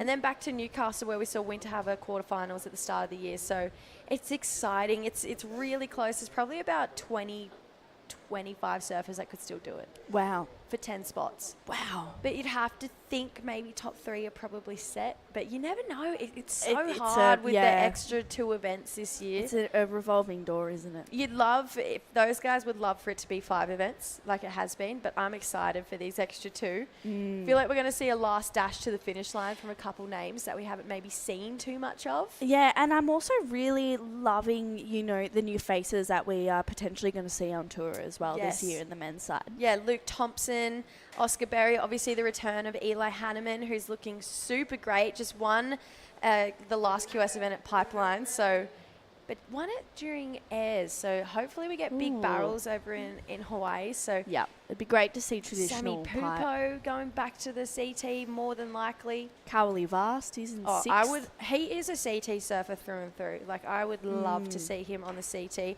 I'd love to see Winter on the CT. Yeah. I really would. Yeah. Liam he's O'Brien ready. should be back there. Yeah. He surfs exceptionally. Can hear the lovely tones of Paul Evan in the That's background. what he does to warm up, to get himself ready for his heats. Yeah, it's his vocal warming. Epic. Sounded like a bit of a whole new world Aladdin number. It was, yeah. Give us your best. Not today. Just in a minute to go. At this point, we're asking a big question of the young Brazilian surfer, Gabriel, needing an 8.67. Dane just put it on the clinic. We knew he was going to. 7.83, 6.67. True's got the giggles. It's not finals day. It's not finals day yet. I'm ready for finals day, though. If we wake up tomorrow and it's pumping, we're on. Who knows? Yeah. Who knows? But it's a wake up and see kind of swell at the moment. 35 seconds to go here. Is that going to be another option for Gabriel? He's got second priority anyway, so this is kind of worst case scenario, unfortunately, for Gabriel. He's had an incredible run all the way through this event so far. Quarterfinals, you're leaving as fifth in the world, equal fifth world best junior. So, yeah, That's incredible. Pretty massive accolade to go to his name. With 10 seconds to go, you got to think anything that comes through, Dane's going to shut it down. But nothing's going to come through anyway. So it is going to be Dane Henry going to be joining Lennox Smith in semi-final number 1. We've had the call. It's not going to be today, so we're going to wait to crown some champions. But, wow, Dane Henry, Lennox Smith looking pretty solid, that matchup. We got another big name coming up in quarterfinal heat number 3. Winter Vincent taking on Iko Watanabe, Japan's final hope on the men's side. We're going to go to a quick ad break. We're going to welcome back in the wonderful Paul Evans to take it through with True Styling. We'll see you guys soon. Di mabilang ang umagang pinasigla, kasama ng Magnolia Pure Fresh Milk at Magnolia Chocolate. Magnolia, 100 taon na at hihigit pa.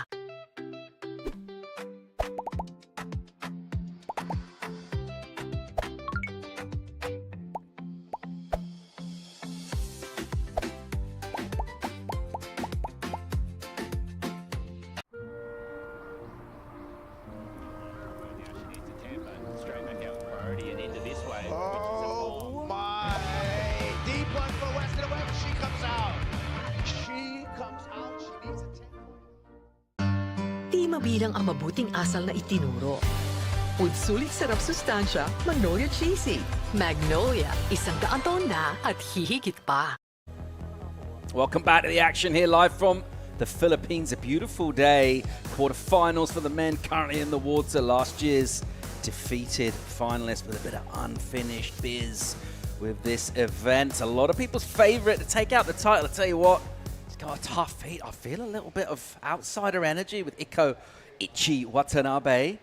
Almost got to smell a bit of an upset here, True. There's a chance for it. I think so. Bit of a level of the conditions, isn't it? Yeah, it really is. There's definitely a chance. I think that this heat is very similar on paper in regards to that last heat Winter had with him and Huey. Really similar approaches in regards to Iko and Huey. They both like to be in the air. They're both really light and quick on their feet. So it's going to be a tricky matchup. And I just think if Winter sticks to his, to his guns, he'll be able to make it through this one. But Iko, he's definitely a wild card. He's already locked in a 4.5, and you can see the speed right now. Goes to the air straight away, so immediately we know what he's doing.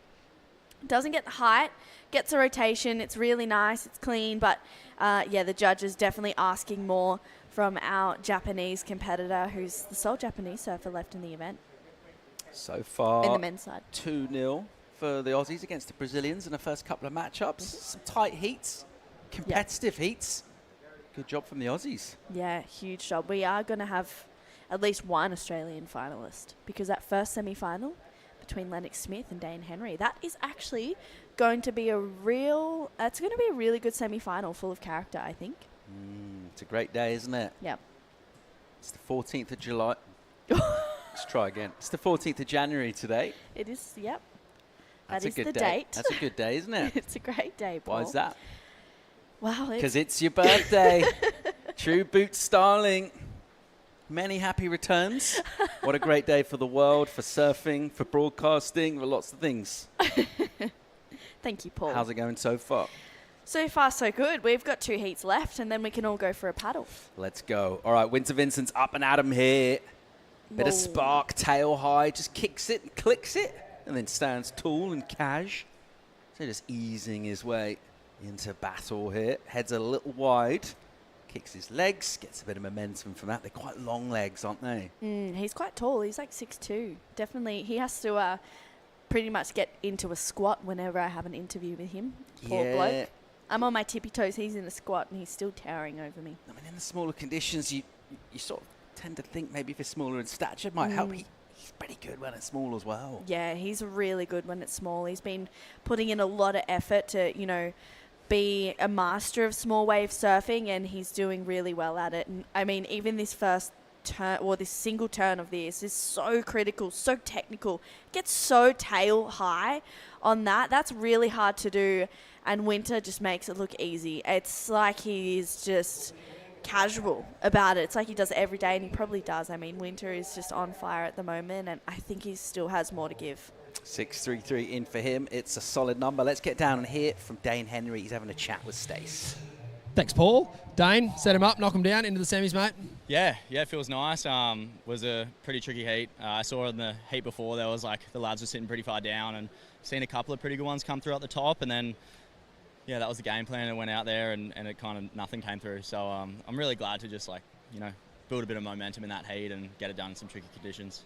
Saw you sniffing around right up the top of the point yesterday. How fun's it been working out this wave? Because they're fun when you can find them, but they are tricky to find. Yeah, I think I've been here for the last 10 days. I came a week before the comp, and I've been surfing up mostly because all the longboarders have been sitting super wide and getting heaps of waves. So I've just been sitting up, and it's kind of bigger sections, and that's just where I've been feeling comfortable. But got a pretty good range on it now. Got some good landmarks, and feeling real comfortable. Got a good team around you, mate. You've been training hard at home with JDT and Doof. You're looking comfortable, mate. All that hard work's paying off. Yeah, feels like the hard work's paying off. Last year was a massive year, and to kind of come into this year, fresh slate, new start, and feeling good. The body's feeling great. Shout out to Jared for that, and Duffy, everything coaching-wise and everything's it's feeling pretty on point. So keen to keep it going. Some nice boards under your feet, no doubt. Absolutely, yeah. Cheers to the Sharpo boys in Australia. I've actually got 2 stocky carbons under my feet, and it just shows you how good the stockies are. So go on and get one. Stockies are the new freshie. I'll let you say good day to your dad and siblings at home, mate. Sweet. Yeah, hey Dad, my siblings, my grandparents, my beautiful girlfriend, everyone watching at home, all the community, all the messages mean a lot, and fuels a fire and ready to keep on going. On your day, no, well done, mate. Thanks, Paul. Love it. Pretty good afternoon for the Australians in the quarterfinals so far, 2 from 2. Third one out in the water right now in the form of Winter Vincent. He's going all right, 6.33. So far, so good.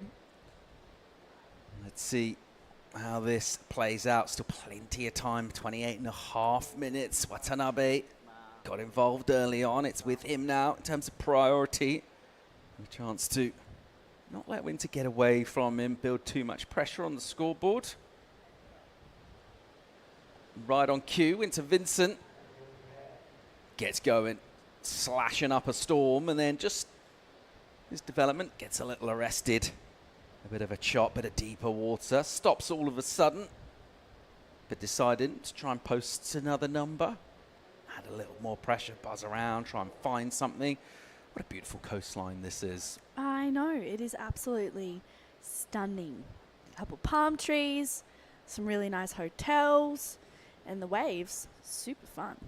It's quite hot today, isn't it? It is quite warm. It's quite warm most days. Sitting out there, it was quite warm. I actually went and got a coffee before, and I had to get an iced one because it's a bit hot. I've been doing that Needed as well. a cold brew.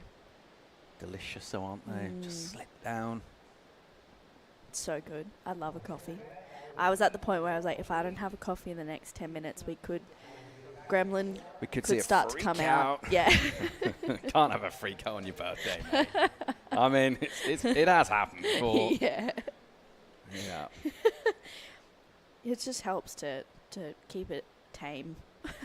White powdery sand lining the shoreline. This reef shelf just sort of slips into the South China Sea here, bending these lines from swells, which have a little bit of mystique about them around here. You look at a map and you're like, how's it, where's the wave? It's kind of confusing to think where the waves come from. Even looking at the forecast, you're sort of doing your best with it. You're looking at things like the energy in the period, particularly, maybe even more than the height. But sometimes it's surprise squirrels. This morning we woke up, we saw lines where maybe we weren't expecting to see much. It did go offshore through the night. A little bit of sea breeze. What do we think of the next few days? What are we looking at? I'm feeling like it's going to be pretty similar to this. I think, it doesn't change too much. Hopefully we get a little bump in the swell towards the end of the period. That's, the rumor around town. But it's kind of one of those tricky moments where it's a wake up and see sort of day. I think we're going to make a call every day and see what happens. And hopefully, at one point we come to the beach and it's absolutely firing and it's an easy decision to be finals day. We will be crowning champions within the next few days. We can run till Sunday, so actually a few more days in our waiting period here. Right now we're settling semi-finalists. It's an all-Aussie affair for that first men's semi. Lennox Smith will be taking on Dane Henry. Our second semi will feature one of these two and then one from Ollie Zeitz and Nadav Attar. Hard not to think back to that final last year. Yeah. Really kicked the year off with just amazing momentum. Ultimately, Bronson Meddy just had a freakish type of performance and got the win over Winter Vincent. But as you guys were just mentioning, he's had a good year himself, really, in terms of the Challenger Series. Yeah. He's well placed at the moment. Hasn't got the job done yet, but he's in a pretty strong position. And just wondering, a bit of momentum. A win here, not that he's lacking any confidence, but winning is a pretty nice feeling. He'd love to get that trophy before he looks to go and stitch things up at Pipe. And then Newcastle get a spot on tour. No one's going to be surprised when he does that, if it's not this year, which is likely to be. We'll be back in to get there sooner or later. Don't know as much about Iko, do we? Haven't seen quite as much of him. Certainly not in the Challenger Series anyway, but I've been impressed with performances that he's laid down. A bit of a quiet achiever. And I just think if he can stay involved here, get a set and get a score, kind of have parity around that 6 at the moment, I think, then you get a bit of a lull and then things start to get a little quiet out in the line. And someone like Winter Vincent's almost, you sort of feel that expectation that he should be going out and dominating most of his heats. When that doesn't happen, if it doesn't happen, could get a little bit weird. Yeah, and I think for Iko as well, in regards to that Asia region, he took out the Pro Junior series.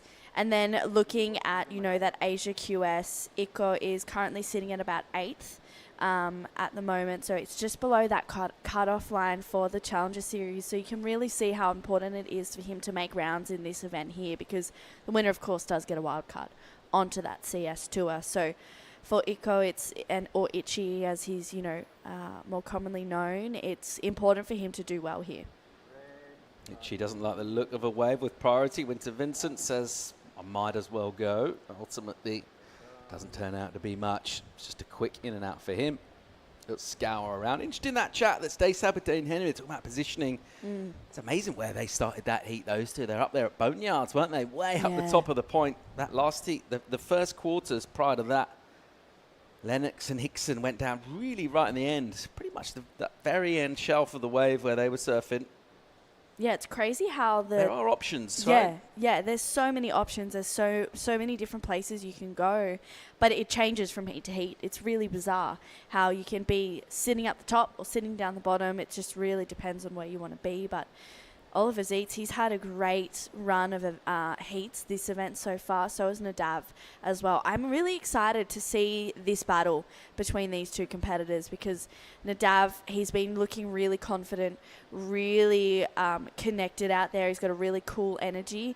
And then Ollie, he's got those seashells. Lucky shells. Yeah, in his pocket. He's probably going to be finding another one when he's making his way back out there. So I think this is a really evenly matched heater. I don't know where to be placing my bets on that one. It's a really interesting one. I like it when they get ready next to each other. Yeah. I think they should have to. Okay, so there's a guy on the Asia tour, Teddy Billy. He's from Indo but represents Sweden.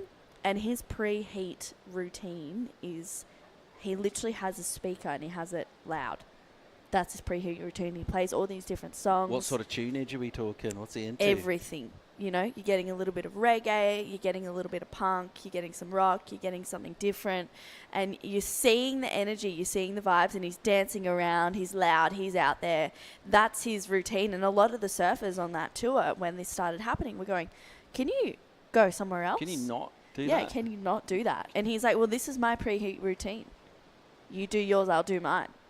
And it's a cool battle. And then it brings out this really cool rivalry. Him and Lennox Smith had some funny moments at the NIAS Pro as well earlier in the year. So it's really interesting to see, you know, everyone's different routine and how they approach heats. When you say funny moments? Just a little bit of a tussle. Ooh. Yeah, it was cool. It was cool. A bit of a paddle battle. It was interesting to see. And, you know, Lennox is a larrikin in general. So is Teddy as well. So it made for a really cool heat. Look at this mental calm from Oliver Zeitz. Just calming things down, getting into rhythm.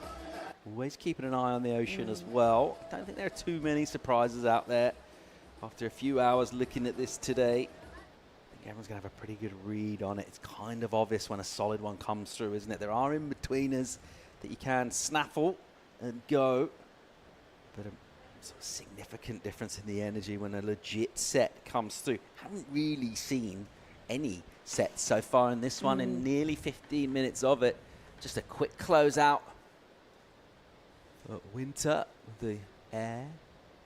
Get the 633. And a slightly, maybe not quite as lofty air, but a little bit more down the line from Iko. Itchy, here he goes. In action here. Slashing a couple of times.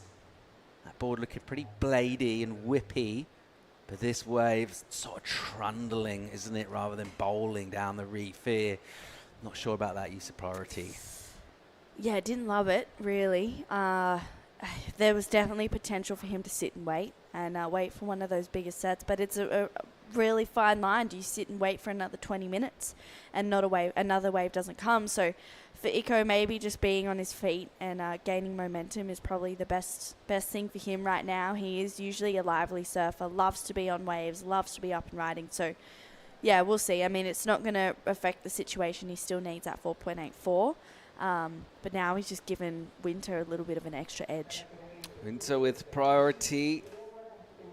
Really one score locked in of significance. It's another look at Iko. Yeah, really fast whippy surfing for Iko, and he's looking really, really strong. And I think, you know, his surfing throughout this whole event has been good, but the wave selection right now really let him down. That first snap was smooth, and you can see goes to the rail. He's trying to keep that flow on this wave, which has been the big thing for Iko, is maintaining that flow, and he's been doing it so well. But you could almost tell like he was a little bit devastated there wasn't an air section on that wave. So potential mistake there using that priority. But at this point, he still has just under 20 minutes. So heaps of time to get another wave. Yeah, the opening sort of section had a bit of promise. You could kind of see, particularly on that replay, I can see why he was tempted to go the wave. There was a little bit of a bowl outside, but after that initial section, it's kind of turned to mush. Meanwhile, here goes Winter Vincent in action here. Picking up speed from the takeoff and then a setup. Snap with the rail, another bash into the lip. And then this section here, if you can get past this, you get a little runner on the really shallow shelf. He'll keep going and just nudge things forward. Clip off the top from him. Meanwhile, hang on, here goes Itchy. What's he got for us here? Been real busy. Perpetual motion from him, keeping that board swinging. Building up a bit of speed and gets a nice hit. A little combo to finish. Who won that exchange? Wow, that's different. I think Winter may have won that just off the back of those real punchy turns, but I really liked Iko's as well. But, yeah, for me, Winter won that exchange, I think. But Itchy also did get a better inside connection. I don't know. It's tough. See what the judges make of this. 17.5 minutes remaining. Plenty of time to go. We're looking to send a surfer to a second men's semi-final. Women's semis, they're all set. Another look here at Iko. Good first turn. Again, very similar to that last one, how he opened it up. And we know those turns are so strong. This is all just setup work here. until he gets to this inside, and that's where he'll really start to open up. Tags it there to get that second turn. So really good 2-turn combination on that inside. Had a bit of setup work out the back, but loved how he was able to read this wave and really just connect on this inside. Nice surfing from Itchy. And then this one for Winter, we'll be able to see that comparison. Really nice opening carve. Love how on rail he gets a jam in there. Sets it up, and then they're two very similar waves, sort of in a way. And then Winter just belts it to finish again. So it's pretty close, to be honest, between the two surfers. There's a real fine line between who got the jump on the other. Winter just does so well to make it through to these inside sections. You can see how far his back foot is on that towel pad so that he can really get that redirection and placement of his turns.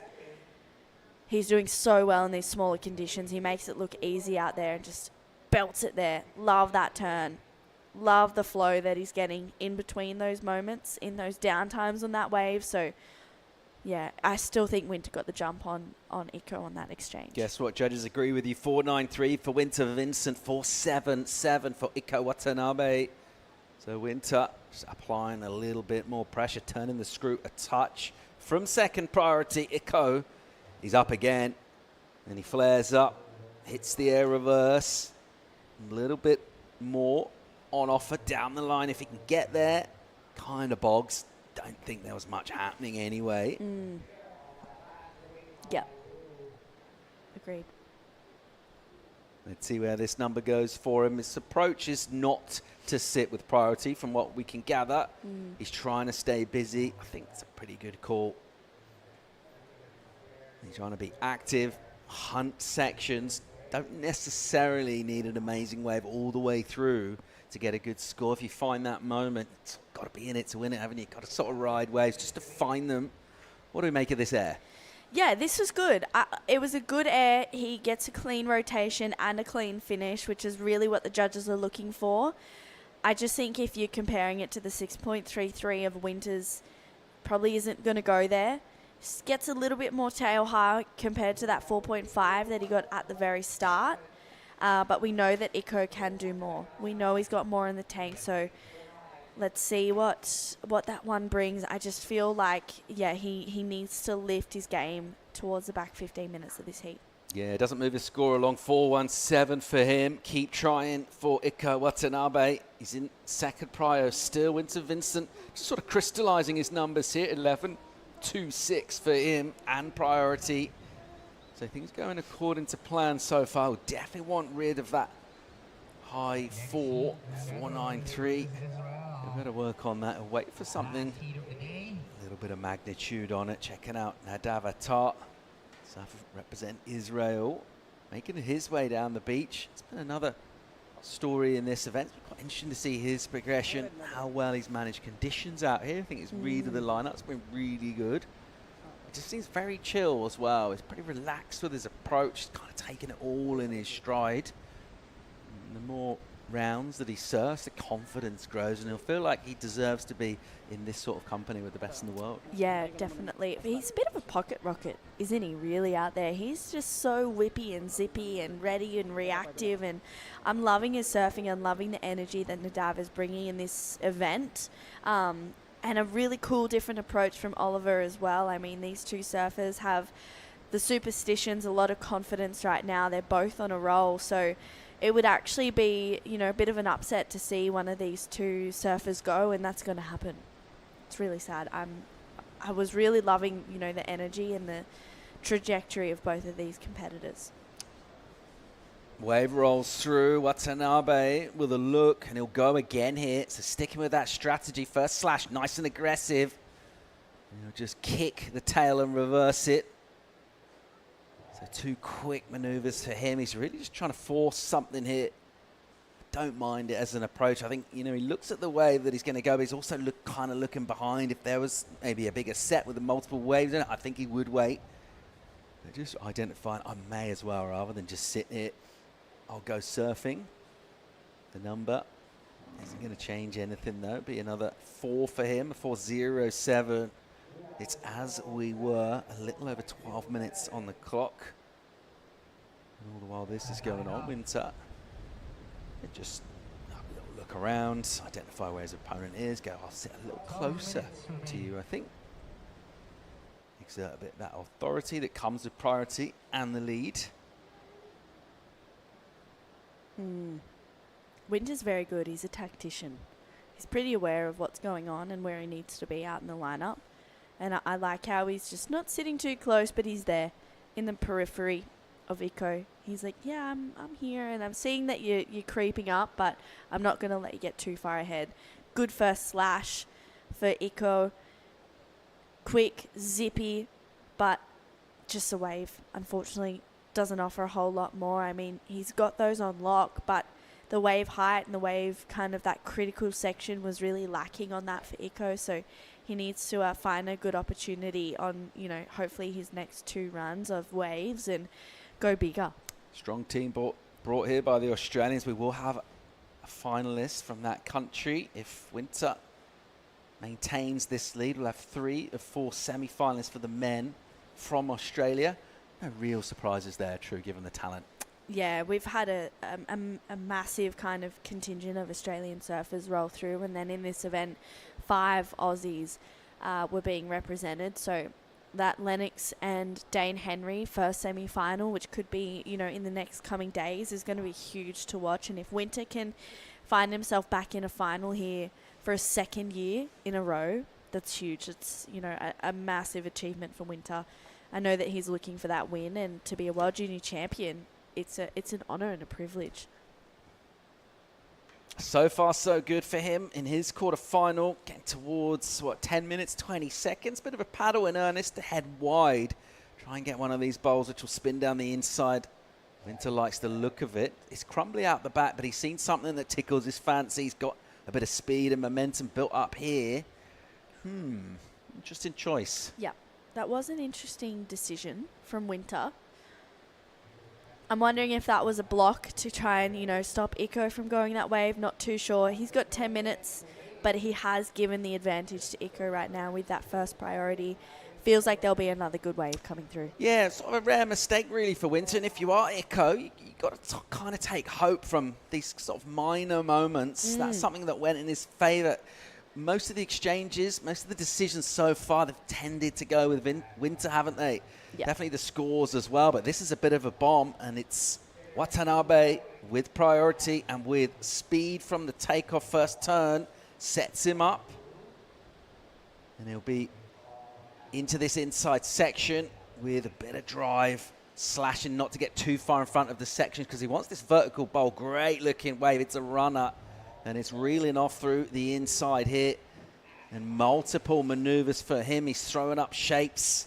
He's giving it everything. He's trying to put as much energy and power into these turns. He doesn't have as much natural power as Winter Vincent. He's got to try and find that with his speed and with his timing. That was really well surfed. Yeah, that was a well-surfed wave. It has to be the best wave of the heat as well, needing a 6.49. So Ichi is looking really strong. That inside connection just kept going.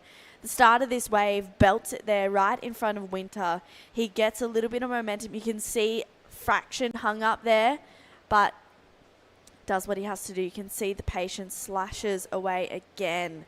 And then this inside just really bowls up, opens up more and more for Iko Watanabe, and he is, wow, finding each section and really making the most of it. And I think even coming down to this inside, you can see how important this wave and this, heat means to Iko to move through to a semi-final. And he's got a good score to lock in. I'm not sure where it's going to go. A 6.5 is what he's chasing. So we'll see. I mean, it could change the situation. Potential for it. What do you think? Yeah, he grasped the opportunity. Just wonder, looking at the clock and the time that's left, inside 8 minutes here, thinking how many more sets are realistically going to come through. The bigger ones, maybe 2 in that time, possibly. We'll have another look here. He's real sprightly, wasn't he? Got hung a bit a couple of times. He did really well to keep this going. Bit of variety. Bit of variety, different moments on this wave. Knowing Winter as you do, and literally being trained in the art of reading people's minds as you have been, as a psychologist. How rattled does Winter Vincent get in that he's coughed up priority meekly? That was a mistake. Yeah. And he let Iko do this. Yeah. Is he bothered? I think he's a little bit bothered until he hears a score. And he's hearing it's a 5.93, so it's not what he needs. So I feel like that's a breath of fresh air. He's going, okay, all good. I've got priority back. I have control of the heat. But it's actually a really great thing for Iko right now. He can surf under the priority of Winter. He's lowered that requirement, so he's definitely become more of a threat. Tell you what, he's made a bit of a move. He's kind of clawed back a bit of that distance. What he'll want is more sets, more energy, more waves, because he's going to need to get past the priority of Winter Vincent. He's still looking to score, but I tell you what, that number, 5-3-4, that is a low number to need. That is, of course, assuming no further improvement.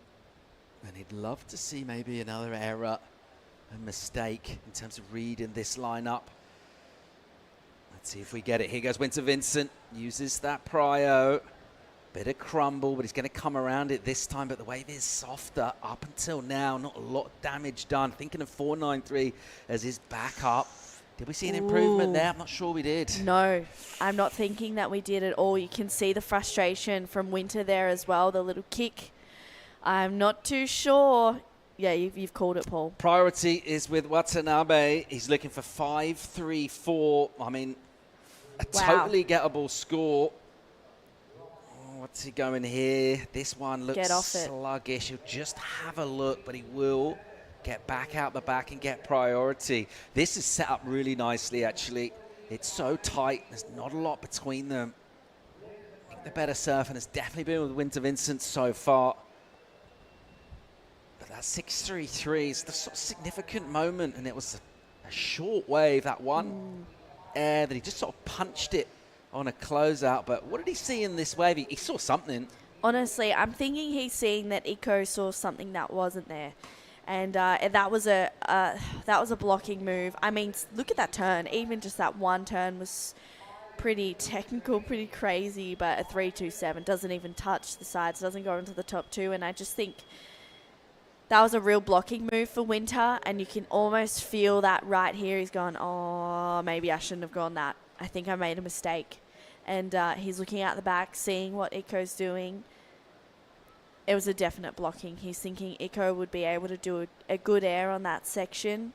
And unfortunately, the wave didn't cooperate for him. And with 4.5 minutes to go, if Winter had have made that into a 5 and above, amazing. But unfortunately, didn't even go into the top two. So he's given Iko back priority, and the door is left open. Major opportunity here. Still 4 minutes and 15 seconds to go in a third men's quarter. Two Aussies locked into the first semi. One of them in the lead in this, but it's not a big lead. And he's made a couple of priority errors, you'd have to say, if you're gauging that by not improving your score. He'll go again here. Winter Vincent is up on the inside, using that rail. It is a slower, more sluggish wave. You see the double up just takes all the energy out of it. Basically just sort of stops the wave. You might get another go here. So just looking down on the inside. Meanwhile, out on the peak, time's ticking away. Will we see a set come through? Right on cue for Iko Watanabe. Of course, we could have multiple waves in the set. Winter could absolutely be on another wave as well and improve his position. Hang on. Bit of energy coming here. 3:20 to go. 5-3 for the requirement. Iko almost did a no paddle there and then pulled the trigger. He's got a bit of speed and glide, but the wave is soft. He doesn't like it. So he quickly identifies that he wants to get out. And Winter, I think, is asking a question about if he was already in the lineup. Is that what he's asking? He's saying, do I sit here? Where do I sit? Okay. Where am I going? That's what I think he's asking his coach on the beach. Hey, is this where I need to be? So let's see. I don't know if it's... Or was he asking about priority? I don't know. I don't know if it's priority because It seemed like he was in the lineup, didn't he? Iko's further out the back. Iko rode quite a long way and kicked out and was still further out to sea than him. So. Yeah, I don't even think Winter had priority at that point. I don't even think it had been established. So... asking the question, worthwhile? But more Out the back here, little line showing. A little over 2 minutes and 20 on the clock. If you look out to sea, I mean, if you stare out to sea long enough anyway, you do kind of see lines, but you can sort of start to imagine them. Your eyes play tricks on you. Right now, I'll tell you what's really tense. It's been really entertaining. Mm-hmm. Been a bit going on here. These two really evenly matched. Really, the separation just came down to that first wave from Winter, really. Yeah. The fact that it was able to get that much pop on that quick wave and a good score garnered from that at the start of the heat, a 6-3-3, built a bit of a platform. Otherwise, it's been kind of fours everywhere with just that 5-9-3 from Watanabe.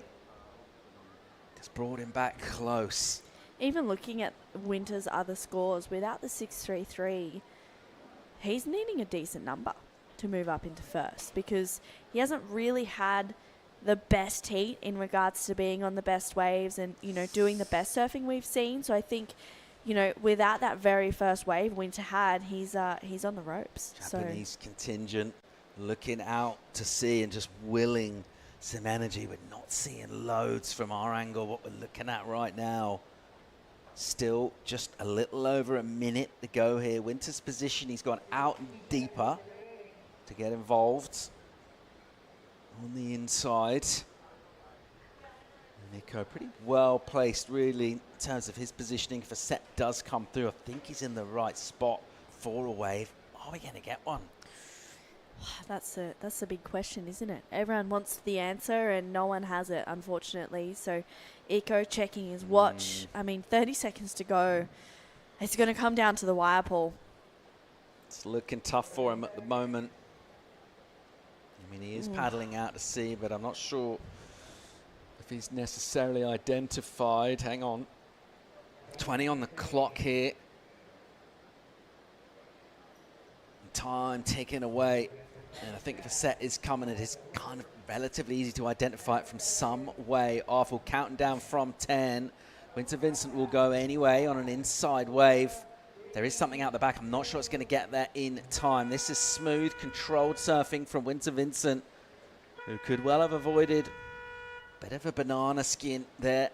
Iniko Watanabe wasn't super convincing. Conditions really dictating the pace of that. Wasn't loads of energy with it. The flair that he's got, the extra quality, ultimately decided that heat. His very first wave got it done for him. He's through to semi-finals. He sure is. He's picking up where he left off from last year. Time for a quick break here. When we come back, we'll wrap up the quarters. Ollie Zeitz taking on Nadav Atal, bringing Dai Wacko for the call. We'll be right back. Switch na tayo to Nutri-Chunks for small breeds like you. Small bone shaped kibbles para easy to chew. And for easy digestion for your teeny tiny tummy. Fortified with essential nutrients. Nutri-Chunks for small breeds. Love in every meal. Di mabilang ang uwian na naging kabang-abang. Kasama ang pambansak manok. Magnolia, 100 taon na at hihigit pa.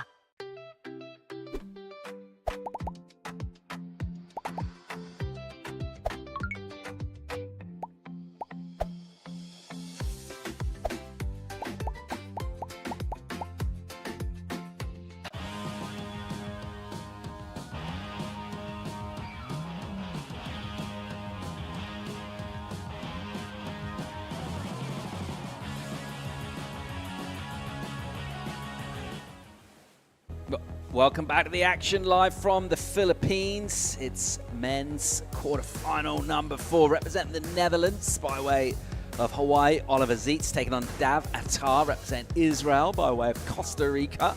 I'm Paul Evans, joined now by Dai Wacko and mate. Disappointment there for Rico in that last heat. Surf well, couldn't quite get it done. Right, sad moment for Team Japan, but he did it really, really well. That was a great matchup. But this is another great matchup here. Yeah, it goes Nadav. First turn's got some spice in it. Really extended. Kind of pokes the nose, but that just adds a little more jeopardy to the turn. This is good, speedy combos. He's just chipping away. And right in the very first couple of minutes, he's going to get a decent number. It's going to be a helpful one. His momentum will be feeling good. And his confidence, that'll all be helped by getting a good wave and surfing with speed. Good start for him. That was a great start from Nadav. You know, 2 minutes in and already got a great 3-turn combo. And this is an interesting matchup because they both got the clutch moment in the last round. All right, this is the last of blue. Beautiful first time, almost catching rail there, but beautifully recovery from that. A nice couple of turns here and a big finish. So it's a great way to start his campaign in this quarterfinals. Beautiful stuff. Wow, I'm not too sure how he just recovers from that, but still great turns. And then there's a couple turns after this, so he didn't waste any time here. Definitely the last down was the money turn, and yeah, he's feeling really great now. Yeah, it's a great way to get into your heat and find a wave that's kind of got some significance. Definitely a score just to post that at the very beginning. You're just thinking about rotation and kind of taking it in turns with waves. If you can get kind of the first and then obviously the last moment, then just by law of averages and percentages, you're well placed. The number, the critical one, is the one from the panel, and it's good. 6-5. That's an amazing start. That is amazing start. You know, having a good start is really crucial in condition like this. But let's take another look. A beautiful first turn, great recovery, straight into the second and third turn, and really enjoy watching the last finishing turn here. So beautiful 6.5 right there from Nadab. Wow, I have no idea how he just pulled that off. Yeah, from deeper this one, it sort of doubled up the whole way, didn't it? Beautiful, powerful turns all the way to the inside. So yeah, it's a great way to start his campaign with a 6-5, but he's not stopping. Nadav on another wave here with some speed, kicks up a slash. This is a little softer, deeper water, but now we'll get a little run onto an inside or tweak out the tail. Good stuff from him. It'll be another score coming his way. The reason Ollie's Eats didn't go, he wanted this one. That was nice. Some good power.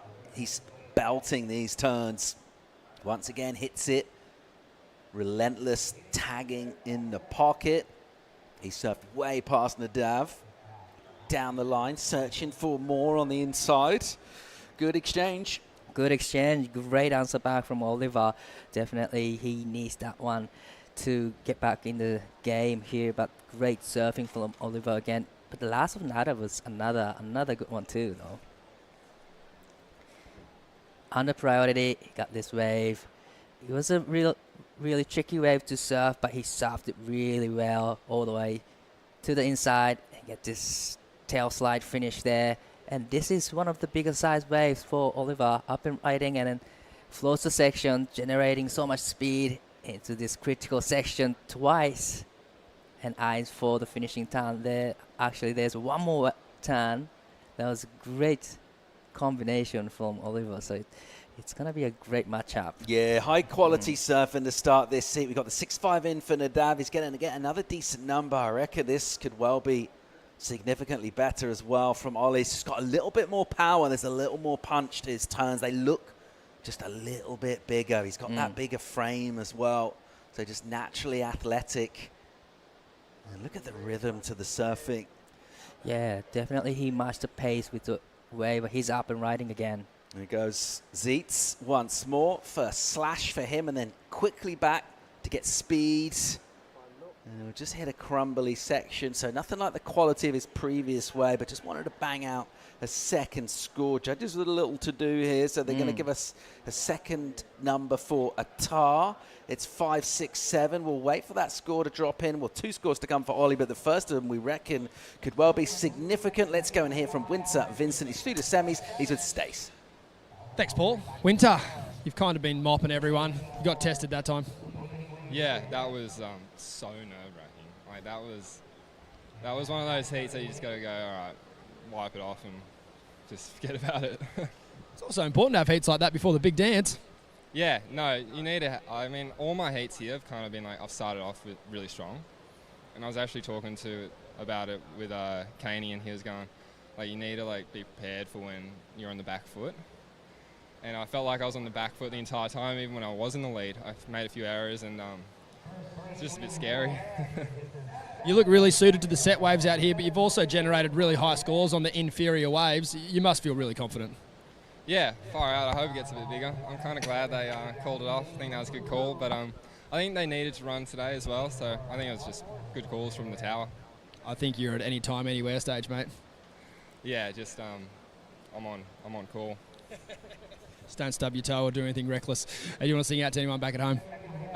Just thanks to the fan for watching, Sonny and Dad, and then thanks to my mates for watching. They'll be tuning in. And yeah, just thanks to everyone. Good on you, mate. Well done. Well served. Thanks, Paul. Yeah, cheers, Stace. Well done. Went to Vincent. Got it done. He's through to semis. The Aussies, they're going all right. 3 of them in the semi-finals from 4. Wow.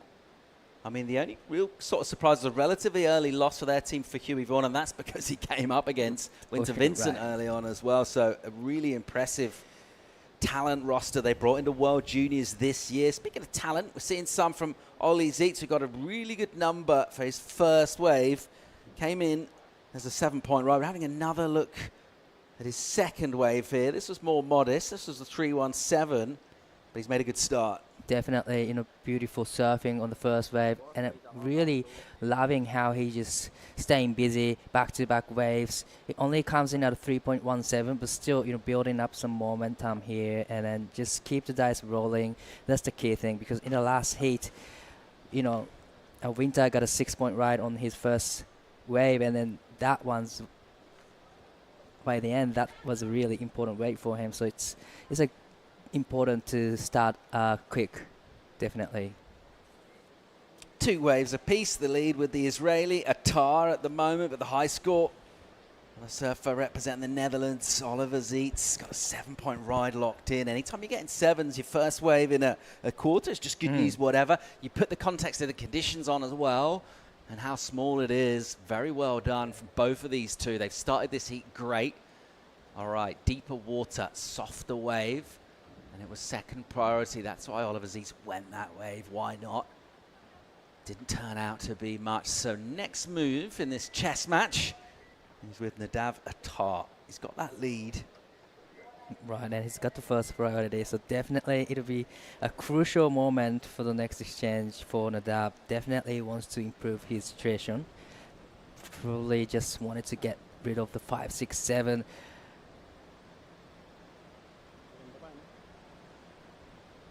Nervous moment for people watching this heat. Still plenty of time to go, and there's 25 minutes on the clock, but the fastest start we've seen definitely throughout the men's quarterfinals, with both surfers getting involved. We've seen a few been a bit more one-sided, certainly in the opening exchange. We've quite often seen a surfer get the first wave and then actually get the best of the next exchange as well, but this one really evenly matched, just in terms of those higher numbers. That 7 and that 6-5. I think those are the sort of significant comparisons to make at the moment, particularly Ollie Zeitz. We're not really looking at that backup score. It's not going to come into play at the end of this heat. With second prio, he'll stick to that routine of going deeper, just paddling slightly past Nadav Attar, and then posting up and having to be a little bit patient here. Now, all right, if you're Nadav, you've made a strong start here. You've heard your opponent get a good number. What sort of wave is he looking for? Just more of the same, really. He's looking at something similar to the 2 opportunities he's had. Definitely, his wave selection is on point and he's getting those good ones. So probably I would say he should just stick to his original plan right here. But I think Oliver is doing great right now. He's sitting next to, Nadav, just paddling around him, just putting up some pressures. Or maybe, he wanted to just sell Nadav next wave. But there's a little bit of mental games going on in the water. Definitely Nadav is just looking for the exact same waves that he got for the first exchange. Ollie Zeitz will be pretty composed. He's on his way here. He's got that high number. The backup's the one he wants to work on. Can't do that without a wave, so all the while it's becalmed and quiet. He's just having to be patient. Would be a good time of day for a nap if we weren't in quarterfinals of the World Junior Championships. So high stakes surfing out in the water, but it's hot out there. Good idea to find yourself a bit of shade if you're on the beach here. Just enjoy the action. We'll be finishing up the day here in about 23 minutes time, and we'll be all settled with just 4 surfers remaining for men and women. I have a better idea of who's going to lift the world title trophy here. So by the end of the day, we will see all the semi-finalists set up for the finals day.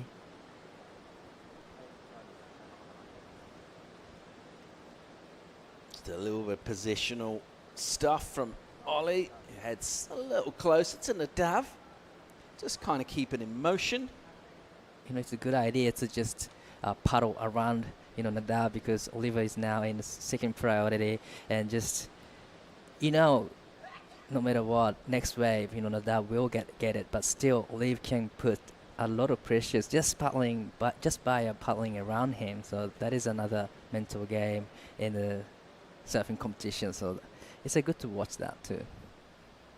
He's taken up that more typical, customary position of the surfer in second priority, heading deeper.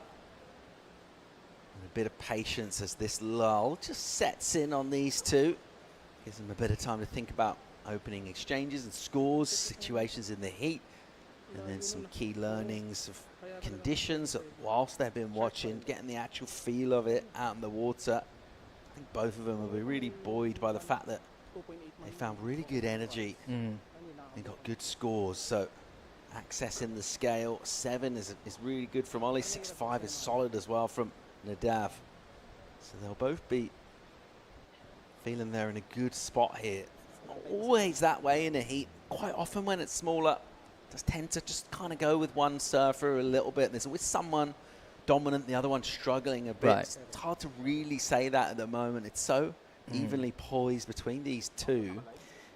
Yeah, it's good to watch the evenly matched heat, actually. You know, you never know who's going to get through this heat by the end of this heat. So it's good to have, you know, heat like this. So once again, you see Ollie on the prowl here. He's gone from that deeper position with a bit of purpose. So he saw something, or maybe he just wants to rattle around and get inside Nadav's head a bit, but he's headed wider. So more down towards the channel and the end of the wave. And we do sometimes see these sets pop up and hit that next bowl. That's what he's looking for. Wow, it's been really quiet for the last 6 minutes or so. But, you know, like you said, Oli was just keep paddling around Nadav. He's on the buzz again. All right, here he goes. So he paddled towards Nadav, and then he'll go back wide again. No interest shown from the Israeli. Ollie Zietz likes to look at this wave, and he'll take it. And guess what? He'll go left on the backhand. Just whip in the first couple of turns. There's just no power to the wave at all. He can't get anything really going out of the turns.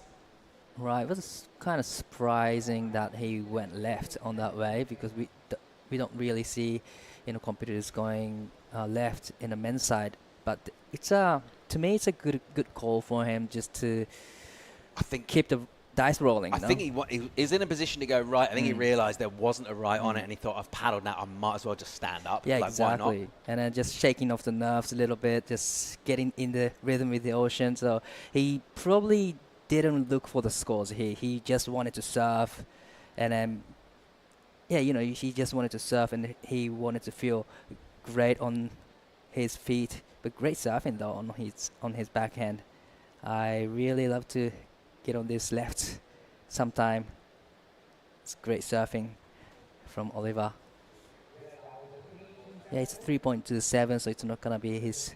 It is actually gonna be his best 2 scores, but, you know, requirement is still 5.17. So I'm pretty sure he wasn't looking for the requirement on that wave. He was just trying to surf and feeling it, and that's a good call. Yeah, a marginal improvement, but I think he just wants to keep that energy up. Yeah. Sometimes when you sit there, even just in your own mind, some of that intensity that you want to bring to your surfing can just naturally, it's inevitable, it will dip, it will drain away a touch. Hang on, we've got a stretched out set here. And from that wider position, it could be Ollie Zietz. He'll have a big paddle, but I'm not sure if it'll let him in. Ultimately, it won't. Do see some of those wider ones. That one, he just couldn't quite get there. It slipped past Nadavatar, that wave. And Ollie was nearly able to snaffle something. So he's been much busier in terms of his energy with the paddling. So prowling the lineup, we've seen him sort of zig and zag 3 or maybe 4 times deeper than Nadav, and then back to the wider position. All of that time, Nadavatar has been a picture of calm and poise and composure. He's just sat there. He's turned his head a little bit to look at waves. He's realised they're not the wave he wants, and he's just continued to be patient. Yeah, he's doing great job there, staying really patient and calm under pressure, and he doesn't show any interest on the wave. So he's just very focused right now on the next wave, definitely. But at some point, he wanted to, roll the dice, pull the trigger. You don't really want to be sitting there and just waiting for the ones, because, body can get really stiff while you're waiting for quite a long time. Hang on. Bit of action here, bit of juice. All right, will we see Nadavatar tempted to use priority? Not on this one. There's a couple behind it, actually. They're just sort of showing on the reef here. This one will just trickle into the point. And they might think positionally, are we sitting a little far out? We see an adjustment once again from Ollie. So he's putting some paddle meters in. He might get himself in a position to take a wide swinger here. Almost having a look at a left, but he's just fading that paddle to get on the bowl. This wave's got something that he likes the interest. He's got some speed here, and he's got some spark off the top. He'll just clip that, just the one turn. Probably it was one of the waves that he was looking for, but it wasn't as big as the other one. So probably if, it wasn't the wave that gave him the requirements. But I see what he's doing, He's just trying to get on those inside ones here. 16 minutes to go. So after a fast start, kind of a frenzy at the beginning of this, got really quiet. There's not been much happening. In fact, if it wasn't for Ollie's Eats paddling around, we wouldn't have had that much to talk about. So he's helped us out. It's amazing how much speed he can get. Yeah, definitely in generating so much speed and beautiful off the top, He's got the skill to just generating on these smaller size waves. And love this vertical off the top. All the fins at the back. Beautiful techniques from Oliver Jeets. Slightly improving his situation with the last wave, but still needing a 517. Yeah, it's another marginal improvement, but I think some of these waves, particularly that one, thinking of him as almost like practice swings with the golf club. He's like, when he does get that set wave, he's just kind of honing those turns. If you think of that turn that he did there, string 3 of those together, he's going 7s, maybe 8s, like right up there on a proper wave. So he's just staying sharp. He's staying in form. I don't mind it at all as an approach. I think the reason that he can do that is because he can see there aren't like multiple wave sets out the back. If he saw kind of lines coming through that you'd think, I don't want to commit, go inside and then maybe miss something if Nadav takes a wave. But guess what? He's paddling past him again and going deeper. Right, so 100% you're right. He's just practicing surfing and just feel the maybe foot or feel the energy of the wave. Just, that's a great call in this long heat, but looks like there's some energy at the back. Yeah, we need this, don't we? It's been a while since we saw a set in this heat. Now let's see if Nadavatar will find some interest. There's the second wave, which might be the one he wants to go. So Ollie will go the first wave. And it is a softer one. We've seen that quite a bit. It has been the second wave of the sets. It was the second wave that Ollie got the 7 on at the start of the heat. But here we go. He's still swinging. Doing some nice work. There's some vicious snaps, bit of aggression. Nothing crazy. What happened to Nadavatar? I'm not sure. He's taken a wave. I think it's still out in the lineup. I thought there's gonna be another, another way behind it, but looks like Nadav is still up there. But this was one of the bigger size, but it didn't have the steeper section. He surfed it really well, managed to put a couple of turns in, but still nothing major turn happening. So more of a practicing surfing, but definitely beautiful technique here from Oliver. He's super good at generating the speed on such a small waves and such a flutter section here, and a lot of energy in surfing as well. So if he can bring that on the bigger size waves, like you said, definitely he's gonna get the requirement. Yeah, he's just nudging up his score a bit. All right, here we go. Atar has taken a wave. First turn, a slash back to the pocket. There's another, and he's waited ages for this. Will it pay off here? There's a nice snap. Bang! Wow. Onto the inside. Great finish from him, vindicating his decision to hold that priority. Meanwhile, Ollie firing up here. He's got some speed. He's loading up. What's he got? Into a section. A similar sort of finishing turn as well. Wow, that was a great exchange again. And he needs 517 on this one. I think he meets the requirement because he hits the section a couple of times really well, and especially on the last turn here, there's so much spray, so much power in it. But this wave had a steeper walls than the, Oliver's wave. It was a kind of slow start at the start, but still managed to get into this inside section. And that last turn, so much power in it, so much, risks in it. So, wow. Yeah, it was a slow start to that wave, and it was a strong finish. If he improves the 5.67 and how much he does that by, that'll add to that requirement. 5.17 prior to any improvement on this from Nadav. So really strong finish, and just the end turn, he gave it loads, pushed hard on the tail. Just the way the lip came down, you saw this smile on his face as he knew it was a good finish, but then maybe that smile would have just faded a touch when he saw Ollie on the wave behind doing well. Oh, this is going to be tight. This is really evenly poised. There's a few things to pick out here. I think Ollie has competed amazing. Like, he's been all over it. He's covered ground. He's been super busy. He's brought his own energy, and he's maximised the chance. But I think we also have to say, subtly, amazing read of the lineup from Nadav. You mentioned it early in the heat. He's made the right decision not to go on so many of these waves that look like sets to us from up here. We're like, all right, maybe here's a wave. And he realised none of them offered a chance to improve on the 5.67. That's why he didn't go. But guess what? He has improved his last wave in 6.7 and applies a bit of pressure now, extends that lead. The requirements up to a 6.2 for Ollie Zeitz. His number, not enough, 5.17. That was that the number he was looking for previously? Right. So, wow, he met the requirement, the previous requirement, but now needs 6.20. So, like you said, great job for Nadav, just waiting for the right ones. Amazing read of the lineup. That's an important part, obviously, of surfing, particularly man-on-man heats. But also, you got to bring the surfing on the wave as well. And he did it at the end of that wave. But once again now, he's got priority again. So just the way those waves felt, he went first, Ollie behind him, got back in the lineup. He can try and control it again here. And with 10 minutes on the clock, this really is anyone still. Ollie just looking for a 6.2. This is a really entertaining heat. Definitely, it's evenly matched heat, but Oliver got a highest score in the heat so far, 7-point rise, so he knows how to get this 6.20. But the problem is, just like you mentioned, Nadav with first priority again. He is controlling this heat from start to now, so he's doing great job. Wow, it's an exciting heat actually. 10 minutes left. Still, there's plenty of time. It looks like a few lines coming through the lineup now. Ollie Zeitz ridden 7 waves so far. He'll be looking for wave number 8 pretty soon as well. He just wants to keep going here. Looking for a 6.2 or better to get a first. Currently, just the 3 waves ridden by Nadavatar out of Israel. 6.7, his last wave, his high score. Second highest score of the heat.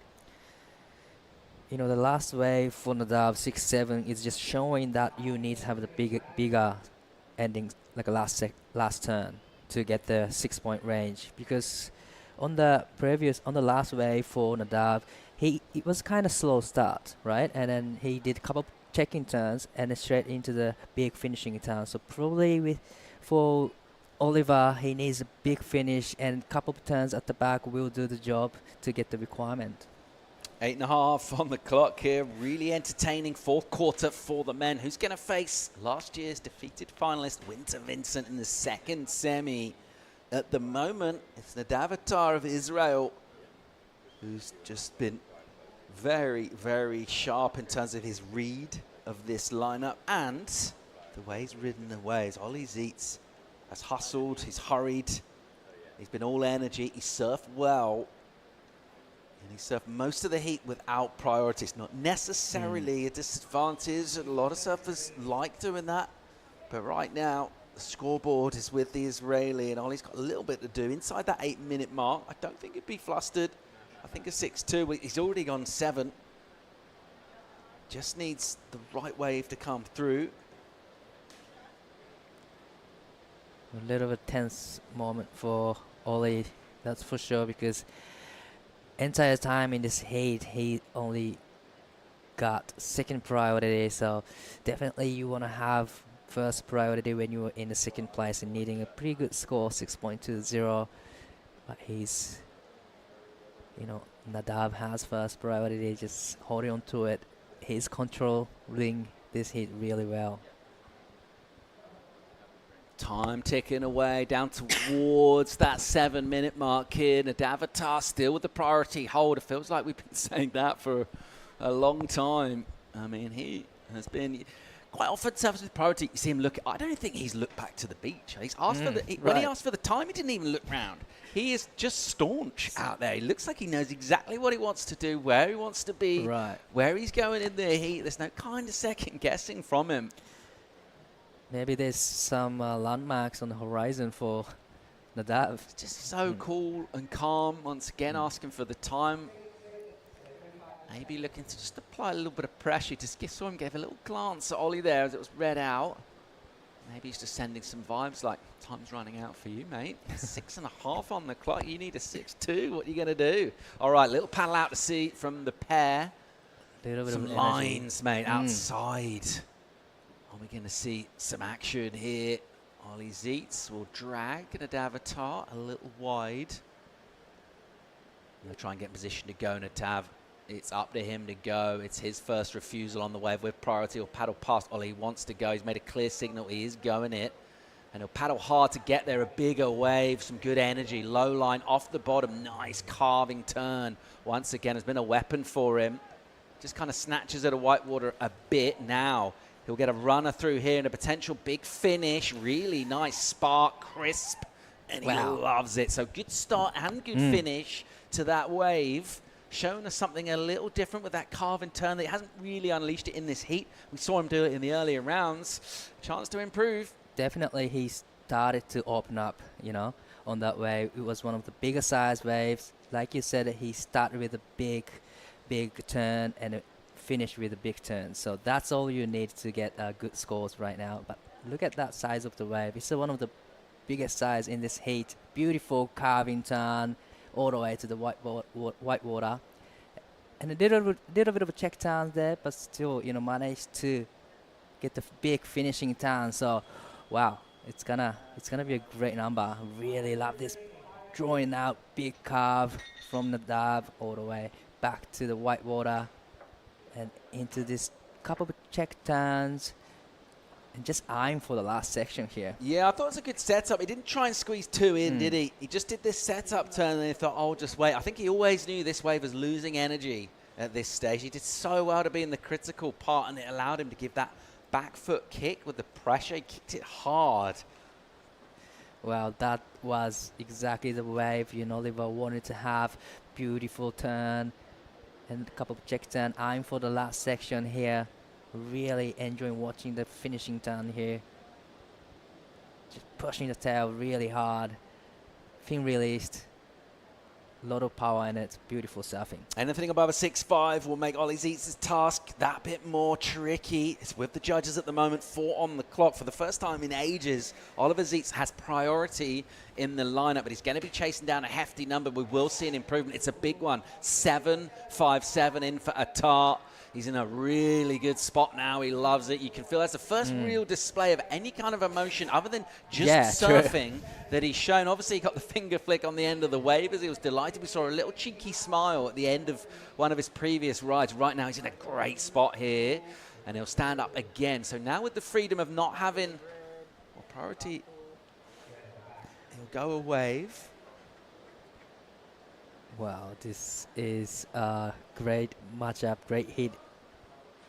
On again, here goes Nadav, gliding down the line. So catching waves in quick succession, 7.57 for him. All right, the requirement for Ollie Zeitz, 7.28. It's what he's chasing down. 7.28, that's a huge number. But, he's already locked in 7.00. So he know how Yeah. to get one. Zeitz does have priority on our screens here. That graphic's not been updated, but on the score screen and just from watching the action, you'll know that Oliver Zeitz hasn't ridden a wave, and Nadavatar has. So priority is with Oliver Zeitz. He's in the lineup. Let's see what he can do with it. He will need a wave, and it will need to be a good one. It will need to be the second highest score of the heat. 7.28's the number. He's already gone into the sevens. He did it with his very first wave. He's been so busy throughout since then, but he really wanted that wave, and it just wasn't his turn. That was the one, definitely. That was one of the best waves in this heat for the last 20 to 30 minutes.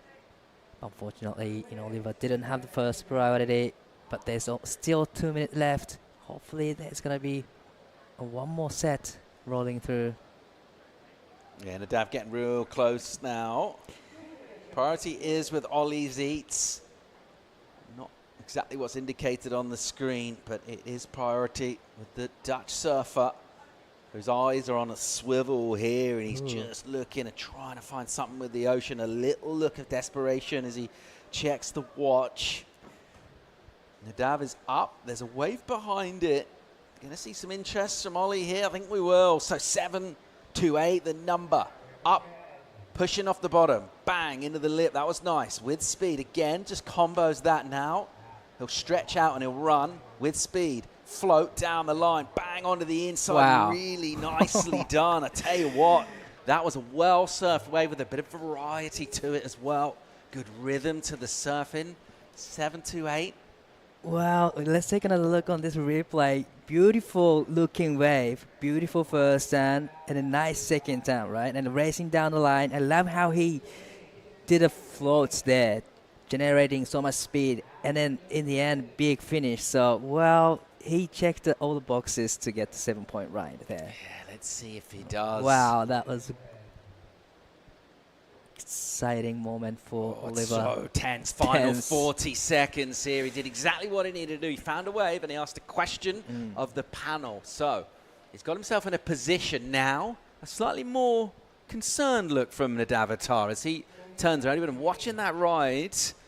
He needs a 7.28 Oliver Zeitz to advance here. Just watching that one back. We're being critical. Those turns, they were fast. They're kind of pivoty, weren't they? Right. He didn't actually quite get hold of it as much as he has done with individual turns at other stages in this heat. It was really well surfed. I love the drive down the line. It was creative. We never quite knew what was coming next. It was really well surfed. Wow. Oh, number's going to come in here. It's going to come in a little under a feel. It's close, but it's not quite there. 6-7. So commiserations, Ollie Zeitz. But massive congratulations to Nadav Attar. What a moment this is for Israel with their surfer making semi-finals. And he gets the win in a tough heat. So impressed with both of those two. I thought they competed brilliantly. Really entertaining fourth quarter final. But it is Nadav Attar who will be back with just 3 other surfers to duke it out to become a world champion here in the Philippines. Not happening today.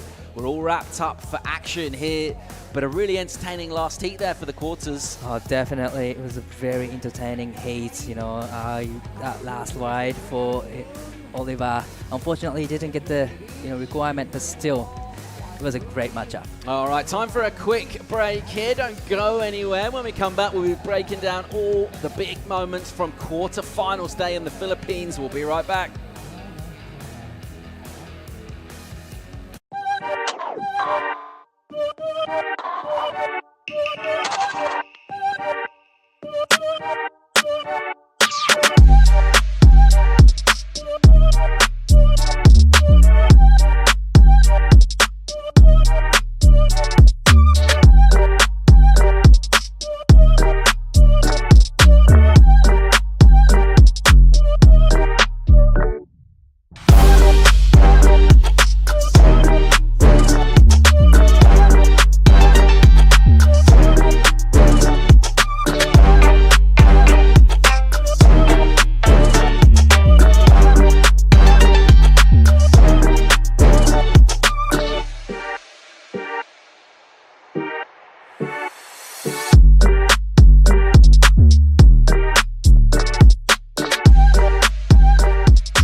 bonding na nabuo. Kasama ng tamang tamis sa asim sarap na Magnolia Real Mayonnaise. Magnolia, 100 taon na at hihigit pa. Sit, roll over. Your fur baby deserves delicious and nutritious treats. Give them Nutri-Chunks. Nutri-Chunks milk sticks or Nutri-Chunks beef sticks.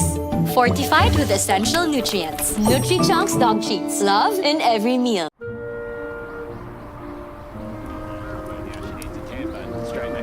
And into this way. Oh my! Deep one for Western Web. She comes out.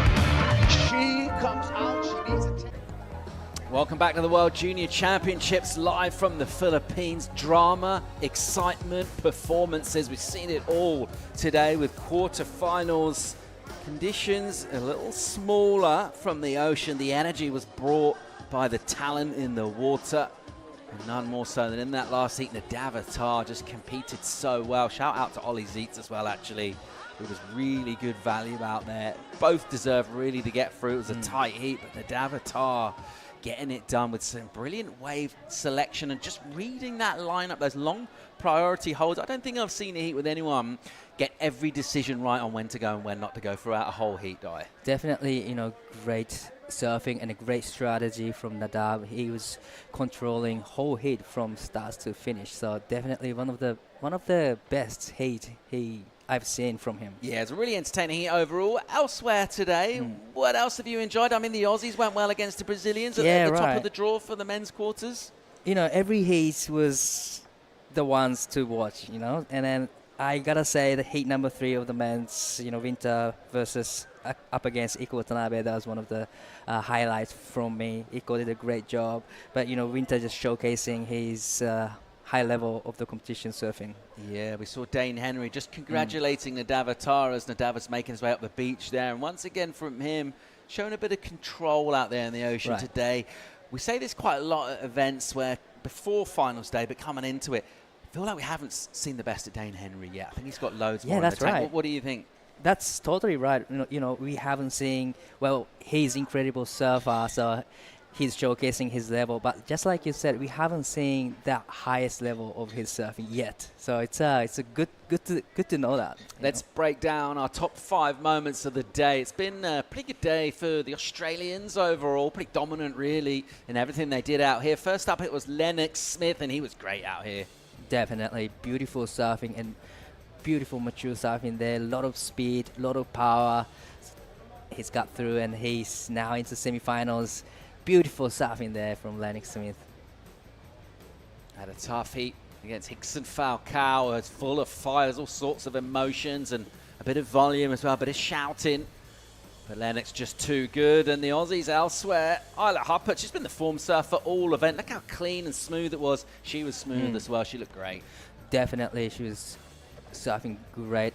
She's showcasing her surfing skills throughout the event. 9-point ride the other day, and this ride she finishes the ride really strongly, and then engaging the rail beautifully. Love the finishing time there from Isla Huppert. Isla Huppert's just showing her quality once again. This is what just happened. Nadav's clinical takedown of Ollie Zietz, making great decisions in the lineup to hold priority and doing good performance surfing on the best waves of the heat. Great surfing and a smart competitive surfing from Nadav in the last heat. Definitely he was controlling whole heat from start to finish. So great job for Nadav. All right, our next moment is the La Union seesaw. Smith Falcao, this is the first men's quarter. Lennox Smith looked good early on, got the 8-1. But then Hickson Falcao flipped the script, didn't he? The final 4 minutes, landed a massive backhand rotation. And then he put a requirement on Lennox. So this moment here was all volume on the beach here. The crowd loved this. This was exciting. And at this stage, this heat was anyone's. Definitely exciting heat in the end. Last couple of minutes, Hickson just scored what he needed. And then after that, Lennox Smith got the point. So that was a great heat. He's got a bit to say as well. And at that stage, he was doing all right. But then this happened. This is a 6-point ride that he needed to go back into the lead. So definitely good job under pressure. He just surfing all the way and great finish. Lennox Smith getting the job done, giving himself a little clap. It was a nice score to need, wasn't it? The 6 with that wave. He didn't have to do too much. Just fired up enough to get it done.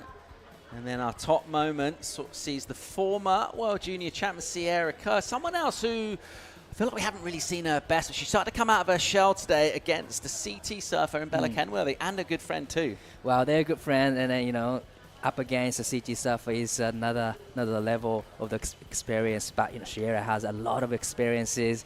His dad is former CT surfer, and, you know, she knows how to surf to up against the CT surfers. So those are our big moments from the day. It's been a really fun day of competition. Let's go down and hear from our last semi-finalist making it in. Nadav Attar of Israel is with Stace Galbraith.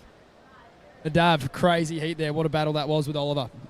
Yeah, Oliver's a great surfer. I knew the conditions were tricky and grindy, so him having that 7 the whole heat when I had a 6.5 as my highest score, it was super sketchy for sure. I knew that as long as if he's on a good one, he's going to get the score. So I'm super happy it went my way. I was smart with priority, I felt, and every wave I took on, I just bettered and bettered. And yeah, heat plan went well. Alex and I are a great team. Alex, my coach, we're a great team together. So it's been going great this week. Yeah, talk us about that pressure. Obviously, everyone's surfing really good, but what about the mental game? He dropped a 7 to start, one of the best scores of the day so far. How do you keep yourself centered? Yeah, just trusting the process, you know, all the training I've been doing before this event, and not just now, the past few years. I just know it's my time right now, and I knew it for that heat too, so I was just trusting that, and I left it to the nature. How good did it feel to perform? Yeah, so good. I mean, performing here, you know, the whole world's kind of watching, and all my friends back home, so trying to make everyone proud. I'm making myself proud, which is the most important, so yeah, I'm super happy. Yeah, absolutely. Well done, mate. Did you want to sing out to all your friends and family watching around the world? Yeah. תודה לכולם בארץ, עלינו לחצי גמר. זה תחרות מאוד כיפית, אני מאוד נהנה פה. וממשיכים, מקצה, עכשיו יש לנו את ווינטר במקצה הבא. אנחנו יודעים שהוא גולש מאוד טוב, אבל ממשיכים חזק כמו שעושים כל התחרות. יש לנו פה את הדגל, מייצגים חזק, ותודה רבה. Also to all my friends, Costa Rica where I live, I know it's the middle of the night there, so love you guys, thanks for staying up, and let's do this. Good on you, mate. Well done. Through to the semis. Thank you, Paul. Yeah, cheers, Stace. What a performance from him. He's got a tough heat against Winter Vincent, though. Well, let's just think first of all about those matchups for the men, both Aussies, Dane and Lennox in that first one, and then Winter Vincent taking on Nadav. Any picks for you? Who you like to go and take this one out here?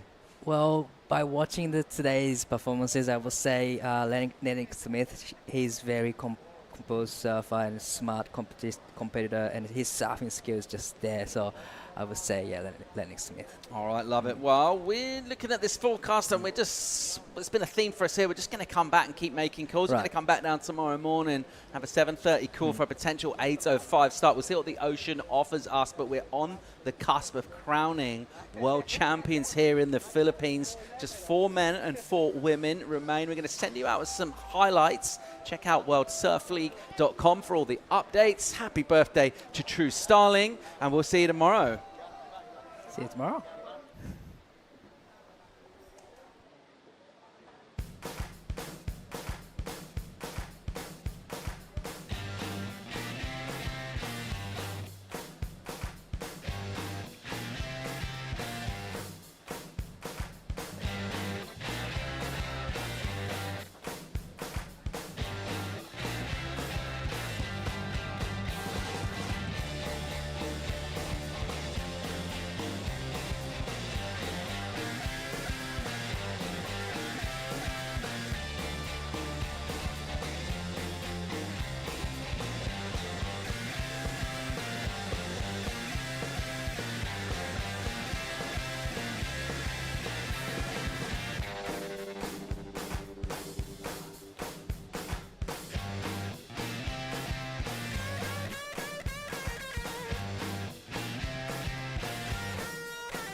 copyrighted event broadcast is produced by the World Surf League for broadcast around the world and may not be retransmitted, reproduced, rebroadcast, or otherwise distributed or used in any form without the written consent of the World Surf League.